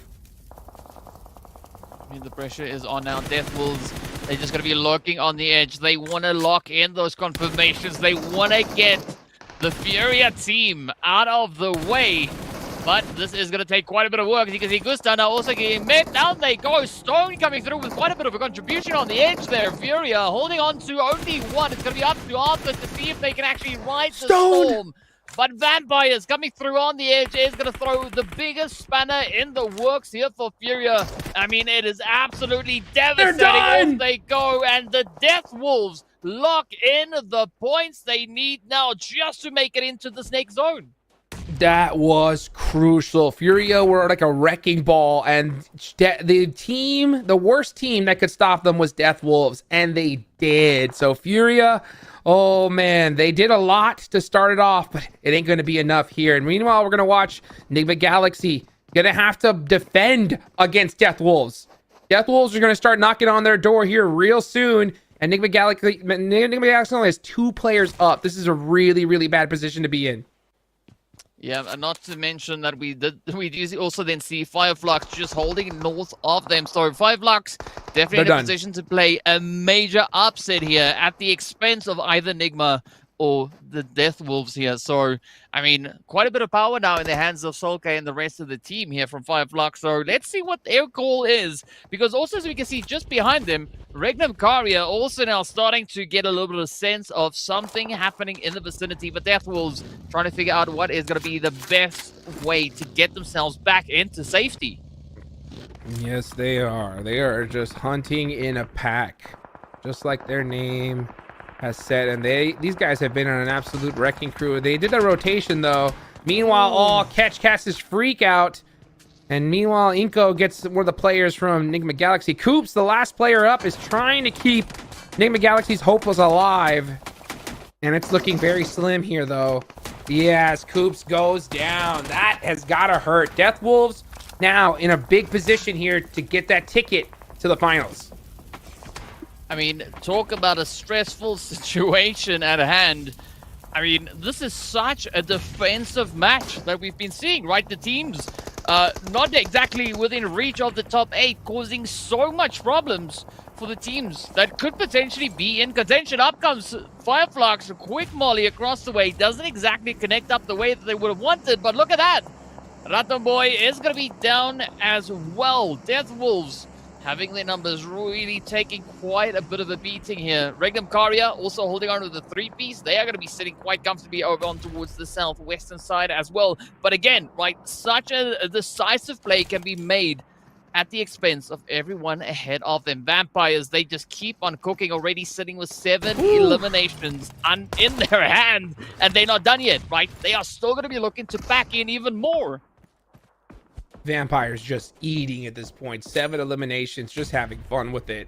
Right now, the eyes are on Death Wolves. How many points are they going to get here? They are on an absolute tear. Fireflux, they're done. They did not play this right, strategy-wise.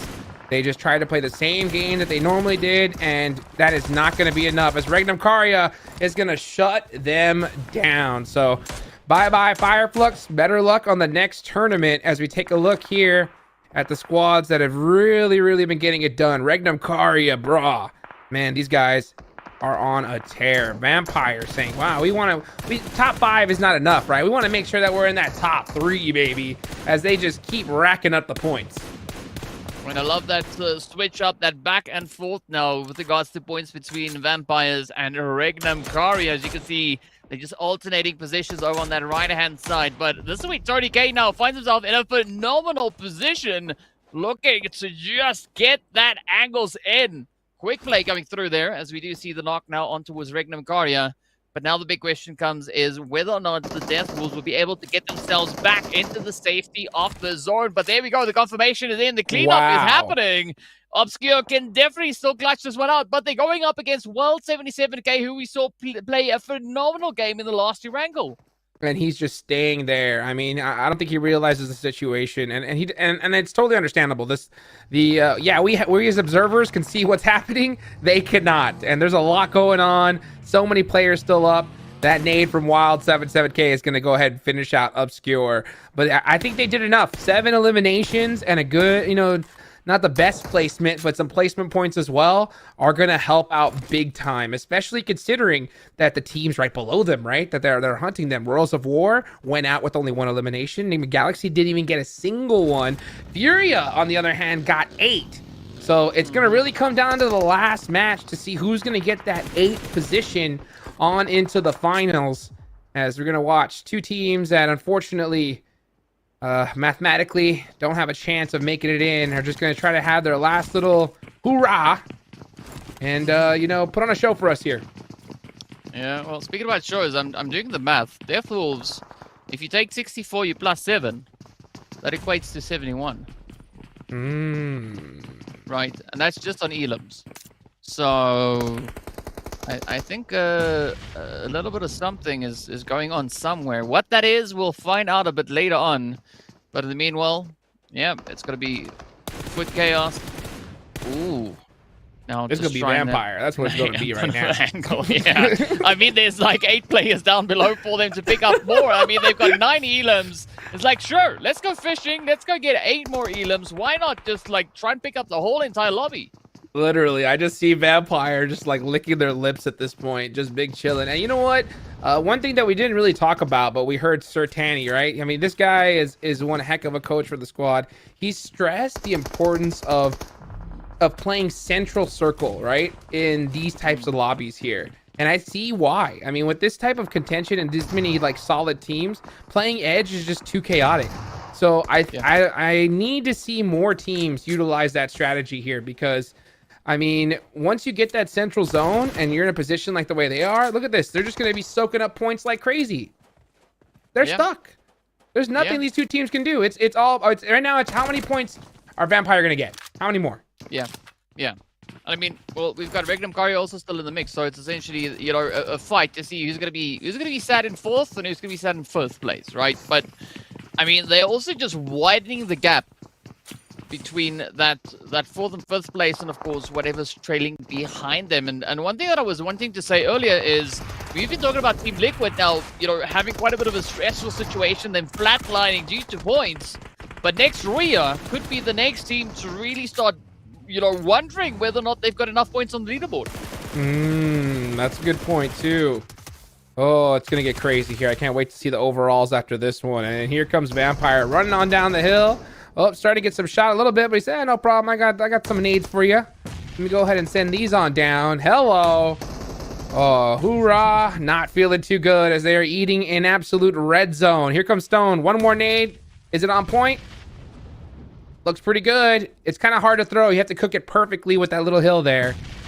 That's going to do it, though. Yep. Yeah. Schwab says, nah, you know what? Forget it. He actually ran up with the DBS and gets thirsted. But you know what? When you're so high on the leaderboards, you can do that. Yeah. I mean, but that's exactly. Inko said, "Okay, enough of that, guys. Enough of that. All right, calm down. Cut it out. But well, it's gonna get snuffed quickly, right? Because we are in stage 9. No more zone. It's just blue. That's all it is. It's just gonna close on up, and it's gonna take no names, take no nothing.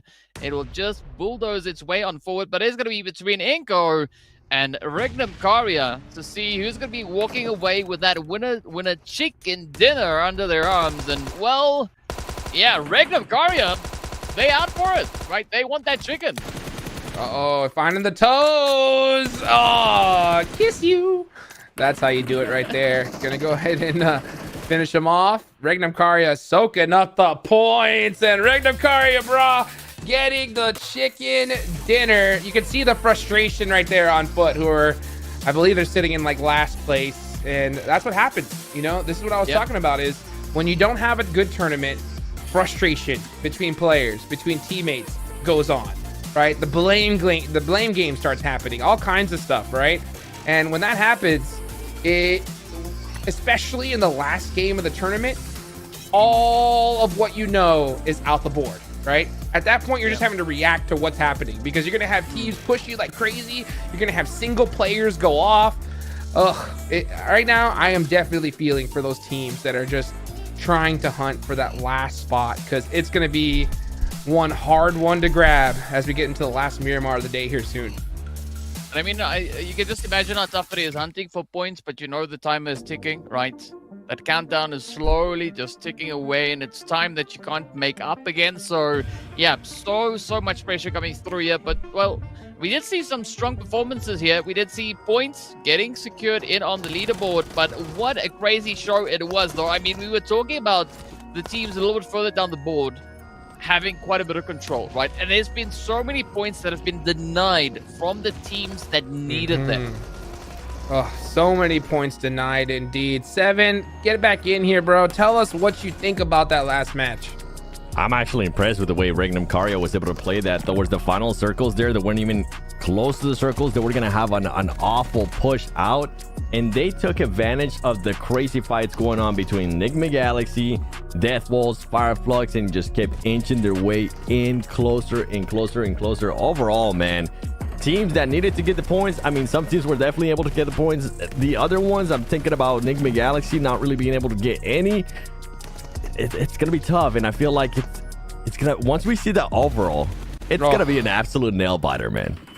Everybody's just gonna be so close. Anybody's gonna be able to take it, and then we start talking about the other teams towards the bottom. Who's gonna be surprising? Who's gonna be wanting to at least maybe stop some of the other teams from making it to the main event, and then the other teams that are already qualified.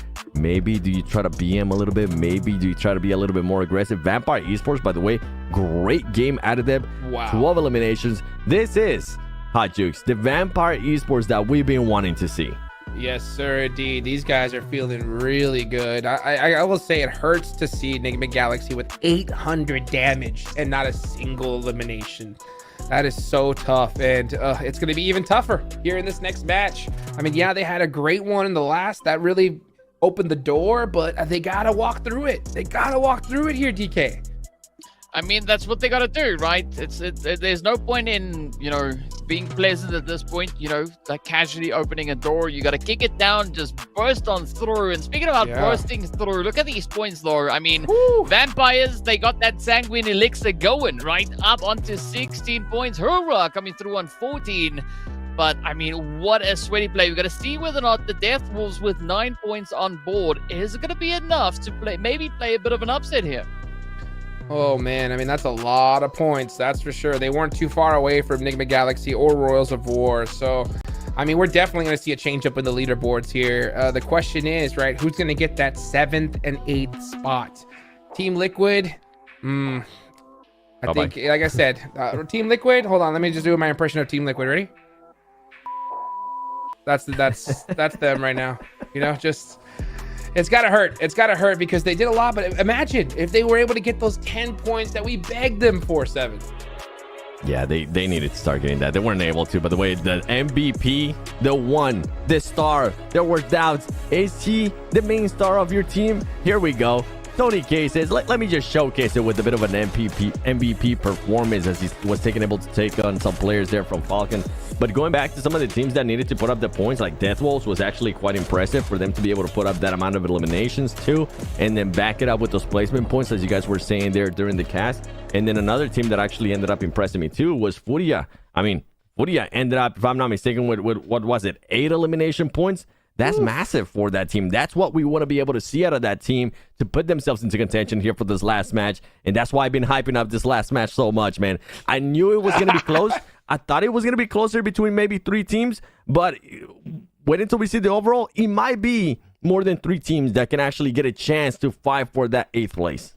And I wouldn't be surprised if Furia's one of them, right? Because they got it. They did what they were supposed to, right? And out of all those eliminations, 6 of them, DK, right, were in the early game.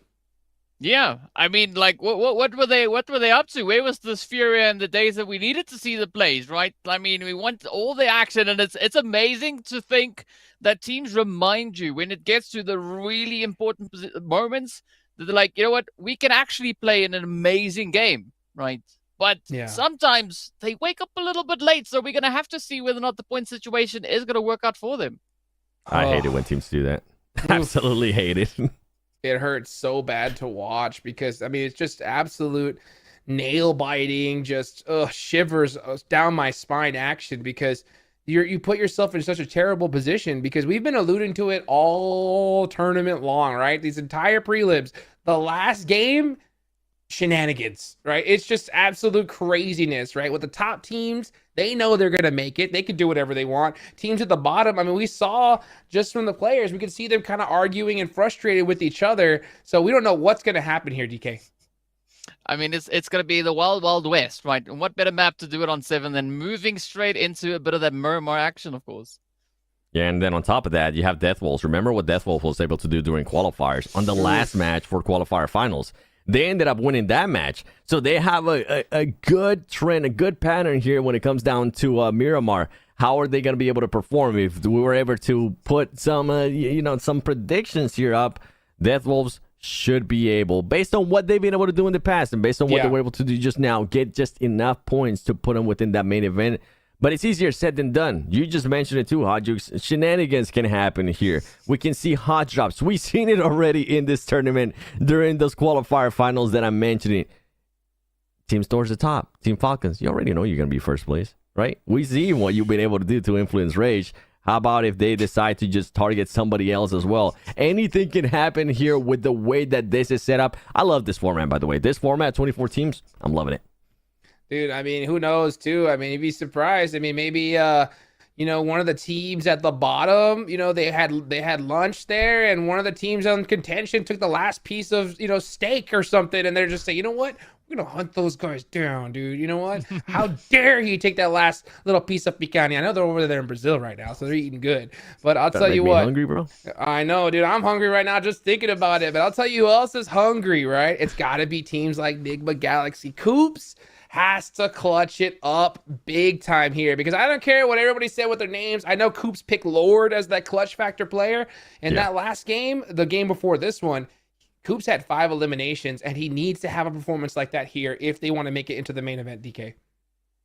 Yeah, that is going to be of the utmost importance. So if you've ever seen a clutch master step out onto the battlefield, this needs to be the game. Game number last, right? It is all coming down to it, and that is where, I need to go get my seatbelt because I'm gonna need it, right? There's just going to be so much happening in here, and based on the pacing that the teams brought in onto game number 5, the last Miramar, it's going to be insane. Oh boy! Oh boy! I want to see the overall. Me too. I want to see that overall so bad. Real bad. Like real bad right now. I know you guys as well. Thank you so much for being so patient with us here. The second it comes up, we're going to do the full breakdown on it because, I mean, like you mentioned, I have a good feeling there's going to be, those 2-3 teams just really trying to make it happen here. Now, one thing I want to talk about, Seven, because I know you were watching the game, right, is Fireflux, okay? Right? What did you think about them and their strategy? Did you hear what I say? Did you tell me? What do you think about that?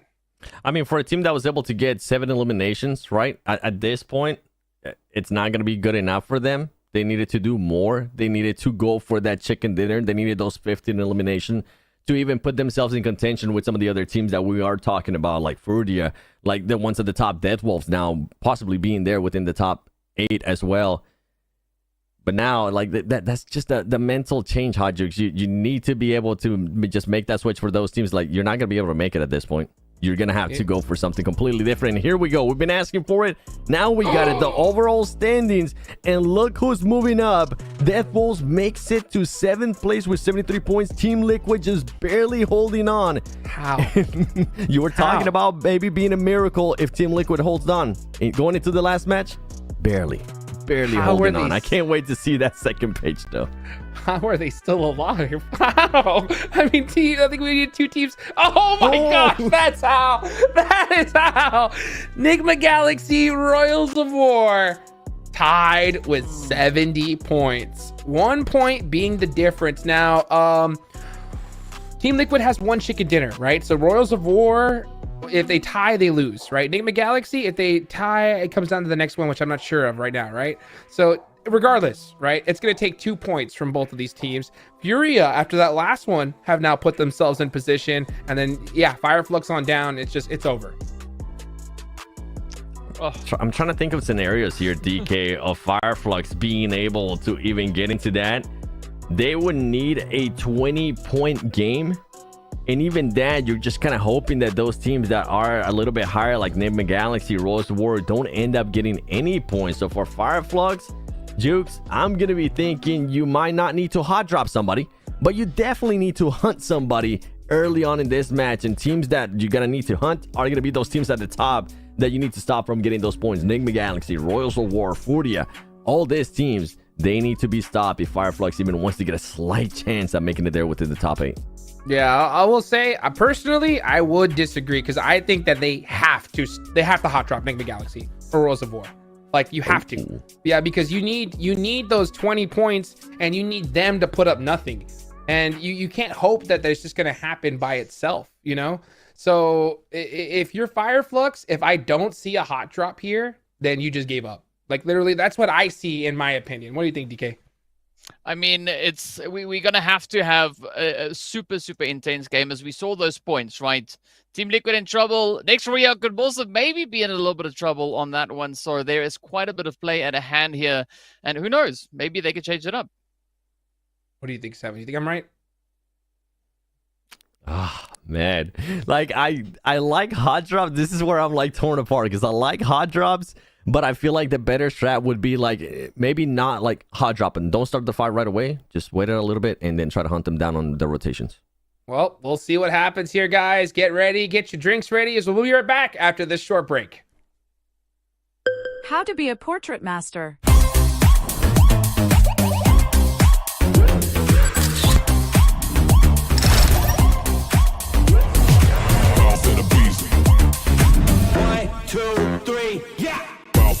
I'm a boss till I go. Boss in the beast, I'm a boss till I fall. I'm a boss on the beat, I'm a boss, spit and ball. I'm a boss, keep it G, and I walk in the talk.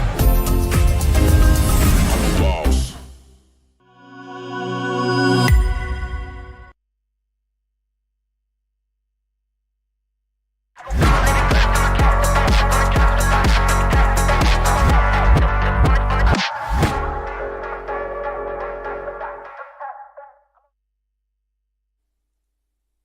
Welcome back, everybody. It was a short break indeed, because we're gonna start heating things up here in the last match of the prelims. We're gonna find out which teams make it into the finals. Just a quick recap here. It is top 8 that move on.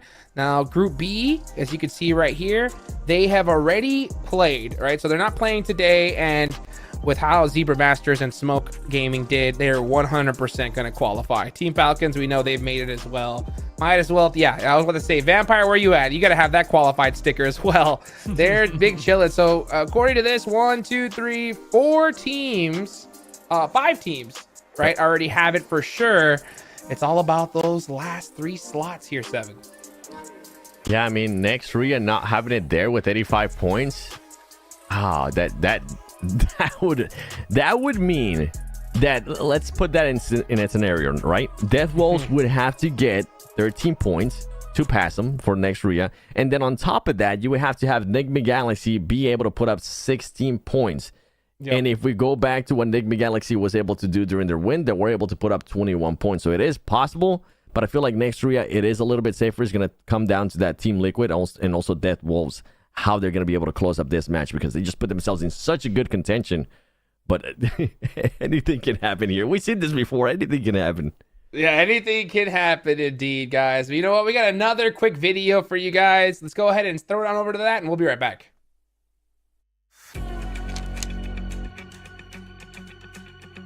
which you give them 2 shotguns, they're going to eliminate every opponent for you. So that was the 6th game of our life. We looked at how other teams play and the teams that are playing with us. I'm not too worried about Alpha 7 and S2G. And the second day we say to each other like we have to do 40 points, otherwise we're not gonna make it. IHC, we've got the Korean best teams, D+. So we decided together to drop on Falcon, and that was probably the play of the tournament.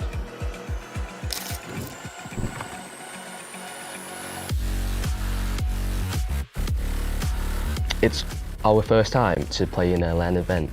It's not very difficult to play in because I've got the best teammate of France in my team. I've got the best IGL, Snowix. I've got the best Fragger, Robs, which you give them 2 shotguns, they're going to eliminate every opponent for you. It's very brilliant, so it's easy in close range fights. We've got Ozzy, the best supporter, very good in taking angles. I'm a free man, so I do a support role, co-IGLing and stuff. A brilliant brains, mindset and gun skill. As a team, we formed 2 weeks ago. Tout d'abord, on est parti de rien, on avait zéro synergie. And we haven't had the best games, but until now, we've talked about strategy and everything, and we've overcome our problems. Donc on s'entraînait avant, on a fait quelques scrims. That was pretty difficult because like we come from the Online Qualifier and we was top 45. First day we did not too good, I would say. First day it was pretty hard also because we did like almost 20 points, so we was close to not pass.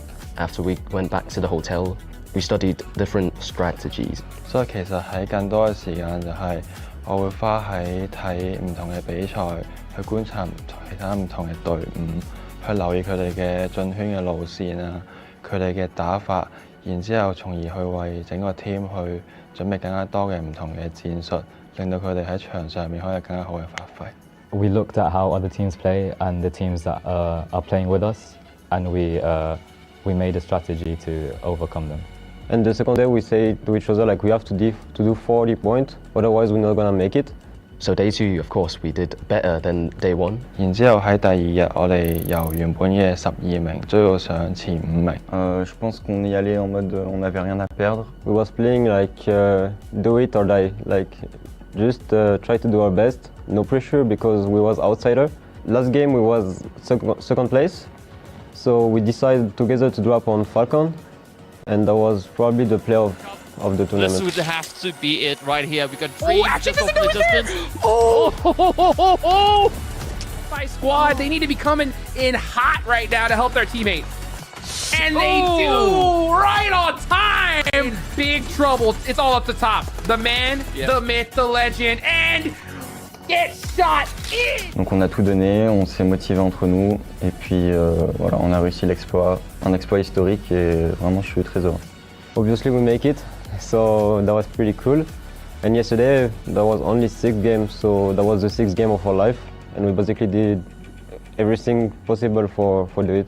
而去到琴日，我係仲要係可以直接攞到第1名嘅呢一個資格，直接進入呢個決賽嘅門票，亦都好難得。Final there is gonna be only good team, but for me the main contender for the title is Alpha 7 and Nova Esports.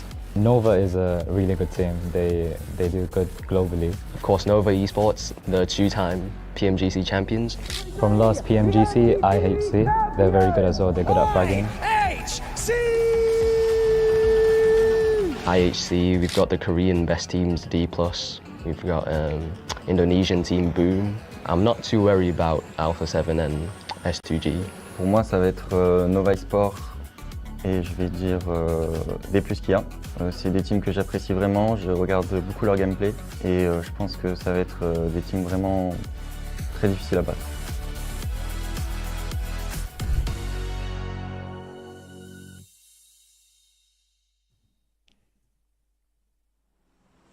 Oh, you got a player from a qualifying team saying we don't got to worry about Alpha 7 or S2G. What's going to happen in the finals?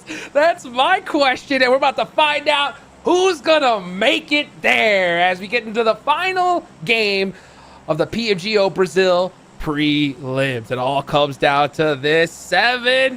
Ooh, I hope you're ready. Give me a second. Let me choke up a little. Okay. All right. Gotta get that out of my system because, boy, I don't want to see any choking for some of those teams that definitely need the points. And look at that playing path, too. Anybody that tends to go towards the south, it'll be a little bit harder for you to get there. We'll have to wait and see what the first circle is going to be looking like.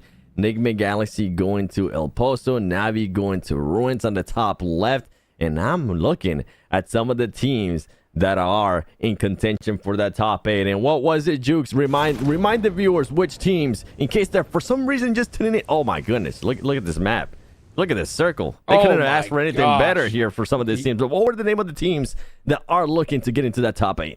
Let me list it for you, right? The squads right now that are in contention, right? Obviously, we know Team Falcons, Vampire, those guys have made it, right? Yep. The ones that right now are really got to try their heart out are Death Wolves, Enigma Galaxy, Royals of War, and Furia. And for maybe some of the very, very hopeful people watching, right? Fireflux. Me, they're done. After they played how they played that last match, there's no chance. I have been proven wrong before, but that's my opinion, you know? When it comes to these teams, though, that I mentioned, you can see it right there on the right-hand side, 7th to 11th. These guys need to be able to pass each other up. And anything can happen here. Death Wolves are not safe. Just imagine if Fireflux, for some reason, are able to pull that upset, going from 13th place all the way up to 8. Anything is possible. Team Liquid's not playing here. Team Liquid's watching this, hoping that Enigma Galaxy, Royals of War, and Furia end up getting eliminated very, very early on, which, for some reason, if Team Liquid does end up qualifying, I'm going to go absolutely crazy. I'm going to blow my mind. That's just so unlikely, dude. I mean, literally, I said that it would take a miracle, and that would be, in fact, a miracle. And honestly, the only way that miracle is going to happen, right, is that X factor, and that's those teams at the top: Falcons, you know, Royal, Regnum Caria, Bra, Vampire. They know they're making it. They can do whatever they want, right? Not to mention all the teams below Fireflux. They don't have a chance at this point, so they're just playing for fun here, as it's their last match of the tournament. They could decide to say, hey, let's just go ahead and hard push, hunt down Enigma Galaxy, Royals of War, and make sure they don't make it into there. And that could happen. So we'll see how it goes. But so far, everything seems to be pretty friendly. No hot drops that we noticed yet. Yeah, and as nobody's fighting right now, you know what? Let's talk hypothetically here. Okay. Let's do some crazy scenarios that could happen with Team Liquid having those 71 points, right, for 8th place. Enigma Galaxy, Royals of War being 1 point behind, which 1 point, I would say it's easily achievable. You know what? Let's say both of those teams get 1 point and then they end up getting eliminated. So they're both at one piece. Then you have Furia there with 65 points. They somehow end up getting 6 points. We could technically end up having a four-way tie between 4 teams. That just blows my mind. That's how close this is, where those kind of scenarios are likely, which if I'm thinking about in the past, usually it's just 2 teams top that we can have a tiebreaker. I don't think I've ever seen one where it has 3 teams. But the point that we currently have 4 teams possibly ending up with the same amount of points for the last slot to go to the main event, that is absolutely nuts. Oh my goodness, that would be nuts. And considering, you know, if there was a 4-way tie, you know, Team Liquid, Enigma Galaxy, Furia all have a chicken dinner to their name, right? So, oof, that would be absolutely insane to find out, you know, how that's all going to get sorted. I don't even want to think about it, dude. You know what I'm saying? So we'll see how that ends up. I think that teams, you know, Enigma Galaxy, Worlds of War are trying to avoid that at all costs here. It's only going to take a point, guys, right? 2 points. 2 points to avoid that scenario. Don't make us have to do that, right? So but even if the 2 points, Jukes, even if the point, if for some reason, let's say Enigma Galaxy gets the 2 points, right? Okay, you've now secured that you pass Team Liquid. You still haven't secured that top 8 because you do have Royals of War and then you do have Fury as well. So I'm just excited. I'm excited to see who's going to start clutching it up, who's going to be taking the fights to who. We were wondering if Fireflux was going to be taking any hot drops for the teams there at the top that they needed to stop from getting those points. And they maybe didn't even want to feed the points because they did only just need 1 point to pass the Team Liquid right there for 8th place. Maybe they want to be able to set up a little bit later on because Fireflux in a weird scenario. I'm being like Doctor Strange right here. I'm looking at all the possibilities. shaking my head back and forth. It could possibly get into that top 8. I mean, it's possible, right? It is possible with how they played. I don't see it, but at the same time, right? The only way they can do it is you have to hope. Let's just put on the conspiracy theory hat, right? They have to hope that Enigma Galaxy, Royals of Roar, Furia, or Death Wolves, right? Pretty much all those 4 teams just do nothing in this game, and then you have to have, what is it, at least 16 points, right? Yeah, 16 points plus. So that's going to be a tough one to hit if you're Fireflux. But when it comes to, I mean, that top 8, we could still see, you know, if Fireflux were to do that and Furia were to do that, Death Wolves will be kicked out, right? So many scenarios. Yeah, so many scenarios. All these teams just need points desperately. And the problem is, Seven, these teams at the bottom that don't stand a chance, some of them like to push extra hard since it's the last game. And some of them want that action too. That's true. Every single team that goes out, though, are just one more point that these teams that need them cannot get. And on top of that, we have Regnum Karia as well. We saw in the elimination feed. They're getting some points, too. They're getting at least 1 point towards their tally. And this teams, they're not going to end up making it. But as Hajix was saying it perfectly, they could stop the other teams from getting those much needed points. And this is when at what point, Hajix, at what stage, at what circle do we want to see a little bit more urgency? Maybe not so much out of Enigma Galaxy. Maybe not so much out of Royals of War, right? Because they're just 1 point, technically 2 points to be able to pass Team Liquid. But the other team, Furia, they definitely need to, they need more than 1 point. They need 6 points to even tie Team Liquid. They need 7 to be able to pass them. At what circle do we want to see a little bit more urgency out of this teams? Honestly, I would personally like to see what they did in the last game, right? I mean, I would like to see them to take a little bit of urgency in that early game, try to get some eliminations. I mean, they had 6 before, you know, it really started getting going. So they're in a good position right now. They're pretty central in the circle. One team in particular that's got me shocked, though, is Fireflux. These guys are in the blue, coming on from the edge of the south side. What do you think about that, Seven? I'm trying.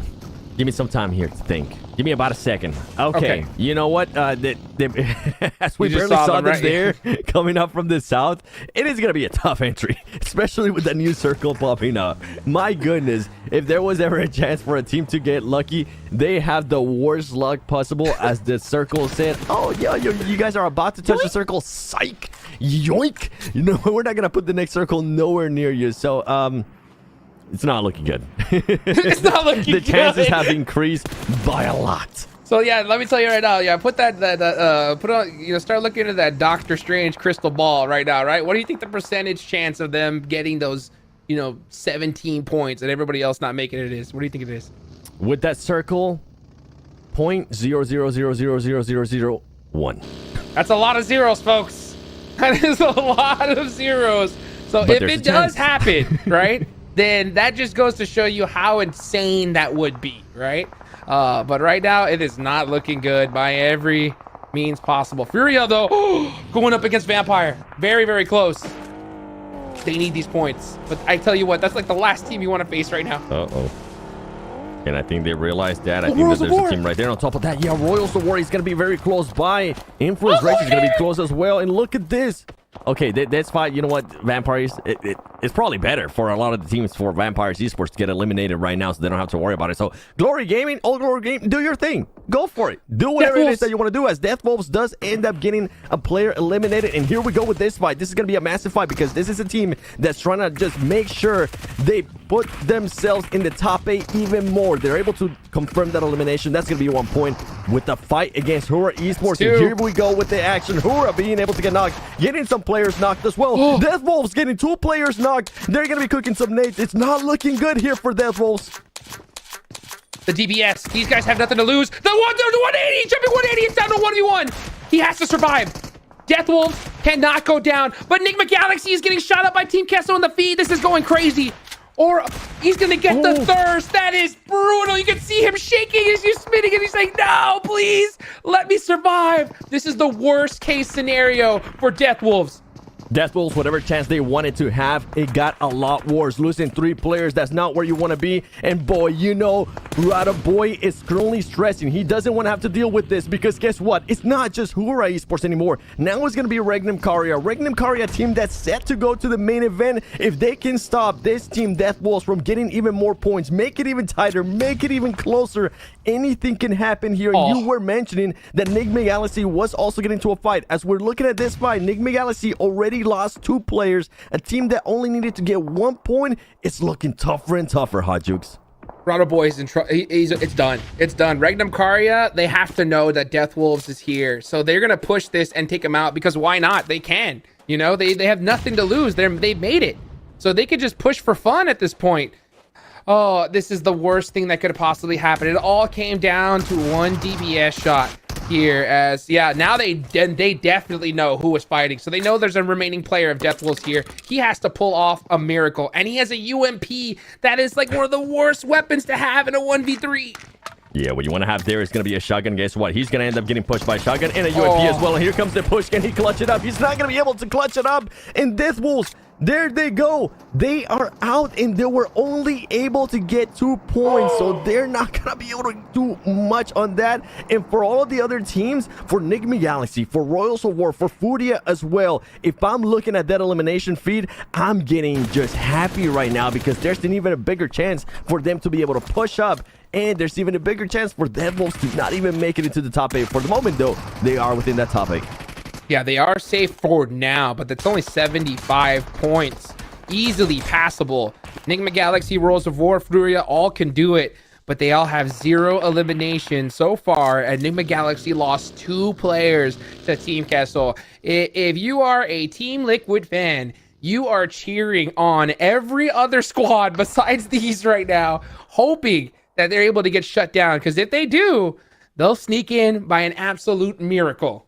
You are right now on your knees opening up PUBG Mobile and saying, I will buy every single PUBG Mobile skin if you are a Team Liquid fan. As Fireflux, there you go. The 0.00001 chance has come down all the way to 0, as it was going to be super, super tough for that team to be able to do it. And now Enigma Galaxy is currently getting shot by Furia. Furia, a team that definitely needs the points. They already got 1 point to their name. If they can somehow find a way to knock 1 player for Enigma Galaxy, it's going to give them an even bigger chance. And as we were looking at that leaderboard there on the right hand side too, I'm noticing that Royals of War is currently missing 1 player.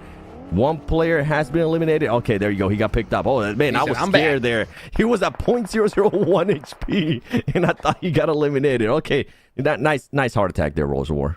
Oh, right. Oh my goodness. And not to mention, Furia they needed that knock on out of all players. It could have been on a Enigma Galaxy player and he gets them. Now they know it's them. If you're Furia, you have to find the other player. You're pushing him. And that's Enigma Galaxy done for. Oh, like a dagger in the heart. That is not going to be enough. And Furia with 3 eliminations, they're not there yet. They still need more. They're definitely not there yet, but you know who is getting a little bit hyped up? We were just talking about it. The Team Liquid fans. They know that they're currently sitting at 71 points. With Enigma Galaxy getting eliminated there, they're looking good. Enigma Galaxy, bye-bye. See you in the next event. Hopefully you guys won't be hot dropping because, man, that was just such a horrible way to start off your tournament by hot dropping 4 times. And you know what? Now we have some of these teams. Navi, but... Good job on the fight. I'm kind of focused on some of the other stuff. I'm kind of focused on what can possibly happen between Furia and Royals of War as well. Royals of War, we really haven't heard much of them. We've been seeing Furia getting into the action. Death Wolves got into the action. They got eliminated. Enigma Galaxy got caught in rotation by Team Kessel, and also there at the end with Furia. Royals of War, we need to start seeing a little bit of life from them here. I'm gonna put something out into the universe right now. Are you ready for it, 7? Send it. Influence Rage. 52 points. Have center circle. They have a good position in this zone. Okay? If Royals of War and Furia go out right now and they pull off a 10 elimination chicken dinner, we could see Influence Rage make it. It's possible. I didn't even think about it. I didn't even look at it. But how this game has gone so far, right? The door isn't closed on them either. I like the way you think. I like this scenario. Influence Rage is one team that definitely pulled that through. I'm looking at the numbers here. Yeah, I mean, they got a chicken dinner with 9 eliminations. It could be possible. It's possible. I mean, Na'Vi, I would have said so as well. They have 4 eliminations, but they're down to 2, and that's going to be really difficult to make happen. You know, I believe in Axer. You know, I got to meet him there at PMWI. He was with Team Falcons at the time. You know, and I know this guy can make it happen, but he's going to have to do it as a duo. That's going to be so unlikely too. And you have some of the other teams. This is what we're talking about. Teams that wanted to get into that action, wanted to see if they could make things a little bit harder. We saw what happened early on too with Hura Esports and Death Wolves. Hura Esports, the team that I guess in a way wasn't even in contention, right? They were like, okay, we pretty much have them already in our minds that they're going to be eliminated. They're going to be sent home. They took the fight to Death Wolves. They ended up hurting them in a big way. And then for Death Wolves, it was just a nightmare scenario. Meanwhile, Regnum Karya here taking some shots on Na'Vi. I wonder what's going to be happening, though, with Royal Sawara. I haven't seen him at all. And I can't wait to see where they're going to be whenever we do end up showing up the map. Furia, 3 eliminations. They at least give themselves some cushion. A team that definitely needed those extra points. That team was not at just 1 point. They're looking to get even more. And that's how you want to get started as Team Queso Papi Potro here. Trying to get away from there as the car is close to blowing up. Oh, yeah, it's about to blow up here. And Team Queso just having a nice little fun ride here, putting in some work towards the end. But yeah, you know, all eyes right now are on Royals of War and Furia. Looking at the map, Royals of War are all the way to the east side. So they're hugging the edge of the circle. They're hoping the zone comes to them. The problem about that is there's a team right next to them, Seven. And guess who it is? Vampire Esports. That is not the squad you want when you need some points to make it into the main event. Yeah, out of all the teams that you could have asked for, like, you know what, give us Foot Chaos. There we go. You can now see on the right-hand side, this is going to be able to tell a lot where this circle closes in. And who is it going to bless? You were talking about Influence Rage. If Influence Rage does end up getting this circle here, they could cause a lot of damage. They could try to get a lot of eliminations, and they're still going to be inside of it. Furia is going to have to push in. And now, guess what? Royal War is going to have to rotate in. They're going to have to figure out if they're going to keep on coexisting here with Vampire Esports, or if they want to find themselves a much, much better location. As we saw in the center of the circle, All Glory Gaming was by themselves. And I mean, if there was ever a chance, third-party team, All Glory Gaming, even though they did have a good performance earlier today, it's just one good performance. They have been absolutely awful this whole tournament. Why not? Take your chances if you need the extra points. 100%. You need to try to soak up as many as you possibly can, because if you don't do that, you're going to have a 0% chance of making it into the main event, especially if your team like Influence Rage, because you need a chicken dinner and double-digit eliminations. That's a lot to do, but they have the position, and you said it too. I mean, any team that can do it, it's definitely them. And oh boy, would that be a crazy thing to think about here. Meanwhile, Royals of War, this is one of the main teams that we're staring at. Tony K is creeping up mighty close to them, and Vampire know that they've already made it, so they have nothing to lose here. Team Liquid fans cheering, Tony K. Tony. Just give us hope. Just give us hope. That's what they're hoping for. You know who's asking for hope. You know who's asking for them to bring it. Furia saying that Inco. Okay, I mean, we need the points, boys. If you guys just want to send it to us blindly, we'll definitely take those points. Royals Award now sneaking out of this. Ooh, that is a risky play as he's going to be giving out his position. Great knock right there from Royals Award as he's going to be able to connect there on Adrian. And then on top of that, another player from Furia gets knocked. This is wonderful. This is exactly what you want to see out of Royals War. That's the perfect team for them to eliminate as well, as Furia is one of the teams that can actually knock them out. So we'll see what happens here. Furia down to 1 player left. Furia, that single player, needs to just go crazy now if he wants to keep his team alive. Meanwhile, you got the Hungry Falcons just doing whatever they want. Oh, Schweppes takes down Rivas.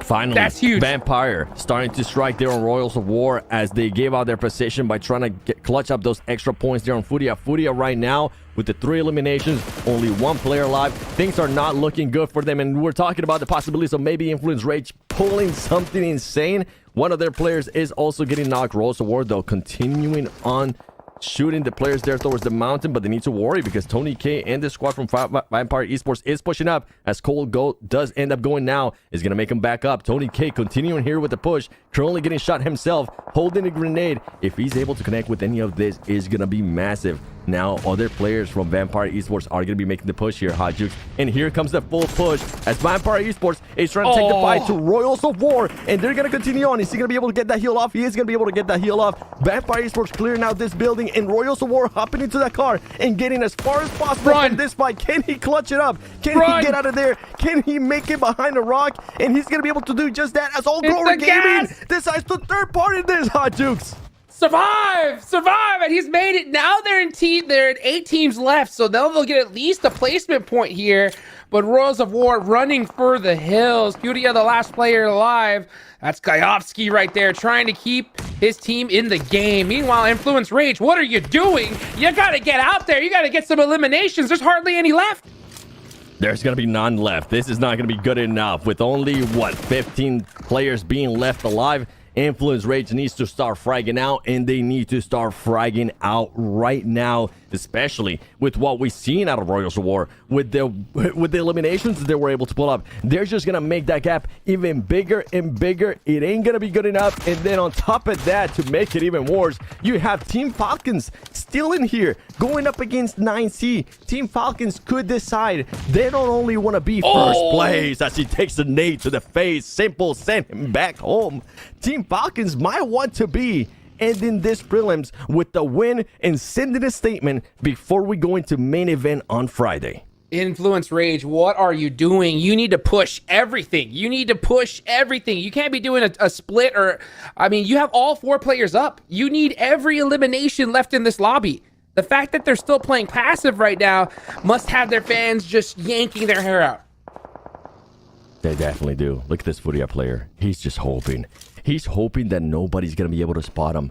But the good thing for him is that he does have that terrain to work with. And I don't think he's noticed yet because he also has 2 players from Royals of War crawling on the right side, which could possibly try to get an angle on them. And if he was able to stop it, it would be even bigger because he can stop them from getting those placement points, even more placement points. And on top of that, possibly getting some elimination points, because we know as the circle closes and closes, some of these teams are going to forget where some of the other teams are, and it's going to be getting easier as the Influence Rage now finally deciding to take those shots there. It's not going to be good enough. It's just not going to be enough. I think it's going to be a little bit way too much. Random Karya getting eliminated here. Royals of War still alive. 40 is still alive. And then on top of that, you have Team Falcons at the top. They're wanting to finish it with a win, Hot Jukes. They definitely are. You can see right now 7 eliminations. Team Falcons are putting in work. Federal getting a knock on the Icy is nice, but Influence Rage need to turn up the aggression to another level. I get being passive, getting to late game. You got so lucky that a lot of these top teams and these teams in contention went out early, but you gotta walk through that door. You gotta push it down on over, because every elimination that you don't get is that door that closes on you. They gotta take out Team Falcons here. You can see the little boy going on the rotation. And here they go. Influence Rage trying to pull off a miracle at the last second. Anything can happen. Influence Rage. Would it be enough? Oh, little boy gets sit down there by Team Falcons. Team Falcons is saying, you are not going to ruin our storyline. You are not going to be doing this. We want this win, and here come the nades, the smokes, everything going on for Influence Rage. Influence Rage now getting knocked. Look at this. Team Falcons make the full push. It is going to come down to just 1 player of Team Falcons, and he might end up backing off as Influence Rage is looking to get all of those eliminations. And there's a chance, Hot Jukes. There's a chance if Influence Rage does end up clearing out this team and they continue to clear out other teams as shots are coming down from Federal there, they could possibly get the chicken dinner and get enough eliminations where they can make it to the top 8. But they have to get every single elimination possible. They can't even let Action or any of these players go out to the blue. They get him. That's Team Falcons done for. And now it's up to Influence Rage. 6 eliminations. And there's only a few players remaining. They need to win this game and take out everybody if they even want to stand a chance. And who knows if that's enough, because Gajovsky from Furia is still alive. And not to mention, you got Aragon from Royals of War. Single players there. Oh, Colgoat's still alive from Royals of War, so there's still 2 up here. Anything can happen. Anything can definitely happen. It's going to come down to the end. This is what I was hoping at. And you know what's even crazier? Possibly a tiebreaker. It might not be the crazy tiebreaker that I was imagining, but anything can happen here. And look at this circle. Some of the players are already inside. At least one of the players is inside from Royals of War. Influence Rage becoming a little bit more aggressive, trying to make a push here, trying to see if they can find anybody because they need the eliminations. They know that there is a chance for Influence Rage, even though it is a tough one. Anything is possible, and their destiny is within those fingers. Kayovsky found a beautiful bush here, and he is going to be staying mighty close to it, just trying to get all the cover he can. Both these players need to survive as much. I mean, this is it. This is do or die right here. Sometimes you got to be able to take the game in by yourself and make it happen if you want to keep your whole entire tournament alive. Meanwhile, All Glory Gaming are just like laughing in the corner because they know they're not going to make it. But oh man, they're like, oh, you want some eliminations? We're right here. And guess what? Every single one of these players left in the lobby need them. They definitely need them, man. This is just going to be such a stalemate. This is exactly what Royals of War needs to do. Just get those extra placement points, play it safe. And then for Influence Rage, even if they do end up winning this out, is it going to be good enough because of the amount of points that Royals of War is now being able to collect? All Glory Gaming trying to save a little bit of face here, trying to get those extra points just to make sure that they are not more towards the bottom of that leaderboard. But Influence Rage, you can see a little bit antsy there, wanting to see more people. He's gonna have to wait. He's gonna have to wait and see what's gonna happen after this circle closes in and starts closing in, because it's gonna start closing in 20 seconds. The problem is too, this late in the game, you got Aragod, you know, hugging the zone. He can just deny points and go out to blue, and that would be just brutal for all these teams left. Best case scenario for Influence Rage, you have to take out Furia, Royals of War first, and then All Glory Gaming out last. So that way you could deny some of those placement points. But every single, like you mentioned, every single placement point that they get, elimination that they steal, or even point deny, could be the difference between making it into the main event and not. So now All Glory Gaming is finally starting to step on out. It looks like Cardi happens to have a Groza on hand too. So hey, I mean, I know that we've been joking about All Glory Gaming here. They can disrupt and destroy dreams here in the next few seconds. They definitely can. Now, All Glory Gaming, as they are making that push, they are going to be leaving themselves a little bit exposed. And some team that's looking to capitalize is going to be Influence Rage. None other than them. The team that wants to be able to get all of these eliminations. But Influence Rage needs to be careful because they could end up getting third party with everything being so close, with Kayovsky just being a little snake there on the bush. I think Federal might have an idea. There is going to be somebody there. That circle is closing in. Kayovsky, he could get an angle here on Royals of War. He's going to be looking for it. He's going to be making that push. He's got a shotgun from that far away. He's not going to be able to connect, and the elimination goes to Aragod from Royals of War. It's looking better and better. Not only is that going to be an elimination point, it's also going to be extra placement points that team's looking to get. One player, though, does end up getting eliminated there by All Glory Gaming. What is going to happen here, Hot Jukes, as the madness is starting to go around? I will tell you what's going to happen right now. All Glory Gaming just denied another point to Influence Rage. That has got to hurt. Every single one of these is so huge. Influence Rage needs to take out the entire lobby here. Cold Goat right in between these two squads. And like you mentioned, he can definitely play spoiler. The question is, will Big Milo see him? Will he see him here?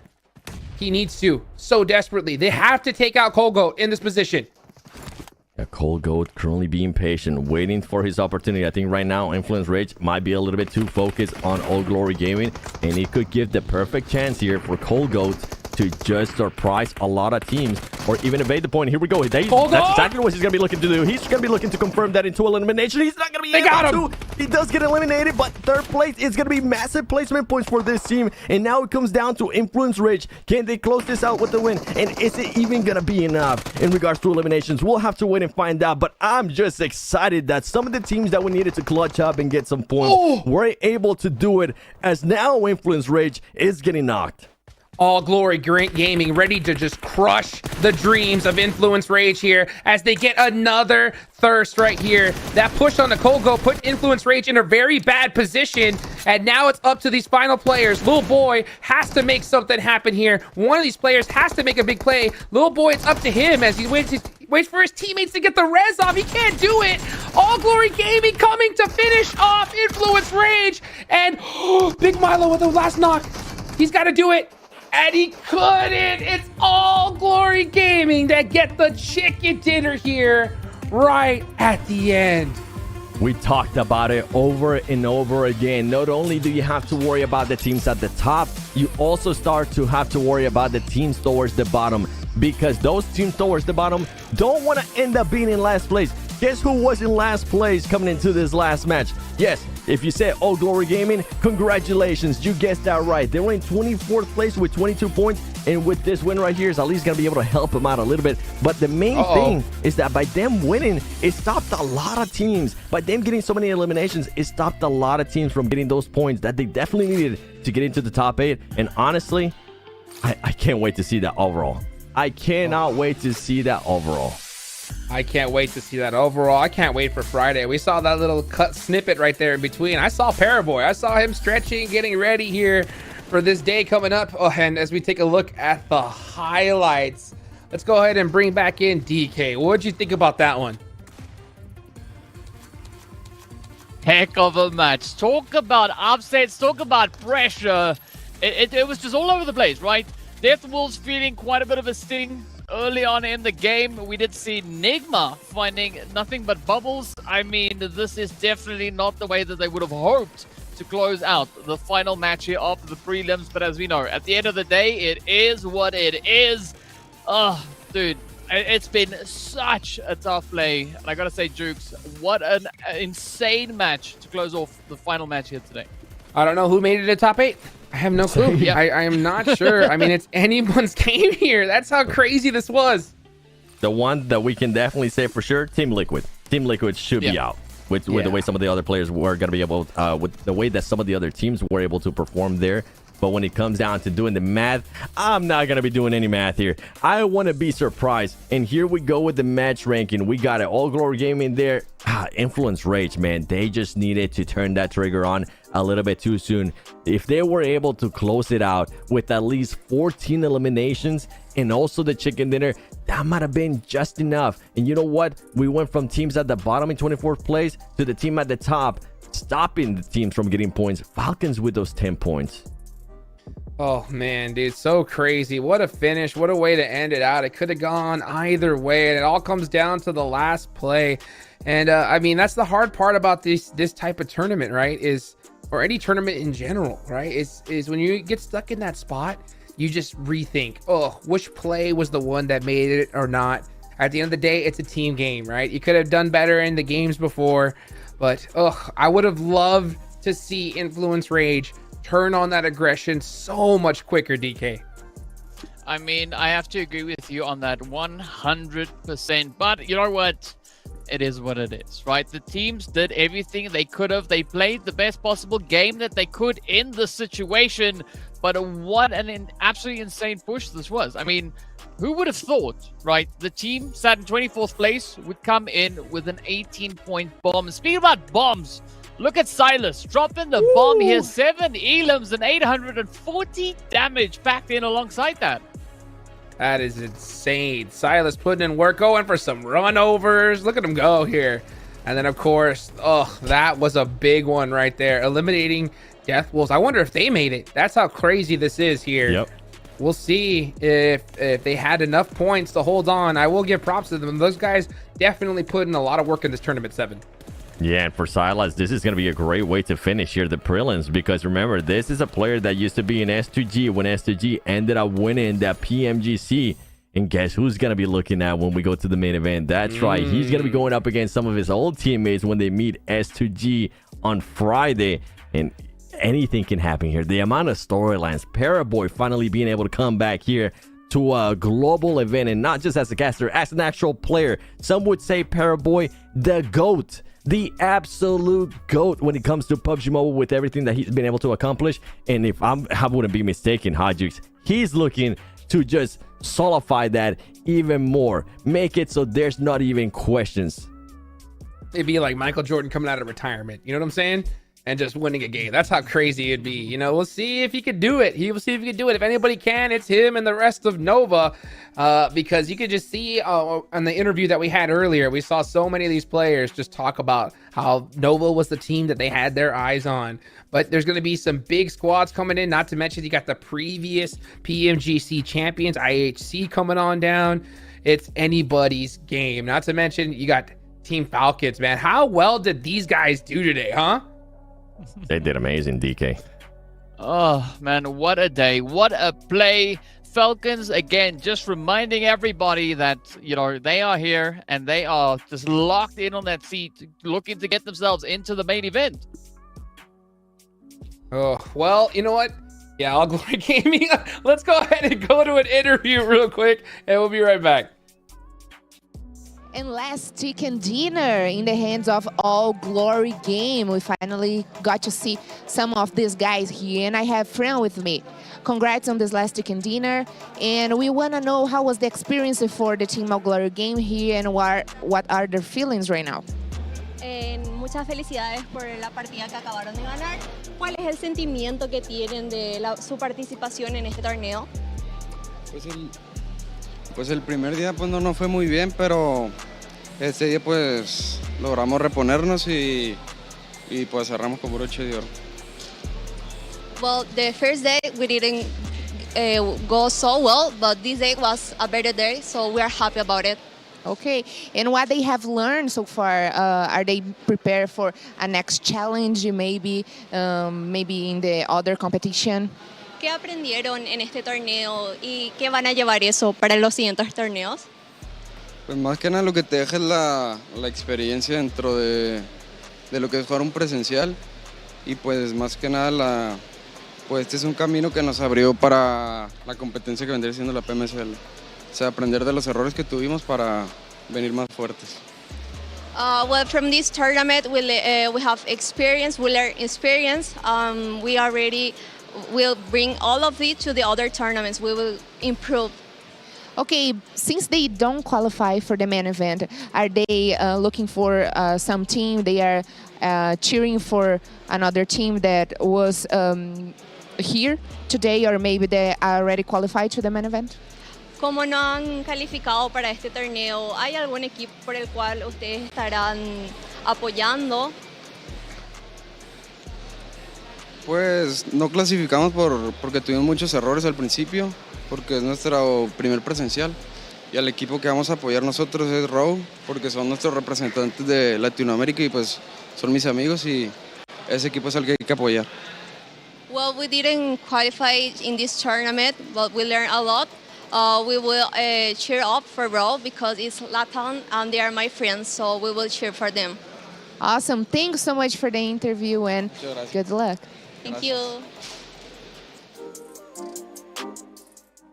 Hey, gotta definitely give the flowers where they're due. Give a big shout out to All Glory Gaming to finish off the day with a chicken dinner. And you heard it there, right? I mean, hey, to be able to get in here, get the experience, hopefully they could stay together and bring it on to a future tournament. Because one of the things that's always tough to see is the frustrations after this, right? How many times have we seen players swap over, roster swaps?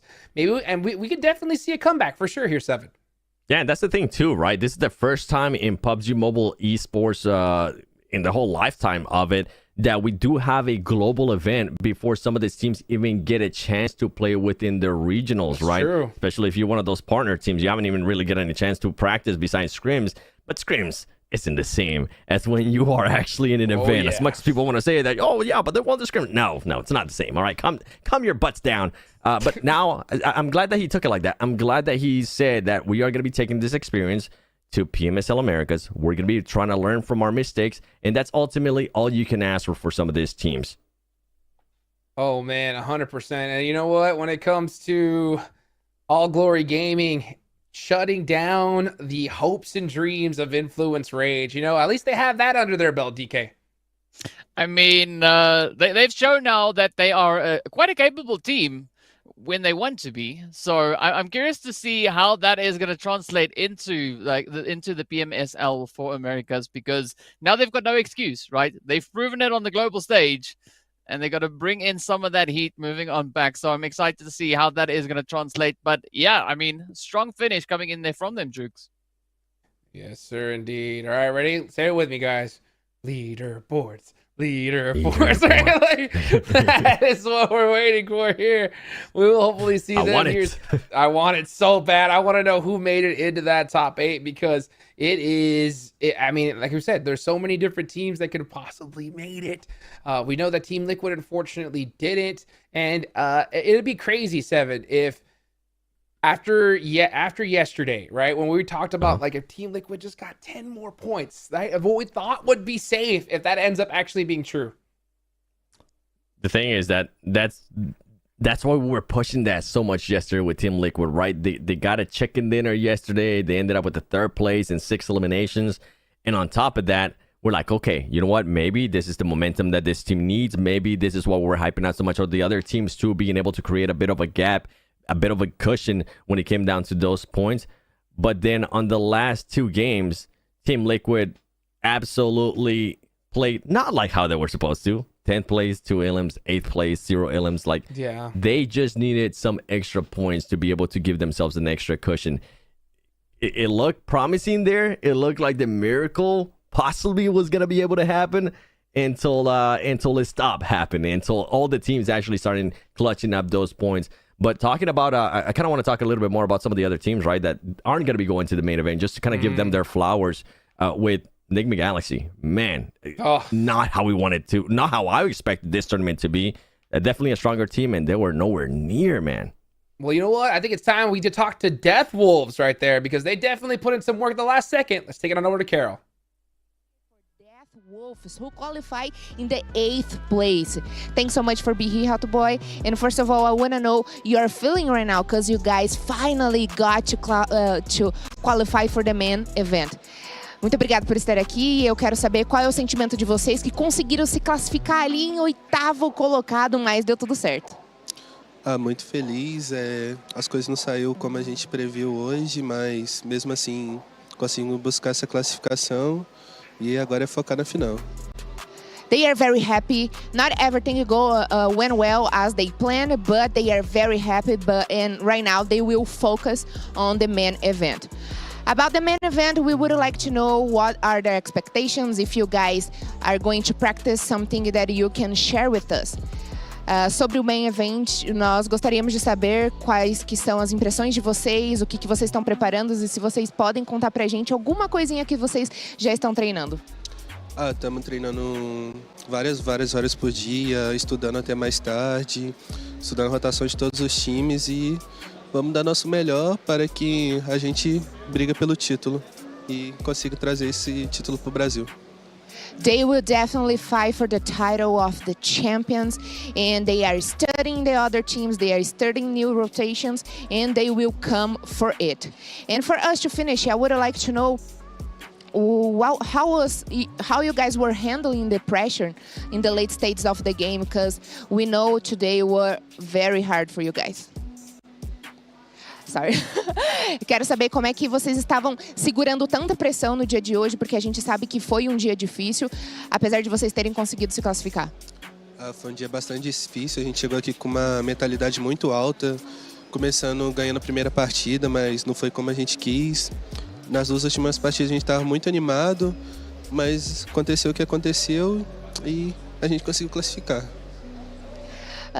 Like he said, not everything went as they planned, but they are sure very happy, because the most important thing was that they got to qualify for the main event, and right now their head and their mind is definitely on the main event. Thank you so much for the interview. We will see you in the main event, and we wish all the luck. Muito obrigado pela entrevista, e nós vamos ver vocês lá no main event.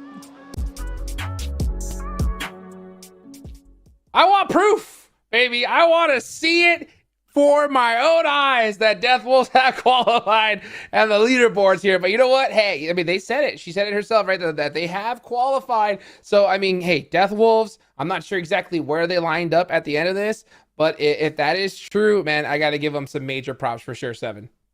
I do, but I'm with you. I got to wait until I see that leaderboard, okay? So my props will be hold until then, Death Wolves. But for them to be a qualifier team, we saw what they were able to do in the last match of Miramar. I was kind of hyping them up too here for this last match of Miramar and hoping that they will be able to kind of mimic what they did on the qualifier finals here on the prelims finals day final match. And boy, did it not happen. And it ended up happening with some of the other teams that were towards the bottom with Hura Esports kind of surprising them. And we're just, I was honestly, as we were casting, I was just scratching my head. I was like, oh my God. Jokes. I think we spoke it into existence. DK, I think we made it happen. I think we might be the ones to blame as some of those bottom teams that end up fighting the teams that needed the points. I mean, the one thing that I was looking at going through this last match is I was looking at the screen, maybe having a little bit of a shake as the teams are moving up. But it seemed like at least that level of nerve control was pretty evident through a big majority of the match. But I mean, we've been talking to two other teams so far, and I think we need to hear what the Royals of War have to say as well. Another team that qualified to the main event, and I'm here with Eragoto. Congratulations for the to qualify to the main event, and we want to know what you're thinking right now, because the late stages of the game were sure very hard for you guys, fighting against Furia to qualify to the main event. Felicitaciones com o seu resultado. Agora queremos saber qué ustedes han pensado, porque parecía un poco difícil para ustedes que ustedes estaban contra el Furia. ¿Qué estaban pensando ahora? No, pues estábamos concentrados en darlo todo en la última partida. Fue algo difícil, hubo pequeños detalles que casi afectan la partida, pero pues supimos sacarla adelante desde el principio. Y pues muy orgullosos del camino tan difícil que pasamos desde el principio, desde todo. Y pues a representar a la TAM y a representar a México. They say that they are very proud to represent Mexico and that there really were some problems, but which were concentrated in some minor details. But they are very happy to continue moving forward and having some professional progress. Awesome, and we would like to know what are their expectations for the main event. ¿Y cuántas son las expectativas para el evento principal? Pues mínimo queremos entrar a un top 5. Es un poco difícil porque están los mejores equipos del mundo, pero sabemos de nuestro potencial, sabemos lo que jugamos y a confiar solamente en nuestro juego. So the main expectation, the main goal now would be to stay at least in the top 5. They know that they will be not an easy thing with such rivals, but they know that they're gonna do that. Congratulations and thanks so much for the interview. Felicitaciones y muchas gracias por la entrevista. Muchas gracias a todos y a representar a la TAM. Nos vemos. Puro row.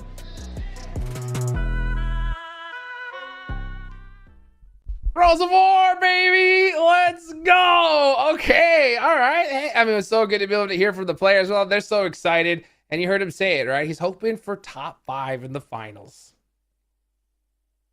Easier said than done. I'm still waiting for the overall, man. I'm still waiting for it. I want some confirmation. All these news are being broken to me. And right now I'm like, okay, all right, but where? Where did they end up getting placed? Who ended up getting kicked? Like, you know what? If we go by what they just said, right? Those two teams end up making it. Okay, we know Team Lakewood was out. Did Next Ria get into that mix too? Is Next Ria still in? Like, this is why I want to see this overalls before we even get to this interviews. But overall, I mean, if they did end up making it, he said it perfectly. The amount of quality of teams that we're going to be having once we go towards the main event, it's going to be absolutely ridiculous. Not only do you have the reigning champions of PMGC and IC Esports, right? You have S2G. You have Alpha 7 Esports, which we heard earlier. Hi-Fi say that they're not really worried about it. I would be worried about them, considering that they're at home.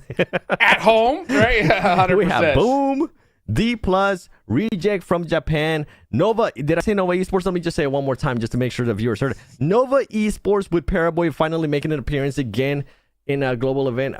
Yeah, easier said than done with the top 5. I can't wait. I cannot wait because this weekend's going to be a fun one, DK. I mean, if you look at what we've already been witnessing out on the battlefield, right? We started with qualifiers, which was pretty exciting. We moved into prelims, adding 16 partnership teams on top of that. And then we make it up into the main event. It's like there's levels of insanity to this entire event. As you think you've been seeing some insane PUBG Mobile action, it just keeps on getting better and better and even more challenging. So, yeah, I think I really hope that these teams that have made it now through, we don't know which ones exactly, but whoever's made it through into the main event, I hope they're ready for what is yet to come. One team that'll be ready. Team Falcons. Team Falcons definitely gonna be ready. 100%. They were looking to send more statements too. These guys are feeling themselves for sure. But you know what? Let's take a look at the performer of the day. Who is it going to be? It's going to be, okay, Kiss You from Regnum Karya Broad. Man, these guys really performed well on the final day to solidify their spot into the main tournament. Look at that, 16 eliminations, 4,000 damage, 7. That's no joke. That is no joke at all. I mean, Regnum and Karya, I'm also intrigued to see where that team finished, because remember, Smoke Gaming wasn't going to be here, Supermasters either, even though there's not that much of a difference in between two prize pool. A lot of teams that when we go to the main event, they are going to be keeping in mind like where some of these teams did end up finishing within that top 8. Well, let's take it on over to an interview to see you qualified. Karya Bra here with me, and I'm back with Kiss You, the performer of the day. Congratulations on the results today. That was amazing. And we'd like to know the feeling of the player, the feeling right now. Tebrik ederim ve şu anki işlerini öğrenebilir miyim? Günün oyuncusu sensin. Öncelikle teşekkür ederim. Hem konuşan abladan, spikerden hem de bizi destekleyenlerden. Yani başka diyeceklerim yok ya. Bugün güzel oynadık açıkçası. İkinci olmayı da başardık. Bu kadar. He's thanking to you and thanking to the organization, and he's so glad that making the second one, and he thinks that they played well. He made a really good job today during the matches, and he did an amount of 16 elimination, more than 4,000 damage. And we would like to know how he prepared himself before the matches today. Kendini bugün maçtan önce nasıl hazırladın ve nasıl bu noktaya geldi bugün? Ya öncelikle koçumuz Deniz Apokalip ya bayağı bize motive etti, özgüven sağladı bize. Yani sebebi o. Özgüvenli oynadık, o kadar. Our coach Deniz Apokalip has just gave us the true motivation, and we played with self-confidence, so we managed it. Awesome, and I would like to know what we can expect from him and his team to the main event. Ana etkinlikte senden ve senin takımından neler bekleyebiliriz, ne beklemeliyiz? Ya her turnuvada, sadece main event'te değil, her turnuvada hedefimiz şampiyonluk. Bu kadar. Being champion is our main goal on every event, so it's just it. Awesome, and I would like to know how proud he is of himself for everything you have done today. Bugün yaptığın her şeyle ilgili kendine ne kadar gurur duyuyorsun? Bu konuda ne düşünüyorsun? Yani buraya kulüp olarak geliyoruz ama aynı zamanda Türkiye bayrağını da taşımış oluyoruz arkamızda. Yani Türkiye bayrağını taşıdığım için mutluyum. Bu kadar. We are coming here and we are carrying the Turkish flag with us, so I'm proud of it. Thank you. Thank you. And for us to thank you so much for the interview, and we wish you all the luck to the main event. Thank you. Well, there's one team that we knew for sure was going to make it in after how they performed today. Regnum Karya Bra, these guys did not mess around. They put that future in their own hands and made it happen, 7. They definitely did. I mean, they were able to get 2 chicken dinners today. Stay consistent, too. I think they overall, with those 2 chicken dinners, they ended up with 4 out of the 6 matches in top 5, and they never went below 7th place. So for that team to be able to do that and stay consistent, too, with the eliminations, when we go to the main event, that's the main thing we're going to be looking at. And you know what? What are we going to be seeing here? That's right. The overall standings. Finally, baby. We get to see the old Royals of War as we saw. Okay. All the information that they gave us was correct. This is the order. And look at that. Regnum Karya ends up getting in 2nd place. Wow. 2nd place finish. They jumped up big time right there. Beautifully done. These are going to be your top 8. Moving on in to the finals, and Death Wolves sneaking on in. Beautifully so. I got really nervous there with them going out early, DK. Yeah, I can definitely understand why there was quite a bit of stress coming through here, but looking at how the teams just kept the pacing, we are going to be looking at second page. Furia, they came super, super close to getting in on the action here, but as we see, I mean, 3 points, that is going to be the deciding factor between the top 8 and the rest of the teams here. Oh my gosh. Influence Rage 7. 67 total points. That's an 8-point difference from Death Wolves. So that means... And if I'm not mistaken, how many points would they have gotten if they actually won that match? Extra. 8 points. They would have gotten the 4 from the eliminations. Yeah, and they would have gotten 4 more placement points. They would have tied with Death Wolves if they beat All Glory Gaming in that last fight. Dang, okay, so we weren't crazy on saying that Influence Rich did have a chance. Good to know. I'm glad to hear that because, man, they were looking so strong too. But overall, congratulations to all the teams that are going to be going over to the main event. You can see it right there. We talked about the ones that are already there. Now we're going to get a chance to see all the teams that are going to be going there. And boy, is it going to be stacked. Man, you know what? One thing that I'm really proud of, I've got to give a big props to all the teams that from the qualifiers, right? I mean, these were open qualifiers, folks. We had tons of teams compete. They just got dwindled down little by little by little. And there's quite a few qualifying teams that actually made it here to the big show, DK. I mean, we see quite a few of those names, right? We got Smoke Gaming in the mix. We got the Zebra Masters in the mix as well. The Death Wolves also bringing in quite a bit of that, search and maybe even destroy action. But what a play it was. What a phenomenal prelim setup this was. Absolutely. 7, any final words? Tune in on Friday. It's going to be amazing. Friday, Saturday, and Sunday. See you at the main event. Oh, we got some of the best on the planet going to be competing against each other. And we got also 3 teams all the way from the qualifiers that are going to be running with the big boys as well. Who knows what's going to happen, guys? Tune in on Friday. We'll see you then. If I'm not the one, I'm uncomfortable. See the competition I've been running through. Leveled up, I only see them in my rear view. Yeah, I'm ballin'. Yeah, I'm ballin'. Been ballin'. Yeah, I'm ballin'. Yeah, I'm ballin'. Been ballin'. I'm winning, get buckets from the court side to the nosebleeds. Yeah, they love it. Yeah, they love it. I'm winning, get buckets on the first in and the last out. See me coming. First take, I'm hotter than hot. Hotter than some boiling water, I bubble the pot. Team full of ballers, baby, we winning a lot. I'm like Curry with the rock when I get to my spot. I'm tapping in, I'm passionate. This is what passion is. This here, nah, this is no accident.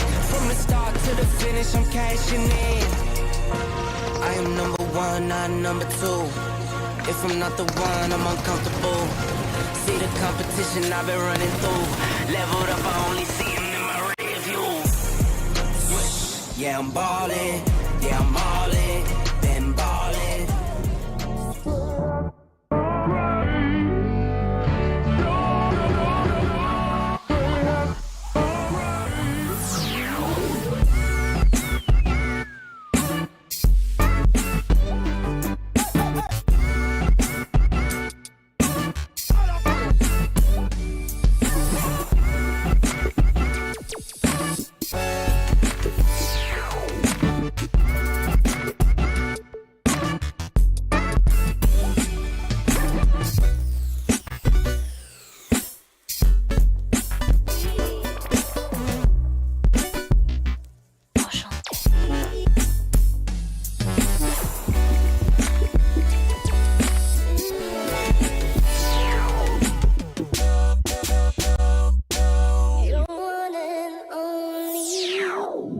Thank you.